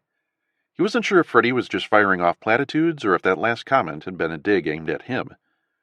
"It's a terrible thing," Adam said. An hour later, Sarah and Caroline approached Adam, Freddie, and Max, the newcomer hanging well behind them. "Guys, this is Nadia," Sarah said. "Nadia, this is Adam, Freddie, and Max." Adam and Freddie nodded. "Hi," Max said. Nadia nodded toward Max, but she didn't make eye contact with Freddie or Adam. "Nadia has agreed to join us," she said. Nadia nodded again. Caroline took Nadia's hand in her own and squeezed it. Nadia placed her hand against Caroline's swollen belly and smiled. They loaded up the expedition, and 10 minutes later, they were westbound again. What if? What if? What if? Chapter 25. "Adam," he whimpered softly. "Adam," Freddie repeated again, this time shaking his shoulder. "Wake up, man." He didn't want to. His head throbbed, and along with a dry, gummed-up mouth, foretold the hangover that awaited him. And being shaken awake wasn't helping. Whatever it was would have to wait. But then Freddie said the one thing that made him forget about the hangover, about the headache, the one thing that terrified him above all else. "Baby's sick." Adam sat up like a shot, sending his systems into massive revolt. His head swam, conspiring with his stomach to magnify the nausea tenfold, and then there was nothing he could do to stop it. He scampered out of his sleeping bag as far as he could before his insides erupted. On his hands and knees, gripping the dirt for dear life, he waited as his body violently flushed out the remains of the previous day's festivities, Freddy's terrible message pinging away in his brain. Freddy handed him a bottle of water, and Adam drank it down. It was lukewarm, but that was fine by him. Made it go down a little faster, without the threat of brain freeze. His desiccated body absorbed the water like a new sponge. He used a bit of the water to wash out his mouth, and then he wiped his lips clean with the back of his sleeve. Baby's sick. The words were like bullets to the chest. God damn it, why had he let himself get his hopes up? After taking a deep breath, he staggered to his feet and followed Freddy toward Caroline's tent. A light but steady rain was falling from low gray clouds, which were nestled in the kind of sky that told you you'd be better off just staying in bed and watching movies.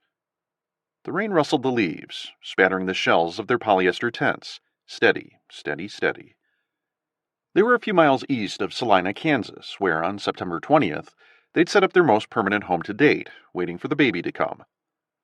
Adam hated to stop their progress, but the travel was starting to wear on Caroline. Plus, his last examination of her suggested the baby had dropped and would be coming any moment. Caroline had gone into labor early on the morning of September 26th. By the early afternoon, her contractions were 4 minutes apart, and she couldn't wait any longer. With Sarah and Freddy working as de facto nurses, Adam set about the familiar work of bringing new life to the world, even if it was into a world with which he was decidedly unfamiliar. It had been a smooth delivery, given the circumstances. Caroline had told him her original birth plan had been to deliver without pain medication, and Adam couldn't help but smile. Virtually all of them said that, and then virtually all of them accepted the epidural after 1 or 2 good contractions. In this case, however, Caroline had gotten her wish. Oh, she had most certainly gotten her wish. And 6 hours after she started pushing, right about the time he'd started thinking about an emergency C-section, out came a healthy, howling baby boy, out the way they had come for the entire history of the human race, his skin as fair as his mother's, his head topped with a fine layer of red fuzz. He maxed out the 1-minute and 5-minute APGAR scores, pinking up and screaming his little head off. It was the most beautiful thing Adam had ever seen, and in that moment, as he handed the infant to his exhausted mother, all their problems just fell away. She named him Stephen, in honor of his father, who had succumbed in the 2nd week of the epidemic. Their good luck continued several hours after his birth, when he began nursing like a seasoned professional. They passed the baby around like a good joint, each taking a hit of that baby smell, and even Freddy seemed happy. He made gaga faces and changed diapers so Caroline could sleep in between feedings. 36 hours in, Adam had started to relax, enjoying a cigar and a scotch, while the others passed around a bottle of champagne Sarah had snagged during a supply run. The baby was feeding well, sleeping in 2 to 3 hour bursts. He'd even found his thumb, and was happy and alert. 1 scotch became 4, and on no sleep, since Caroline had gone into labor, the alcohol had hit him hard and fast, precipitating the hangover he was feeling as he hurried into Caroline's tent. He found her tucked in her sleeping bag, holding the baby close to her body. Stephen was coughing, those tiny hacks, and immediately Adam tried to attribute it to anything but what he feared it would be: allergies, drool, milk going down the wrong pipe. He always thought it funny that doctors did the same thing as their patients, their minds working the same way to explain away the thing that you feared the most. "When did this start?" Adam said, kneeling by her. She looked exhausted, and the glow that had been there after Stephen's arrival had faded badly, like a once shiny penny that had been put through its paces. "About 2 hours ago," she said, "and I think he's running a fever." A soft hand to Stephen's fragile forehead confirmed Caroline's diagnosis. The tiny little boy, a wrinkly, squirmy pile of pink, was wearing nothing but a diaper, but he was still warm, very warm. Adam wrapped his hands around the boy's toothpick legs and found those uncomfortably warm as well. Adam fought to maintain as straight a face as he could.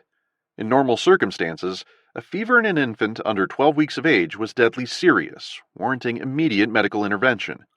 Hearing it now made him weak, dizzy, and if he hadn't had one knee firmly planted in the ground, he might have tumbled over. "I don't want to jump to any conclusions," Adam began, "but I'm not going to lie to you. This is not what I was hoping to see." Her jaw clenched tight, and he saw the panic bubbling there like a forgotten pot of soup, her eyes bouncing from Adam to Freddie and back again. She stared at him, and he could feel it in her stare. "Do something!" Freddie barked. A cough, a deeper one, exploded from Stephen's little chest, and Caroline continued to rock him as she began to cry. "Jesus!" Freddie snapped. He pointed at Adam. "You! Outside!" Adam recoiled as a spike of fear coursed through him. "Be right back," Freddie said, but Caroline wasn't listening. She rocked Stephen gently in her arms as the men ducked through the flaps of the tent. Outside, the rain had intensified. Sarah and Max were lingering by the tent, anxious to hold the baby, anxious to kiss the baby, anxious to just be in the same goddamn room with the baby. They were like addicts waiting for their dealer to dish out a little more of that sweet, sweet horse. "God damn it, ain't there anything you can do?" Freddie asked. "What's wrong?" Sarah asked. "Stephen's sick." "Oh, shit." "No, no, no," Max said, bursting into tears. "Is there anything you can try?" Sarah asked. "I don't know what I can do," Adam said. "Not if he's got it." "What the hell kind of doctor are you?" Freddie snapped. His cheeks flushed, his left eyebrow twitching. "A realistic one," Adam said. "I don't want to get her hopes up." "There's got to be something." "You've seen what it does," Adam said. Max fled back to his tent, leaving the three of them standing there in the rain. Freddie closed his eyes, his breathing shallow and ragged. He placed his massive hand on Adam's chest. "Please," he said, his eyes closed now. "Can you just try?" "How about we leave the doctor's stuff to me? How about that?" Freddie's face drained of color, Adam's emasculation reaching him at his very core. Adam hadn't set out to embarrass the man, but he had to take control of the situation. If his expertise, the one thing he brought to the table, was going to mean anything, he had to plant his flag now. Freddie stormed back inside the tent. Just like that, Adam and Sarah were alone again. "You really think he's got it?" Adam looked down at his shoes. "Maybe it's just a cold or something," Sarah said. "I don't think so." "These aren't exactly ideal conditions," she said. "Maybe he picked up something on the road. I just don't want to assume all is lost."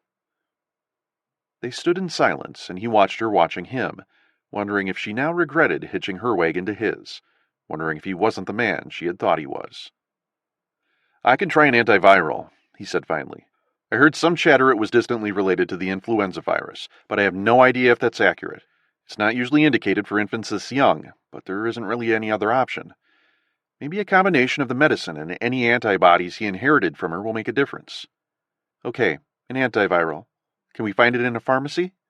"Yes, assuming there are any supplies left. Remember, I'm sure everyone and their brother tried it during the outbreak." "You always this glass is half empty?" "Can you blame me?" "No, I guess not." She turned toward the tent's opening, and he grabbed her gently by the wrist. "Seriously," he said as she turned back to face him, "please don't get her hopes up. I'm telling you this as a doctor. This is a Hail Mary pass." They powered west all morning, hitting half a dozen pharmacies, unable to find antivirals, unable to find virtually any medicine at all. At noon, they reached the outskirts of Salina, smack in the dead center of Kansas. Salina had been at the hub of the state's wheat industry, once a pleasant city of about 50,000 souls. In the eastern suburbs, where Adam and Sarah had found a Walgreens drugstore, cookie-cutter development had been in full swing when the plague had hit, giving them a sense of the familiar they'd seen in almost every town and city they'd passed through on their trek west. The box-shaped building was at the south end of a strip mall, bordering a new residential neighborhood. The moisture barriers for half-completed homes flapped in the rain, the skeletal shells of the unfinished homes beginning to bear the scars of inattention. New saplings dotted the area, but the once manicured common areas were starting to go to seed. An Applebee's restaurant anchored the shopping center, the words, "Immediate seating available," still flashing in the window, a gaudy neon red. This gave Adam the willies almost more than anything they'd seen on the road. "Power's on here," he said, pointing toward the restaurant. "Strange," she said. "Backup generators? I suppose." Sarah glassed the area with a pair of binoculars, shaking her head after a moment. "I don't know about this one," Adam said. "Maybe we should keep looking." "Didn't you say time is of the essence?" "Yes," he said. "Every minute counts with an antiviral. The longer we wait, the less effective it will be." "Then we go in here. You got your piece? He nodded. You sure you're ready to use it? He nodded firmly, hoping it masked his terror. He cleared the chamber and made sure the pistol was ready to fire as Sarah swung the doors open. Ready? He nodded, his face oily with sweat. It was cool out, still drizzling, but his cheeks were hot, and perspiration matted his shirt to his skin. Stay behind me, she said. Adam's heart was pounding as they crossed the threshold into the store, which was silent but for the buzz of the overhead lights. Sarah motioned skyward toward a closed-circuit television